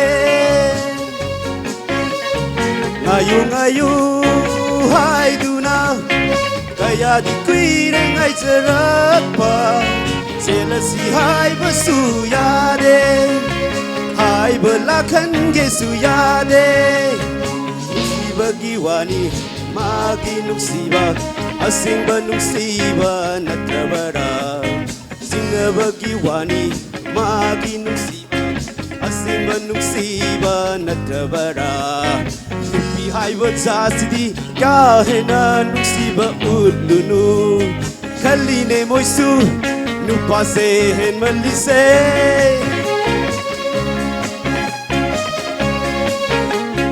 Tatuna naha oiri ngai Tatuna naha oiri ngai Tatuna naha oiri ngai Thank you. Thank you, sir. Ngasi thauram asida tinbiriba mi pumnamak asigi manungda ngasigi thauram asi mai paknaba singhibada khwaidagi wajagiba oja Sir Robindroni ekhoina khangdaba haitaba awatpa kayabu sarna awana thidana ekhoibu support tawbigibidamukta thamoi manungdagi inspire gi satra pumnamakki mohut sinjaduna sarbu tharba phongdoksari. Thank you, sir. Mathang asidi Neha Nongthombam class 11 magi isai maming na kano thong se launa thong su launa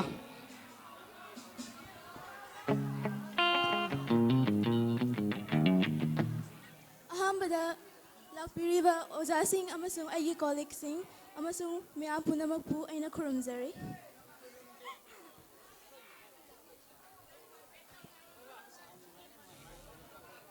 Smile. Soy gilan ki baya aur se lakti gani.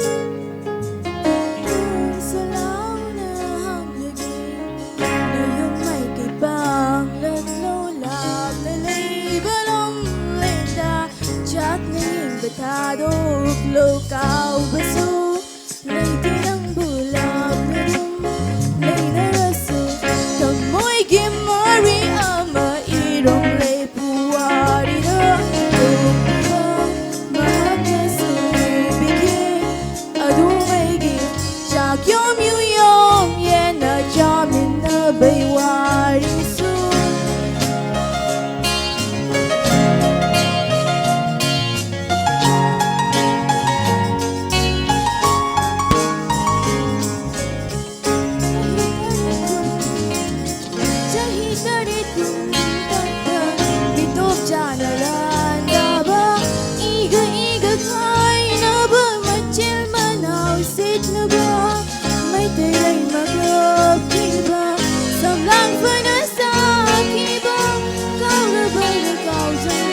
Bakang lấy ijasa Kau dah kau janji bakang lấy ijasa Kau besu lấy tiang bulap ledu lấy na rasu tamoy gimari ama irom le puwari da kopi mahak na sulibigin adumigin syakyom yuyom yan na jamin na baywari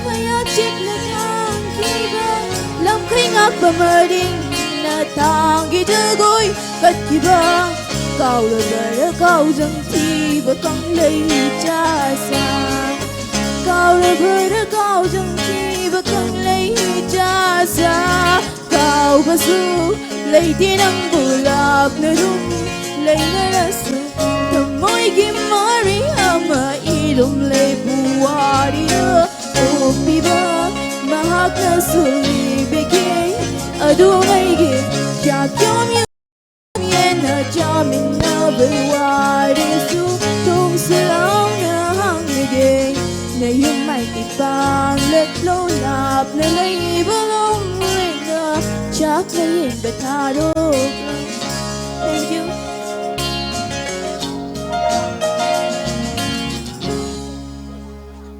Thank you. Neha.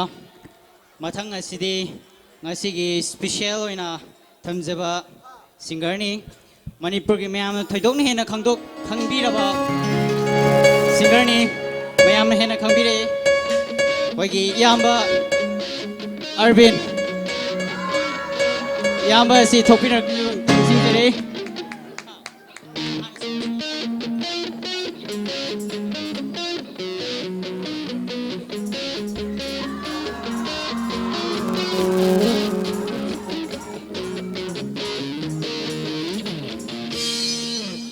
Halo, halo. Punamak kumjari.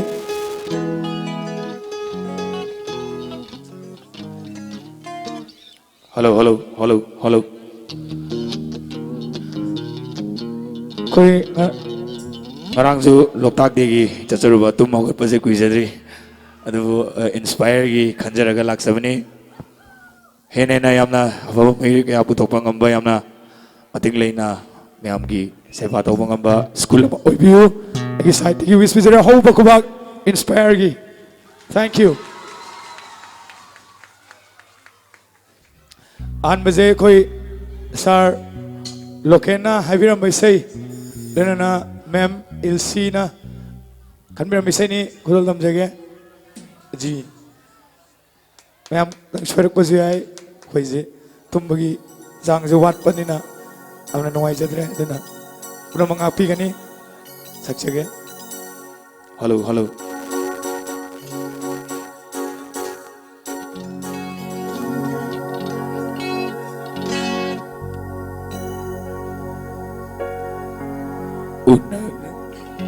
Halo, halo. Unarvasu khangnada bagum kaunaba ngamdredo asira kaina bagi pal haibado gayadanak marambano nangaigi punsise ngasidi kayadanak na lapnaraba unarabasu khangnada bagum kaunaba ngamdredo asira kaina bagi pal haibado asira kaina bagi pal haibado ayadanak naramba no.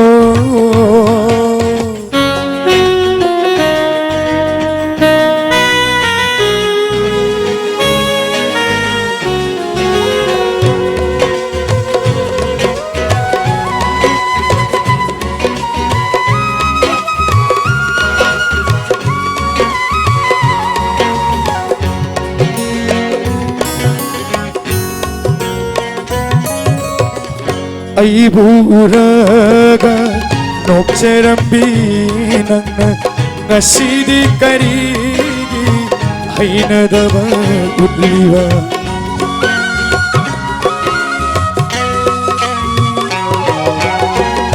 Aiburaga nokcherambi nangna ngasidi karigi hainadaba udliwa Hangimbani wahangse nangi thamoida Hangimbani wahangse nangi thamoida Yengjava se natana hangjavadi nandredo Yengjava se natana hangjavadi nandredo Ayadanak narambano Nangaigi punsise ngasidi kayadanak na lapnaraba kayadanak naramba no.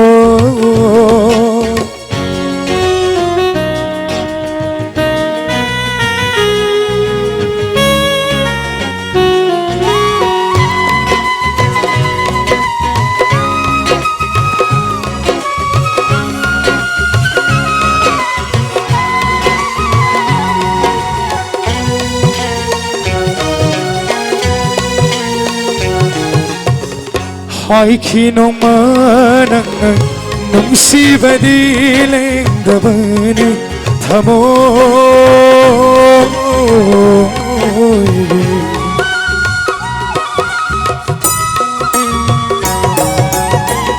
hỏi khi nông mơ nắng nung si và đi lên đờ bơi thầm ôi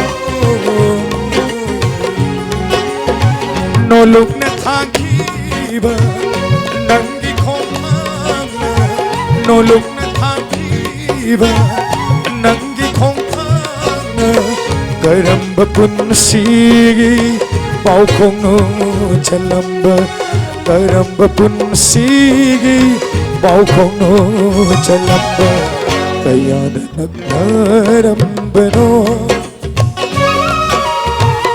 nang ay punsise ngasidi kaya danak na lap na kaya danak na rambano kaya danak na rambano kaya danak na rambano. Thank you. Thank you. Say how's again? Ano ba? Hello. Hello, hello, hello.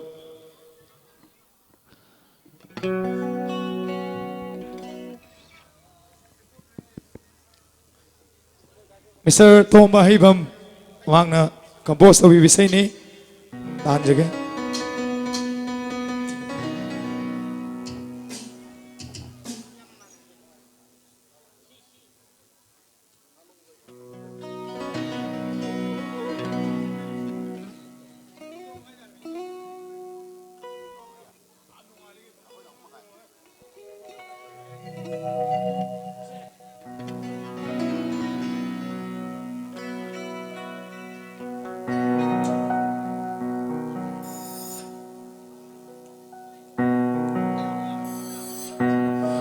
Nungsibi ng gitamoyduna sumduna tambiramle aibu Nungsibi ng gitamoyduna sumduna tambiramle aibu mong phong gilay rolong hakjang polas nakutuna fumjin biramle mong phong ghi lấy đôi lung để nâng nâng khut tu nơ phong jin bi ram le cài hậu đê ghi thơ môi xe cài hậu đê ghi thơ môi xe ai đi thơ môi cài hậu đê ai đi thơ môi cài hậu đê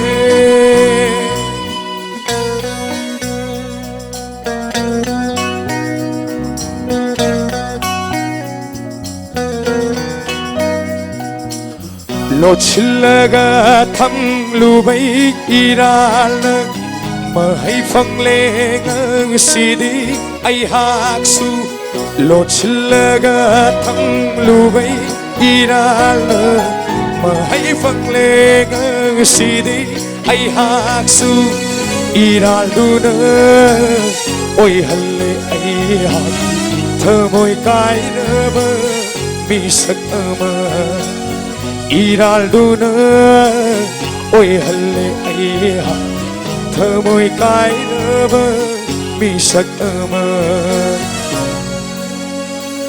thơ môi cái nơ mơ mi sắc mơ thơ môi cái nơ mơ mi sắc mơ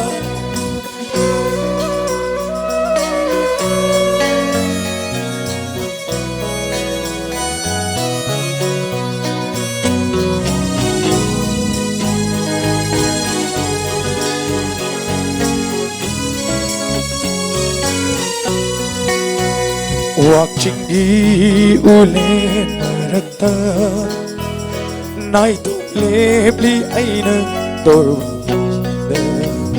watching di ulen marakta nai tom lepli aina torbasida nangna chatkiba mai kaida yengduna talai haure idom ithan tha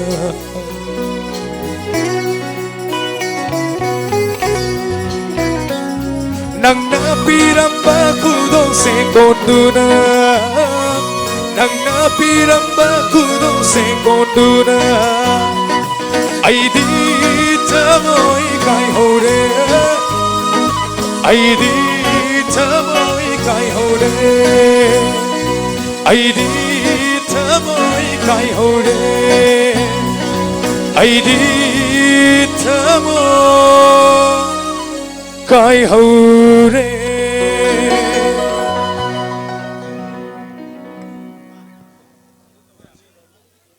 hello hello hello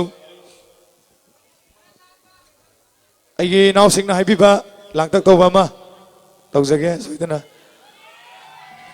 nói chứ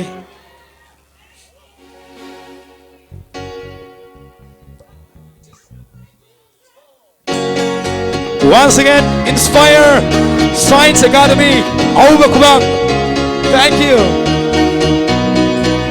một khi đưa mãi dòng say amuk nang moda ikai và nang lệ tan ra cha hậu da một khi đưa mãi dòng say amuk nang moda ikai và nang lệ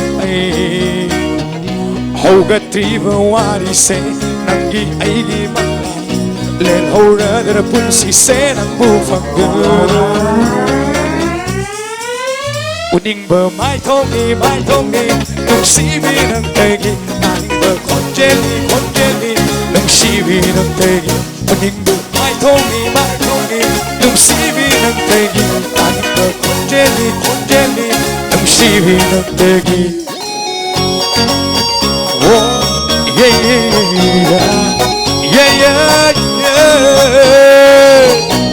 ai na pa basunang ni ai na chapa senangi manglani nang di ai na mi ko khuding mangliba ai gi thawai ni nang di hoi ning boy da so nak na lep no ina kai mai sloi gi thamu shena viro ai wa khal se na tum lege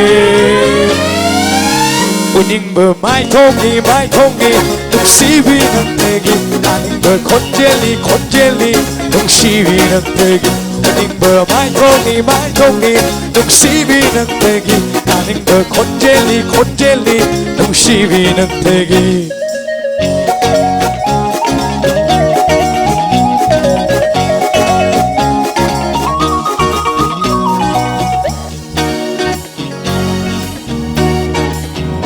nong to hen mali khanga phong pa khali nung sina tau ning tv pa khang tha moi se pu kre kari gi bung sali ai gi tha moi nang na kan na su theng ri ngai kan na ne yi ri ngai la lo pa khang ki na pa khan le gi tha phong do pa ngang ri đôi han bay à đôi wa đi se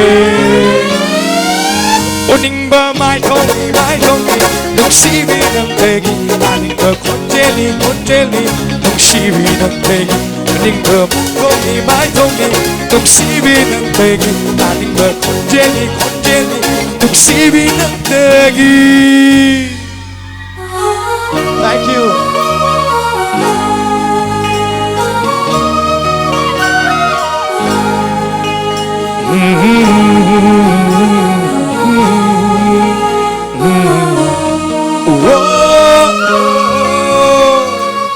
ai đi nang ngon de ngao khare no pa thok lo pa mu ba mira lamba lang tri ngai si de jet na pai do ai gi khu dang se u bi do pan thong lam bi da loi han khi no i ba ni gi wa di se kum ko ding tam lu ge au na da bi happy you nang tani na la chaba ubi roi da ching nei nung si pan thung ning TV nangi aigi banthung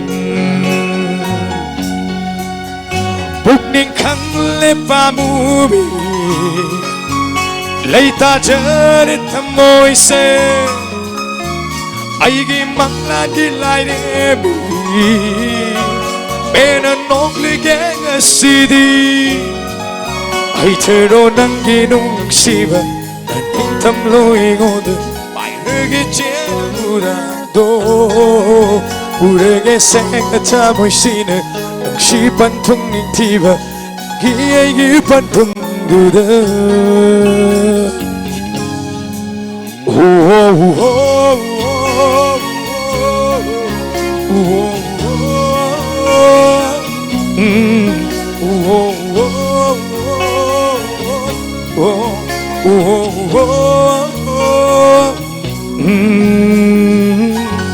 Thank you.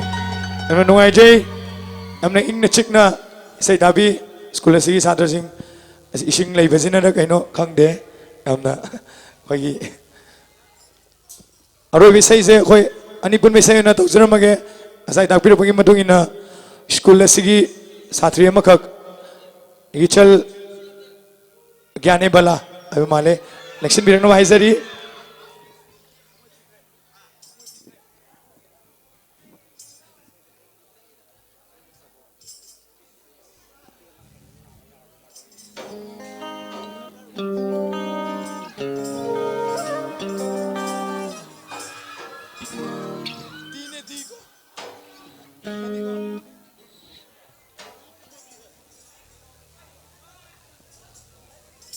Hello ma'am याद रहे ngасai yum yorokpada pung 3 makai ngalabane dubu koi sar local madi ai atun oi leijabana ai je inspire gi soi dabai adabagi lakchabane duna anjana amu hai bagi waro bidana bhai jari silorga mu tumu gi doine probi ade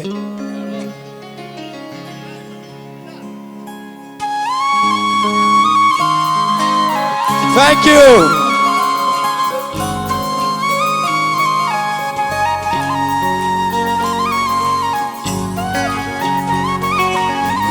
Hello.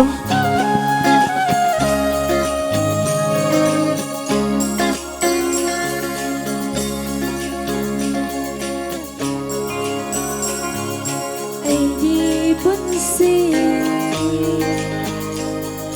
maju sangre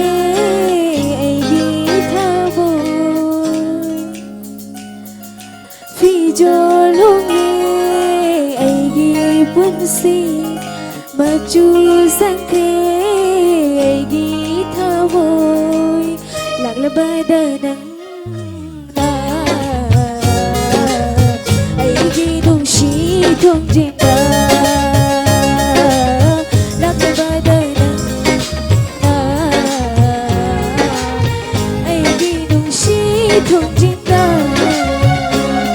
Ikai fiji marunda mai thumbo lonano lona tum ilanu thamoi sinaro nakabana sengamba nusi khudani thamoi ani mai lathuk na ba Kung jalanu itu di lonaru cinta na palanu dung si hai hai oro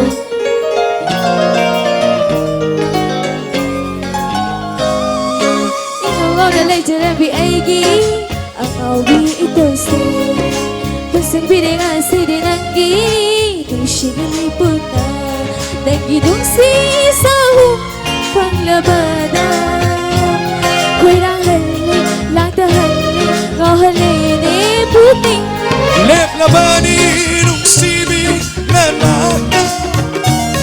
kun sigi hong le roi hong pham sa shi hai na phone number ngam thab su ai di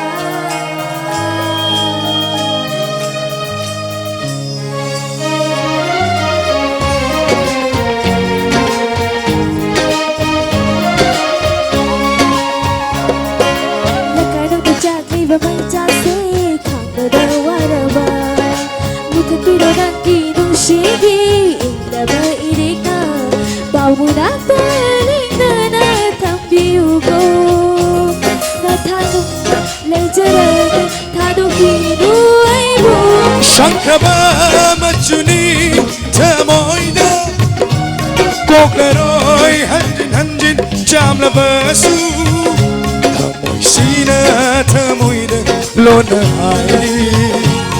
aidi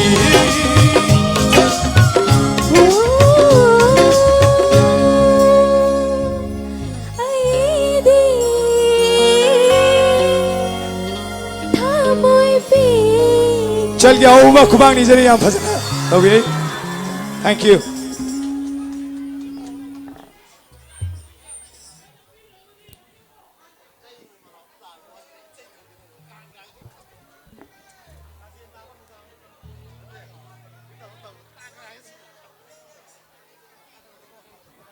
Thank you.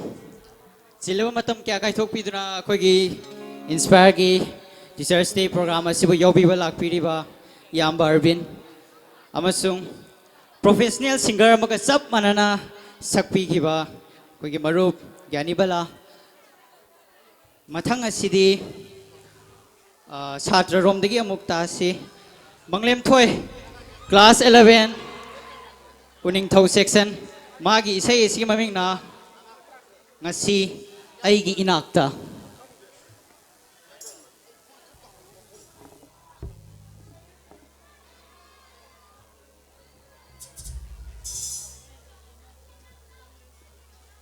Mayam Manglem Thoi kita mata kuba ho mata kubi je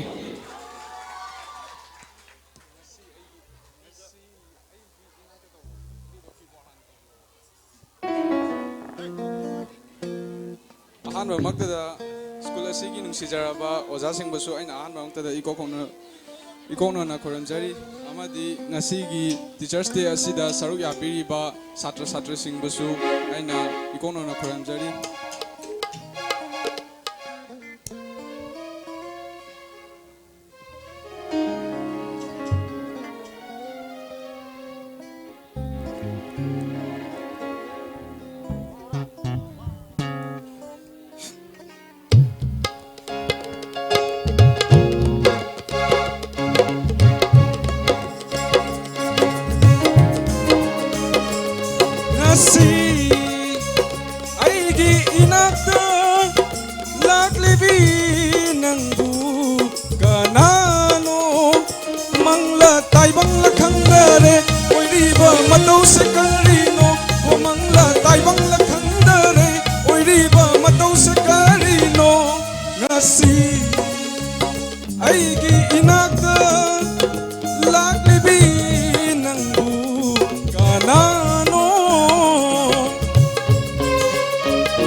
Thank you.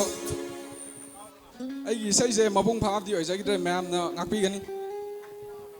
Thank you Manglem Thoi. Mathang asidi class 12 tagi naubungo sei khodol tabiner bidamakta kautoksari. Mahaki sei si mamingna Khoi Thum Lava.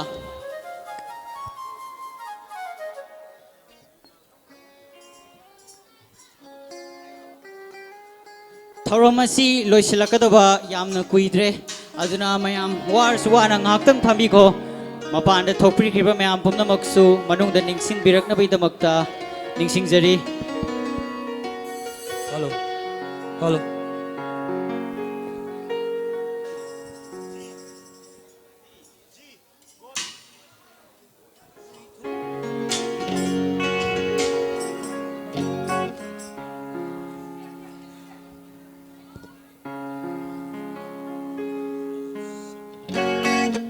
Hello.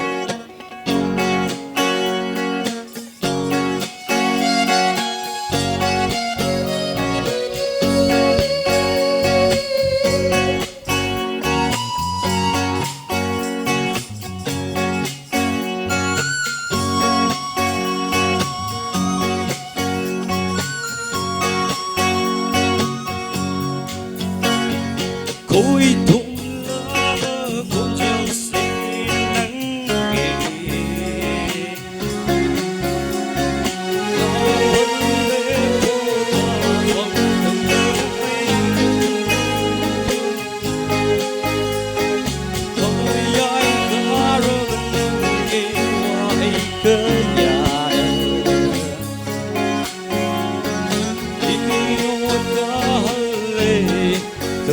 yat pung ai gi esa ku dripi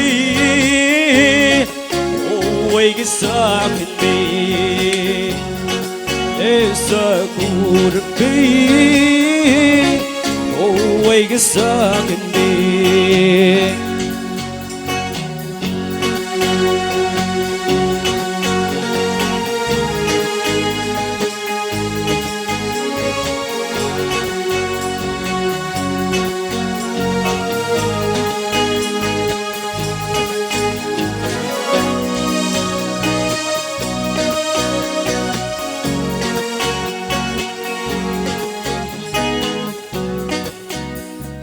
Bất chu cây giá đã lấy tiền lời đi bằng lang sân gai xin cây đâu cây ngàn đi rơ đi phụ đi mà ta chưa cũng ngờ bất chu cây giá lấy tiền lời đi bằng lang sân gai xin cây đâu cây ngàn đi rơ đi phụ đi mà ta chưa cũng ngờ cây đâu mây trái đi ra đi những gì mà chỉ mà nằm cây đâu mây trái đi ra đi những gì mà chỉ mà nằm hết sa cù được bi ôi cái sa cái bi hết sa cù được bi oh oh ôi cái sa cái bi.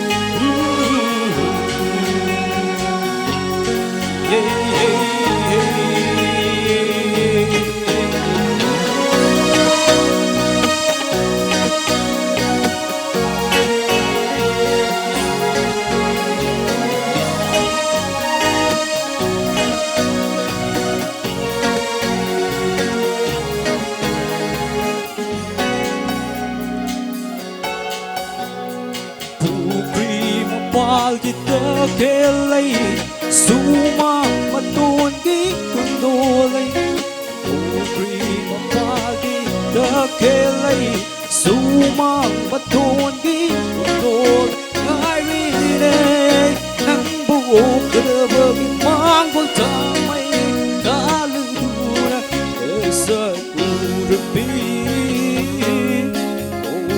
sakindi esa kurbi always sakindi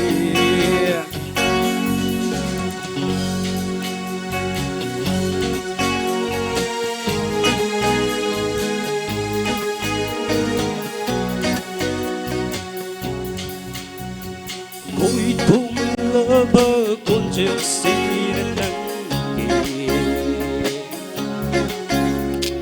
Nau hơ lê bố ta phật nâng ai bù Mời ai gà rơ bên kì hoài cơ nhà Ý nôi gà hơ lê ơi át cũng bơ anh esa kurbi always sakindi esa kurbi always sakindi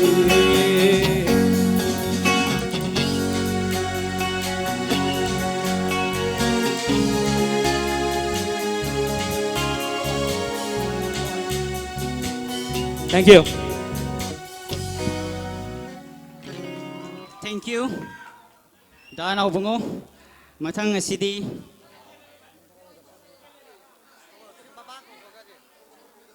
Sir Maheta isay matang kudol tambina bigita magta CS ki may kaida koksinjari. Sir amta sang biro.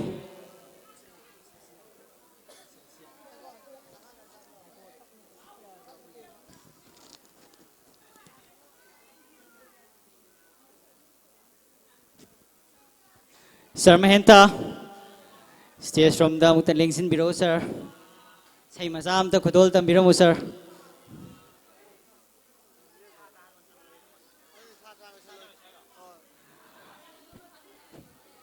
Pare sir na Satra Singh Hanalotion Bio, Duga, sir. Saksaki Hai, Aduna. Matanga City. Rinaldo, class 11. Maki, say Maming na Nangbo Asum.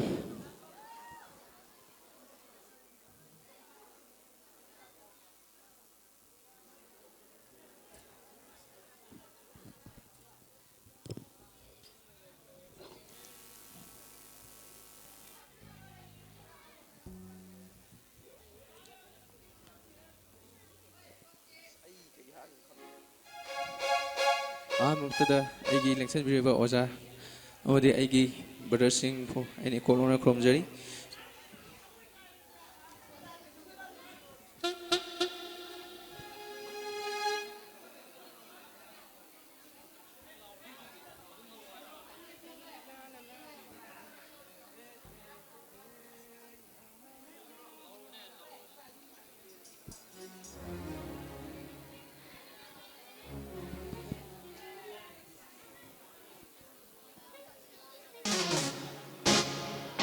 All the students are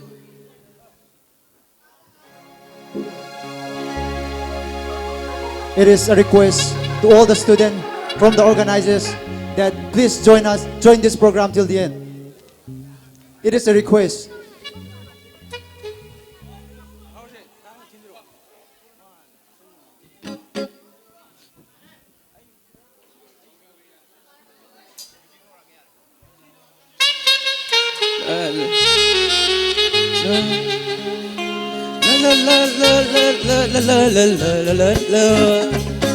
Hey, ah, hey,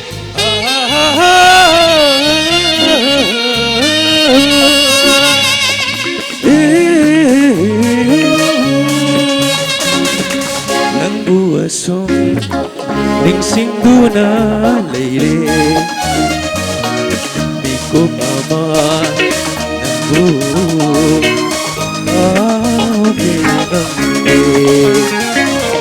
nang buwasong ningsing duna leire di ko mama nang ngamde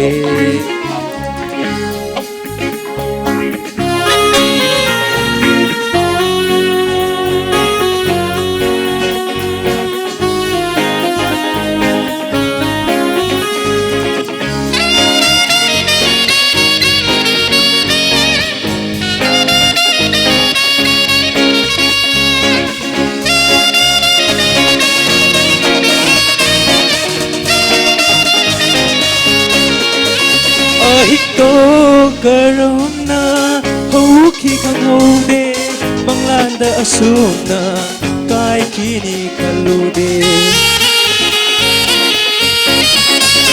Aindo arawna hauki kang hode manglanda asumna kai kini kalude asira punsi asira nungsiba aigi wakal aigi punsi aigi wakal aigi punsi mafam kangdre aidi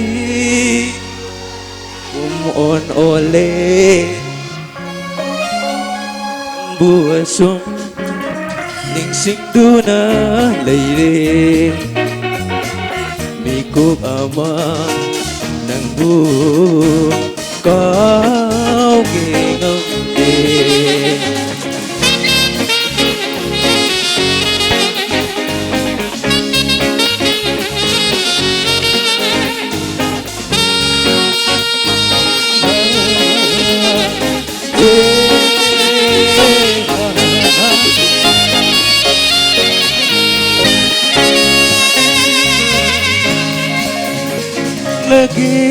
Ningli awa base kang bagi panggal loi kramale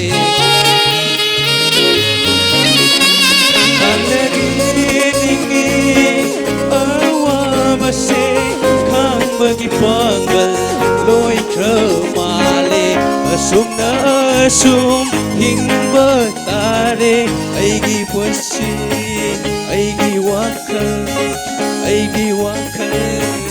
aigi punsi mafam kandre aidi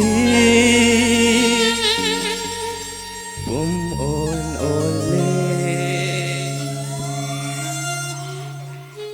nang buasum singduna leire mikuk ama nang bu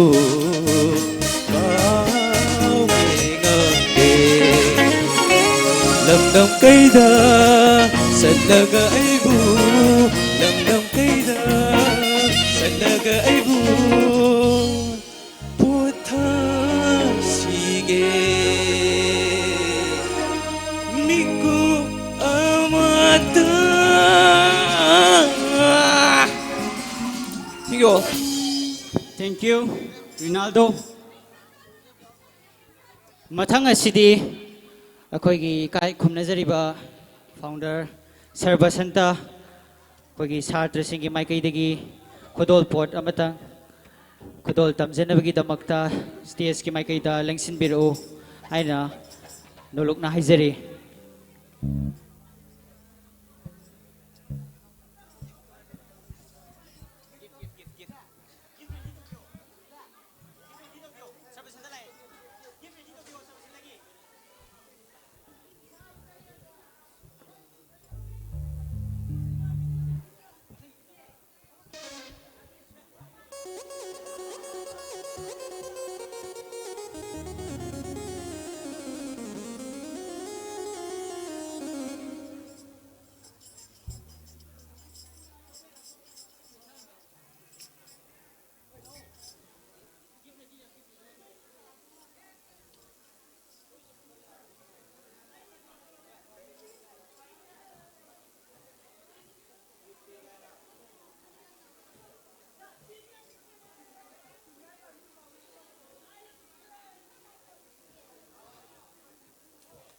ma'am sir की दमत खुबा हो बमता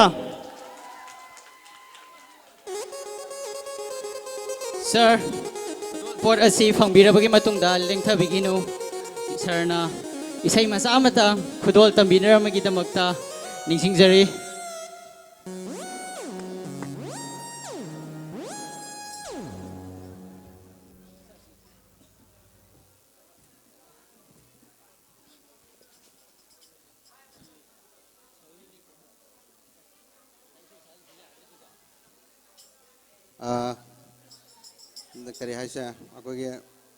The only Loktak Teachers Day in Manipur.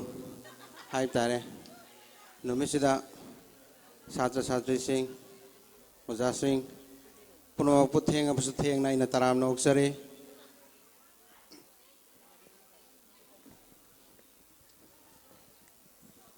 मरक थाना सात्रना खोइना teachers से सिन मलांग मत तौरगा programme loading ने नोइना पंचायत चलगदी ओजा अमना saga ओजा अमना SIM Young लेदारेने नोइना सिन programme दिनो नोइ चकीदारगदी कनाना येंगौदिबा अदुना यादिमे खदी programme सि लोदि बाबुदी मपुंग फानगदम नखोय मैम लेगदबनी नयुम थेंगसुने अखोय लोइ छिनगनी अमता हनबा यारोको प्रोग्राम सो लोइ गदबई तोरमनी सरनसु निंगसिंग बिग्रे लेबिरिबा हुजिक छात्र छात्री पुमनमक चटपी खिदनबगिदमक्ता निंगसिंग जरी अमसुंग मपानदा लेरिबा छात्र सिंगसु मनुंगदा संगबिरक्तुना फंबियो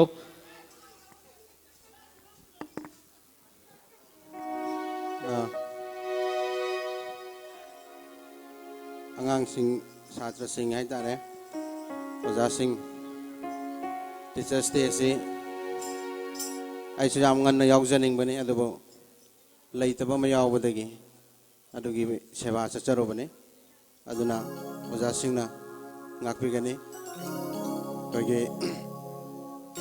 sahi amagi lakpa teachers day no mitsida agi nung sirba satra satri sing ane na koibu Tamoy siyang na nungsi haiba wafam si thamjage amasong nungsi duna adumak laigani nakoy yantana kailai suhona si class 12 ki peka khaitang airawani teachers day ki manin duna yamna sang na chalhandana ba nakoy bu nungsi bagi damak aina su pamjaba oibana ai amatang isayam tang kudol tamjage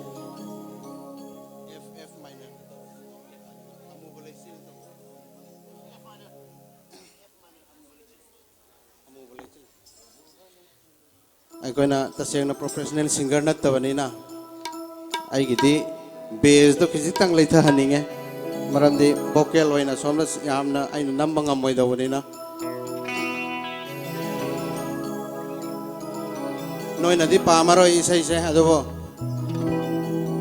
aina pambagi haiba tare oja han khara su yawanina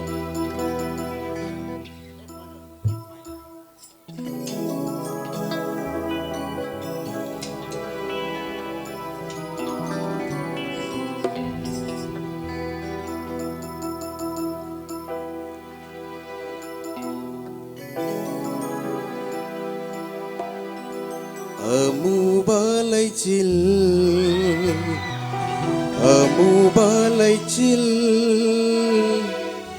mamhalawatiya purnima tha jase khanjillaga pukharo piroina bamitsina lanjadrabi tha jase uhalle aigi purnima do oina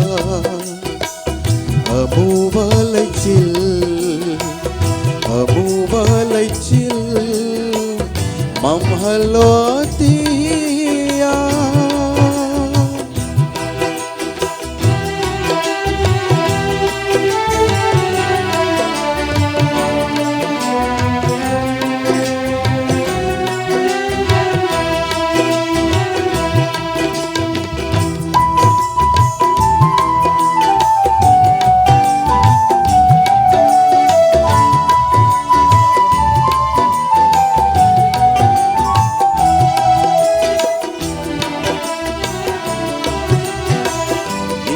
Duna talairaba nokan bichimbalna saudana basairamba magi aroiba paupumni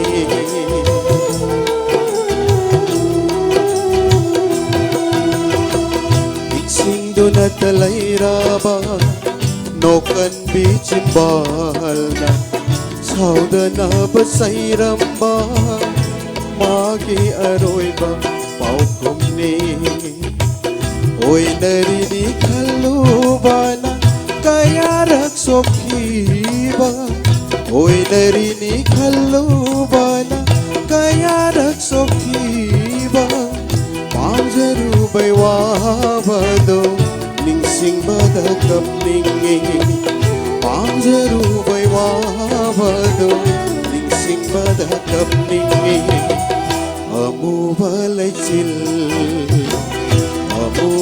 laichil mamhalo atiya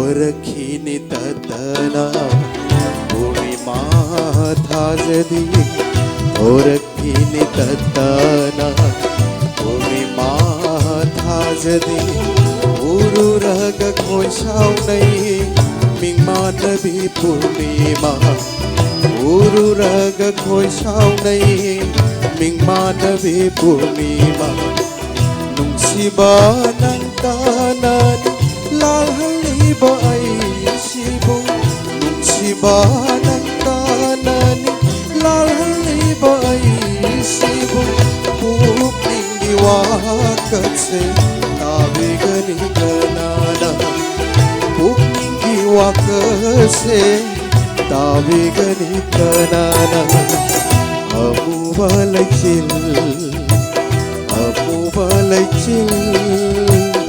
Mamhalo atiya purnima thajasi anjilaga pukaro heroina bamitsina lanjadrabi thajase uhalle aigi purnima do oina amu balai chil mamhalo atiya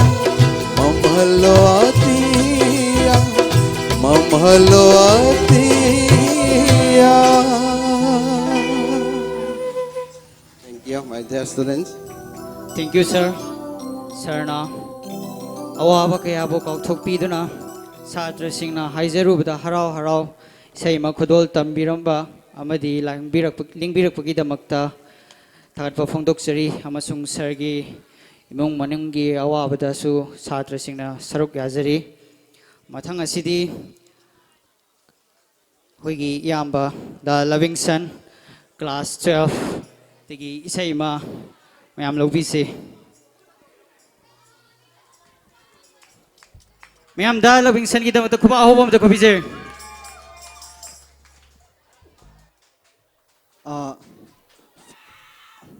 aina kautho kaina kautho ko malamani ai haija gi deko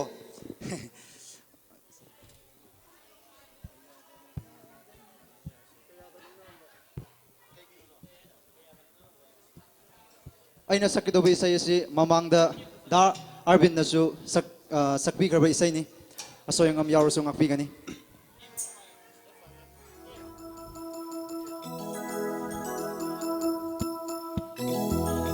aduga si khoi gi oja sing dedicate tawjage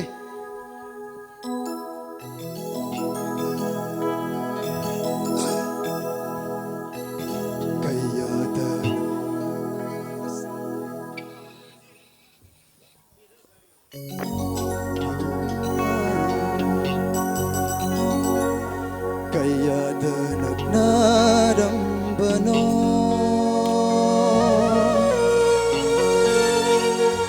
nang aigi punsise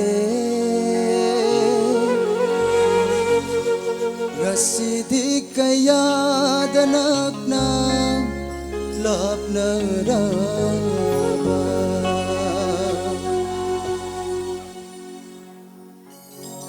kayada nagnarambano nang aigi punsise ngasidi kayada nagna lapna raba kilarasu kanada bagum kau jaba ngamredo asira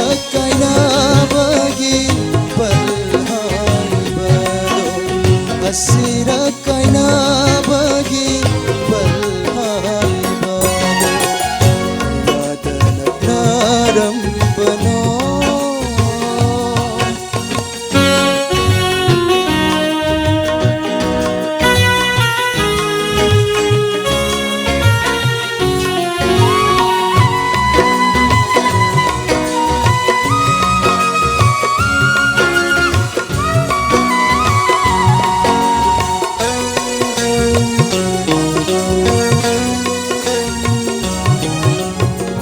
Aibu uraga noksaram bilang nang ngasina karigi haina dabot niba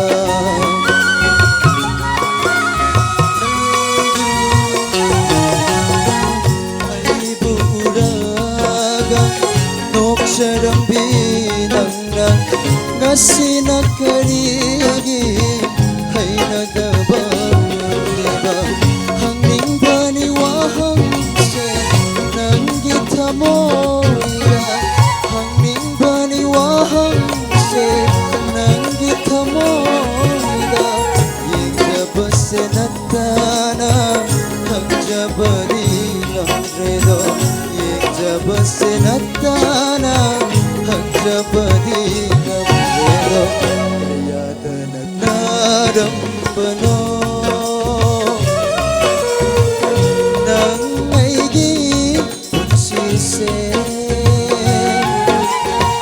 Kasina kaya danatang lak naraba Kasidi kaya danatang lak naraba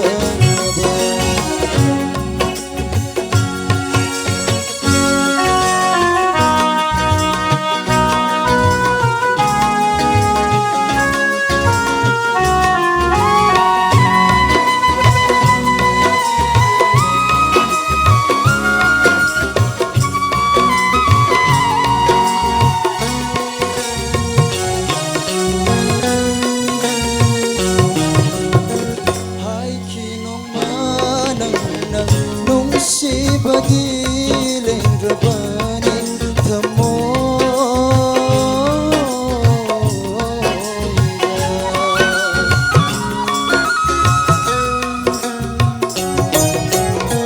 Hai kinamanang nung si bagiling rabani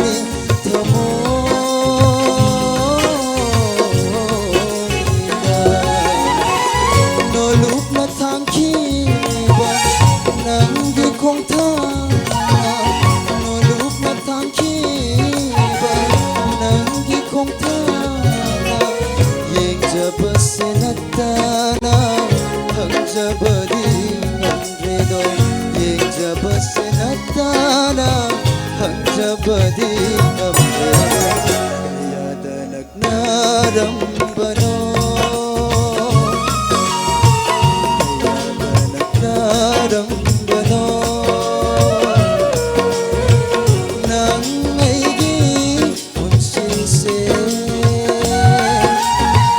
Kasidi kaya danatang lak naraba Kasidi kaya danatang lak naraba Kaya danak narambano Kaya danak narambano Thank you. Thank you.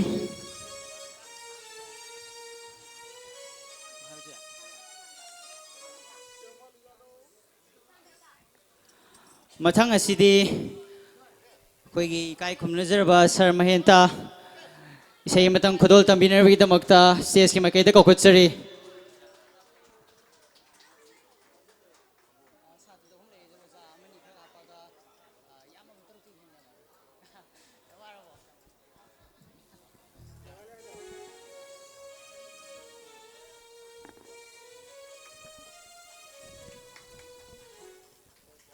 Mayam sir kita magta kubaka hubam ta. Hello.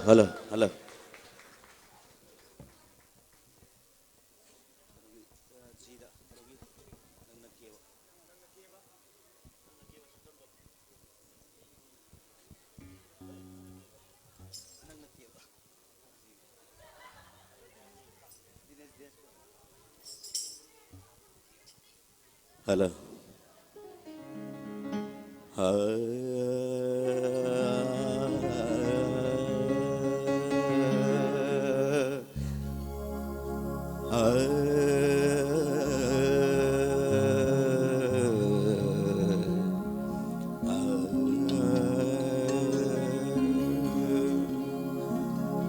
Nana kewa sartamdo phải đến khi lu hồng ba chất lâm tai gi matamdo mera thagi sana dei gum yeng bana untuk ning thi zaida o nang ne kewa sartamdo phải đến thagi lu hồng ba sat lam dai gi matamdo mera thagi sana dei gum yeng bana untuk ning thi zaida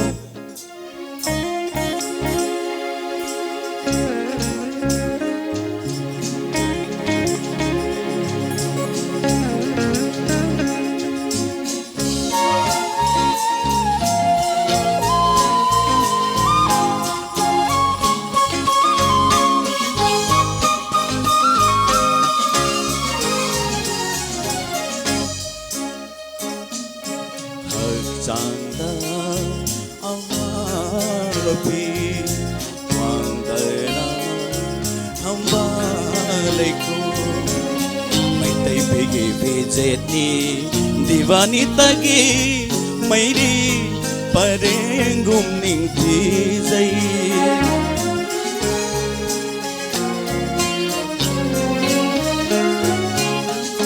Santa Amapi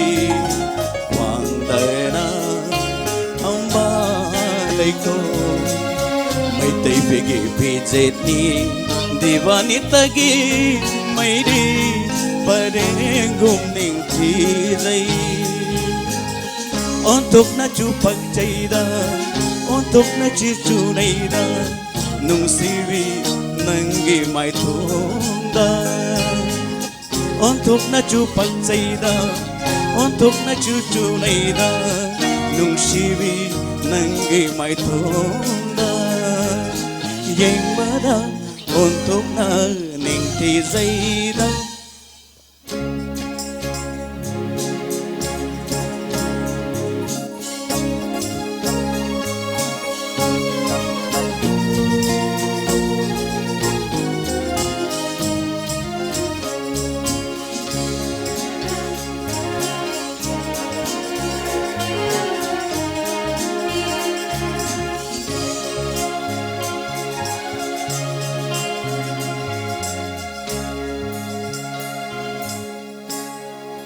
Mitte kajal nadanayil ngagtanale tangang bishembal ni mantong dana chandan koktak dana kuira bishambul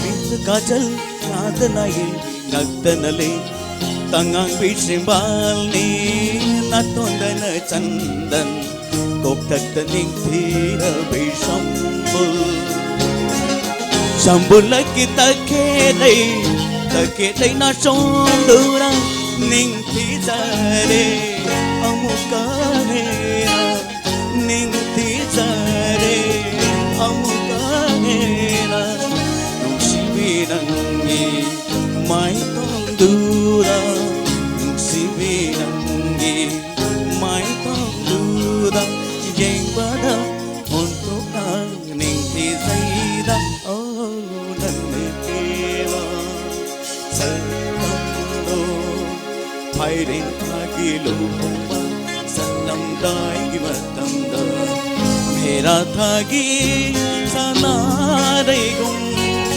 yeng bada untuk ning thi zaida oh nan kewa salamdo phai rin thagi lu homa salam dai gi matam Tagi Chana Raigum Yang Bada Untuk Ningti Zaira.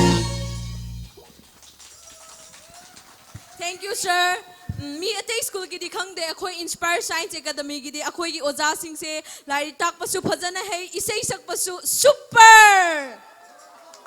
Next, I would like to call Raj Lakshmi and Dolly isai saknaba ningsingjari. Moigi isai gi maming asina wasak.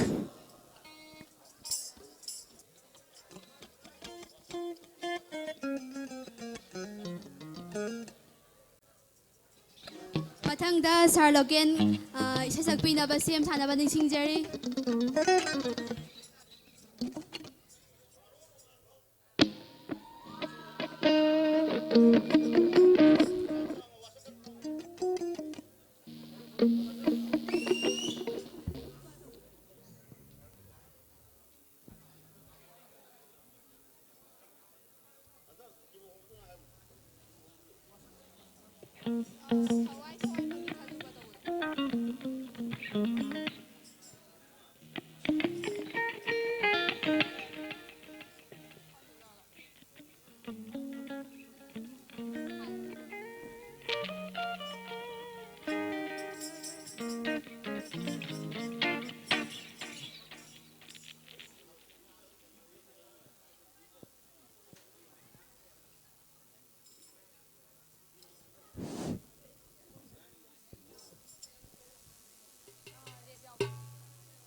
ꯑꯄꯥꯝꯕꯗꯨꯕꯨ ꯇꯧꯒꯗ꯭ꯔꯥ ꯅꯠꯇ꯭ꯔꯒ ꯊꯃꯣꯏꯒꯤ ꯄꯥꯝꯕꯗꯨꯕꯨ ꯆꯠꯀꯗ꯭ꯔꯥ ꯇꯥꯔꯤꯕ ꯄꯤꯔꯥꯡꯁꯤꯒꯤ ꯃꯔꯝꯗꯤ ꯊꯃꯣꯏꯗꯨꯅ ꯈꯪꯉꯤ ꯊꯃꯣꯏ ꯋꯥꯁꯨ ꯀꯥꯏꯍꯜꯂꯦ ꯅꯪꯅ ꯉꯁꯤ ꯃꯤꯠꯁꯨ ꯄꯤꯔꯥꯡ ꯈꯪꯗꯅ ꯂꯜꯂꯦ ꯑꯩ ꯊꯃꯣꯏꯒꯤ ꯋꯥꯈꯜꯗꯒꯤ ꯄꯨꯛꯅꯤꯡꯗꯒꯤ ꯍꯛꯆꯥꯡꯗꯒꯤ 나태울게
Thank you. Mathang asidi akhoi gi kai khumnajariba Sir Loken sei mata khodol ta binawi dongta CSK mai kaida kokhatsari. Mayam sir gi damak ta khuba howom ta.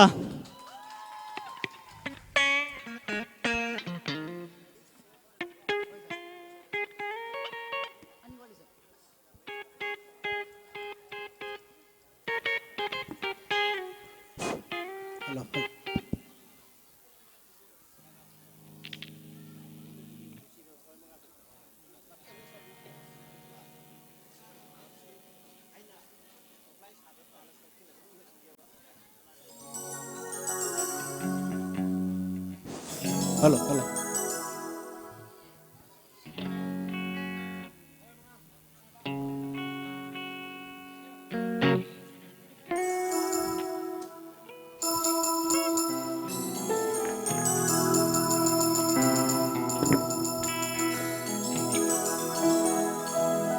Nungsiraba aigi satra mayam kaidangwai kainani nakhoi singa nungsiraba aigi satra mayam kaidangwai kainani nakhoi singa ware wa min lai nungai re nungai min lai ware wa min lai nungai re nungai min lai asik koi na kin zarar pala koi singa sira ba aigi satra maya mai kainani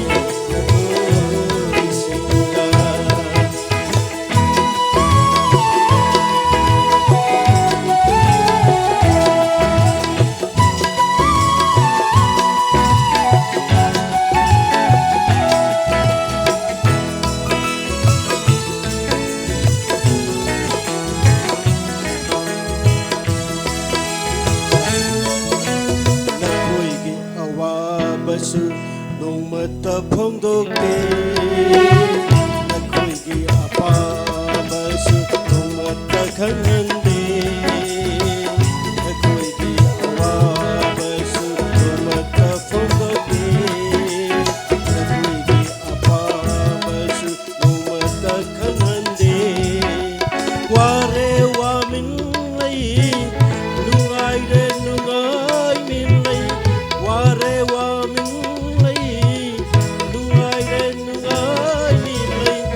Asik koi na loy na lang pala ko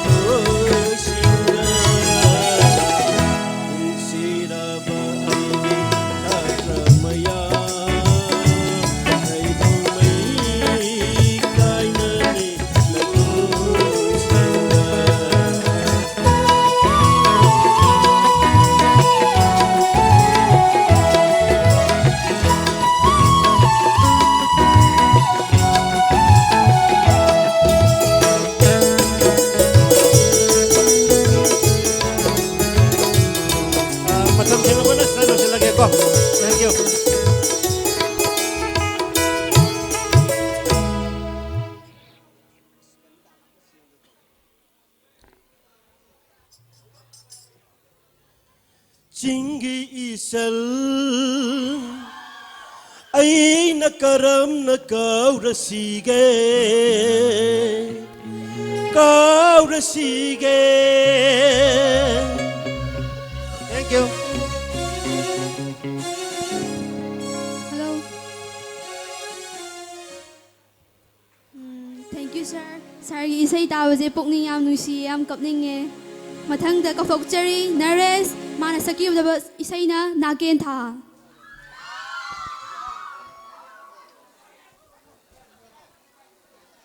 Naresh mayam na ngaiduna laire nang isay tanaba kakatpiro stage matakta.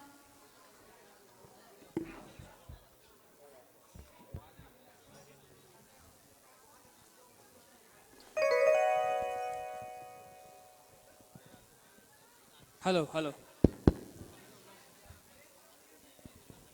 Ahan magtada tinbiriba mayambu ikono na khurumjari. Soiki balang ki bakaya nga yarabasu ngakpiyu.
예닝 타금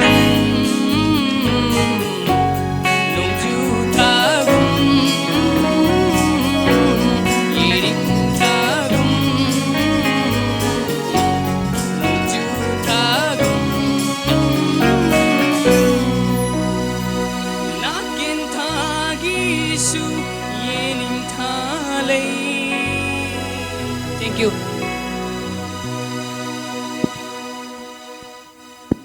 Thank you, Naresh. Naresh ki sai taaba se awaba galoi na kaukre. Mathang da kokachari Saras Kumar. Saras Kumar isai amtang kudol tampi na ba ningsing jari.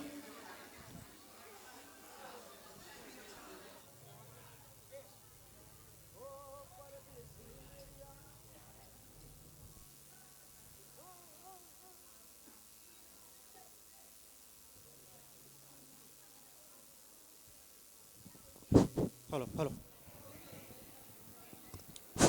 Hello, hello.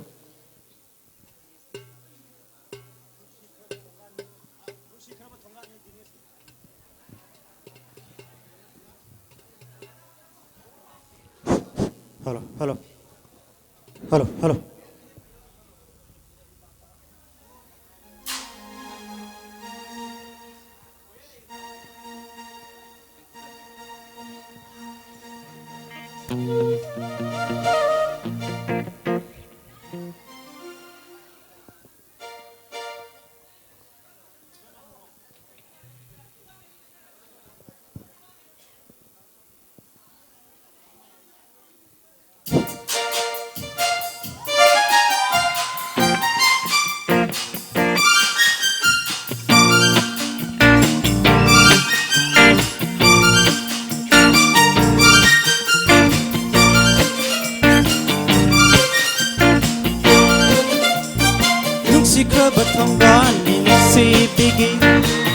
Ba masen gi put pham ni thơ môi mây su pham ni nước si khra ba thong ga ni nước si bigi ngau za ba masen gi put pham ni thơ môi mây su pham ni nước si khra ba thong ga ni nước si bigi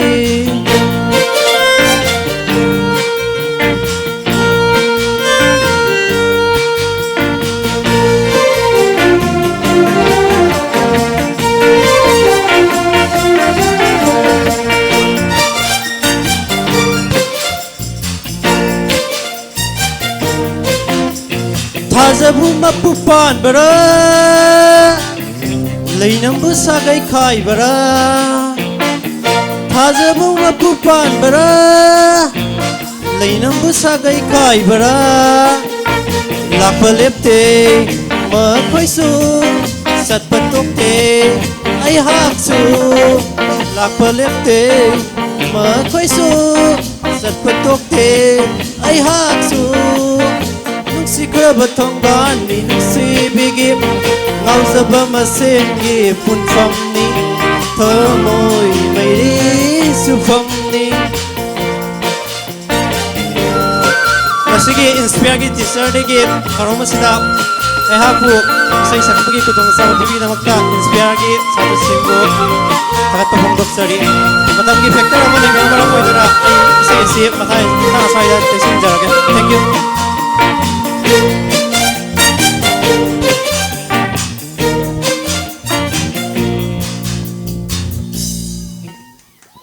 Thank you, sir. Physics ki marum da phajar ba isai kya khudol tampiram ba ya thabak ko phongdok sari sir bu mathang da kauthok sari Ganary and Vikas sina aroi ba isai na tam na uriba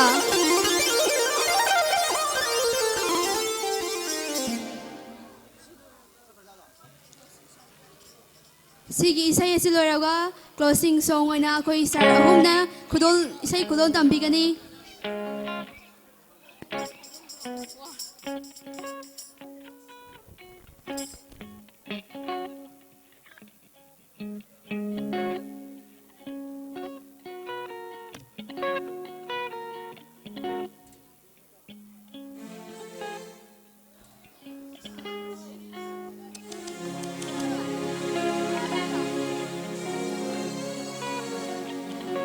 Generiga Bikas ka sa isat kray na laujaraga Sir Ahumbu isay sakpinaba sa sakta ka kutjari. Sir Loken, Sir Mehta, and Sir Basanta. Sina Aroy ba isay ni function na sige?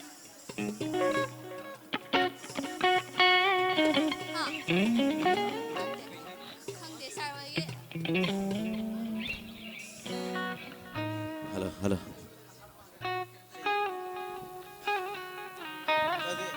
Dapat dah. Abdullah Kabiro.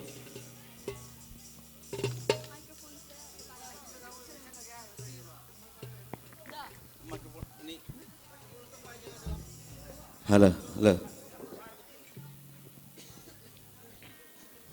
Hello.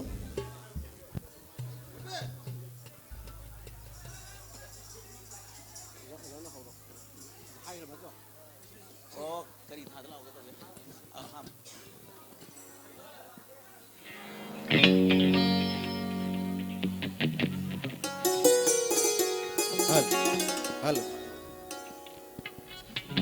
Hello. Hello. Hello. Hello. Hello. Hello, hello. Hello. Hello. Hello. Hello.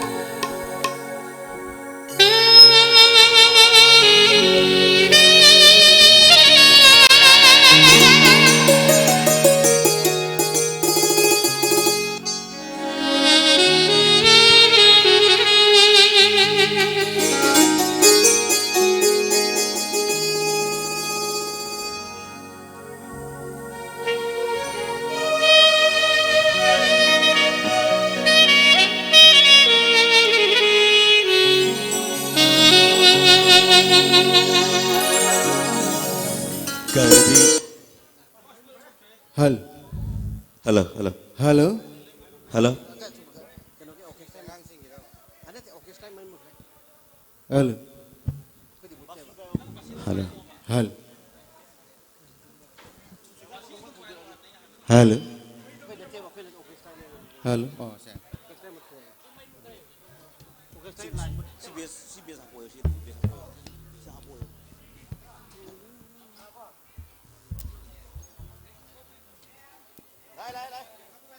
Hello.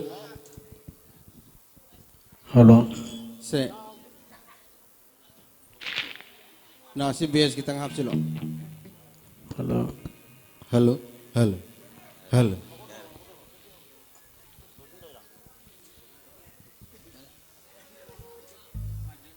Kaisar Ananda closing song si Kudol tamjage. Hello.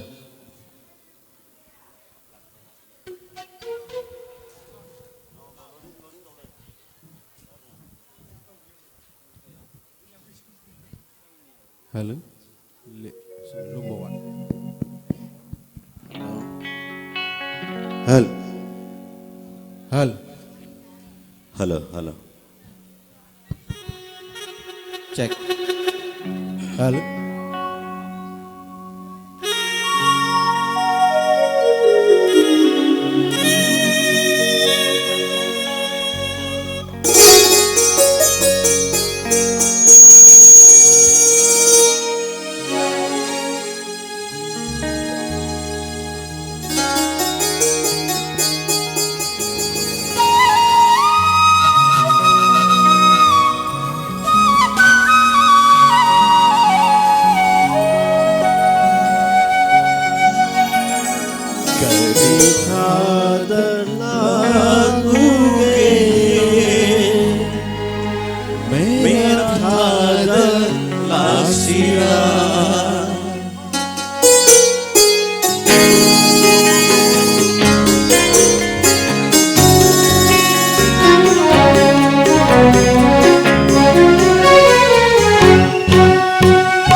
Por bato,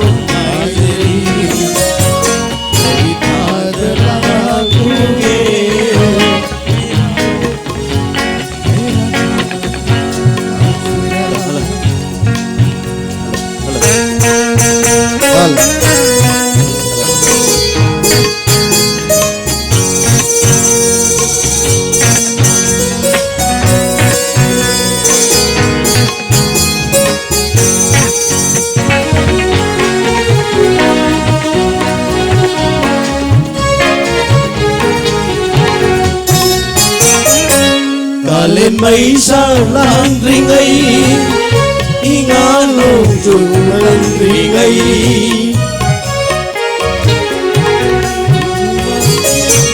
ngày nhân đồng kế lại đưa sang đâu ngao bi gần đủ bao ubi không ai du ra nông không bị xe ta anh đi đâu ra nông in xe ta ôi ra si chia ba đây thà đâu luôn nè chính đâu quá thân thà đâu luôn nè ai na đẹp liê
Hello.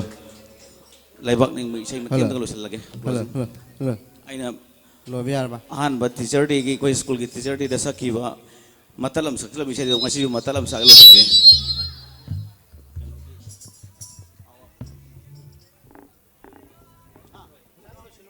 Hello.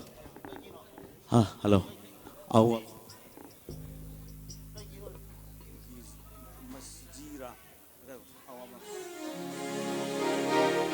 Hello.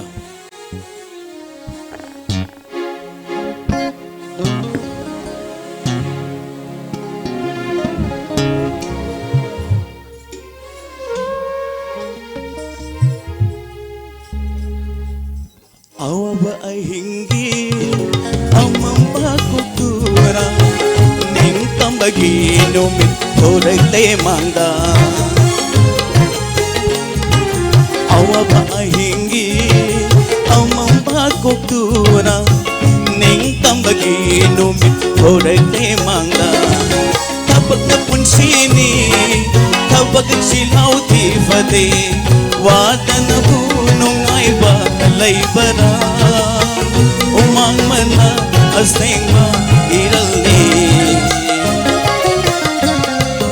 anggol adu mayakan utawna anggol adu mayakan utawna elaru bat anggol adu mayakan utawna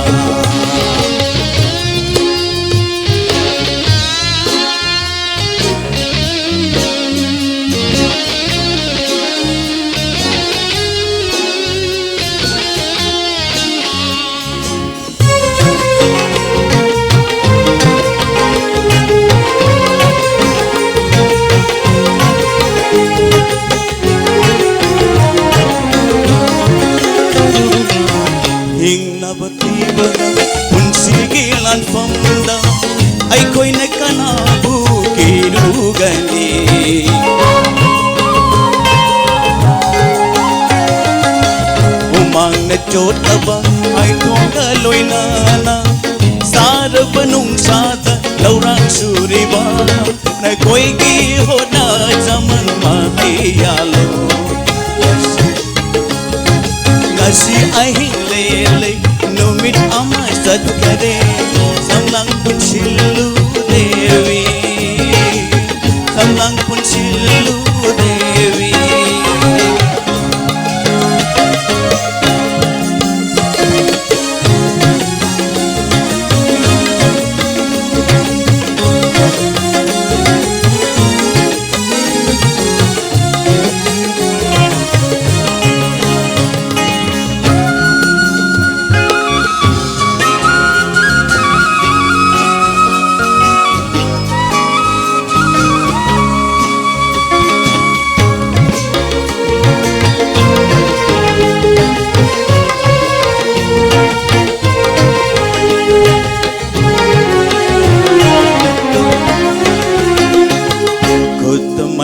Paiduna topirak lopalin oy bibum nama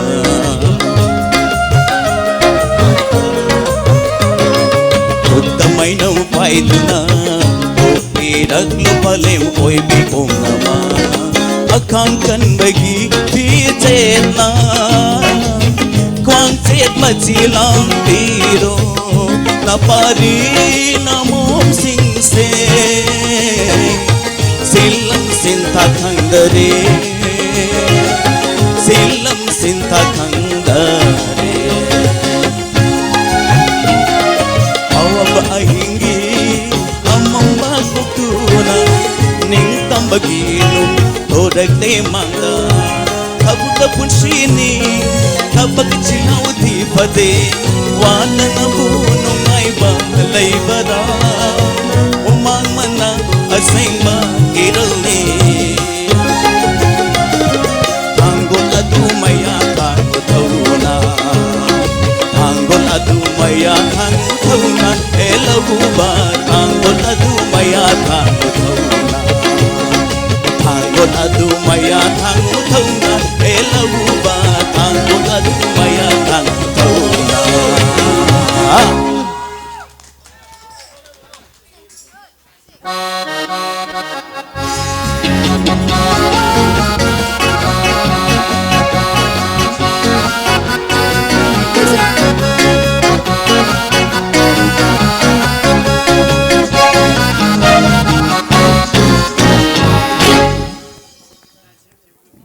ngasi khoi satra satri singna pangthok seriba teachers day gi samlaba thoram asibu loiba phawba yengbiriba ngoi pumnamak pu tharba phonduk sari adagi akhoi gi teachers day gi program asibu live coverage tobiriba media gi chinau singbu chuthar phonduk sari amasung khoi gi sound lights stage pumnamak asi asigi program asi success oinabagi damakta mateng pangbigiba mioi pumnamak phuchu thagarba phongdok sari masi haijaraga asigi teachers day gi samlaba thoram asi loisenjare mathang sahida muk hena fajaba hena sauba amasung ojabu hena pilhanba ngamboi jage aina mafam sing asi haijaraga asigi program asi loisenjare thank you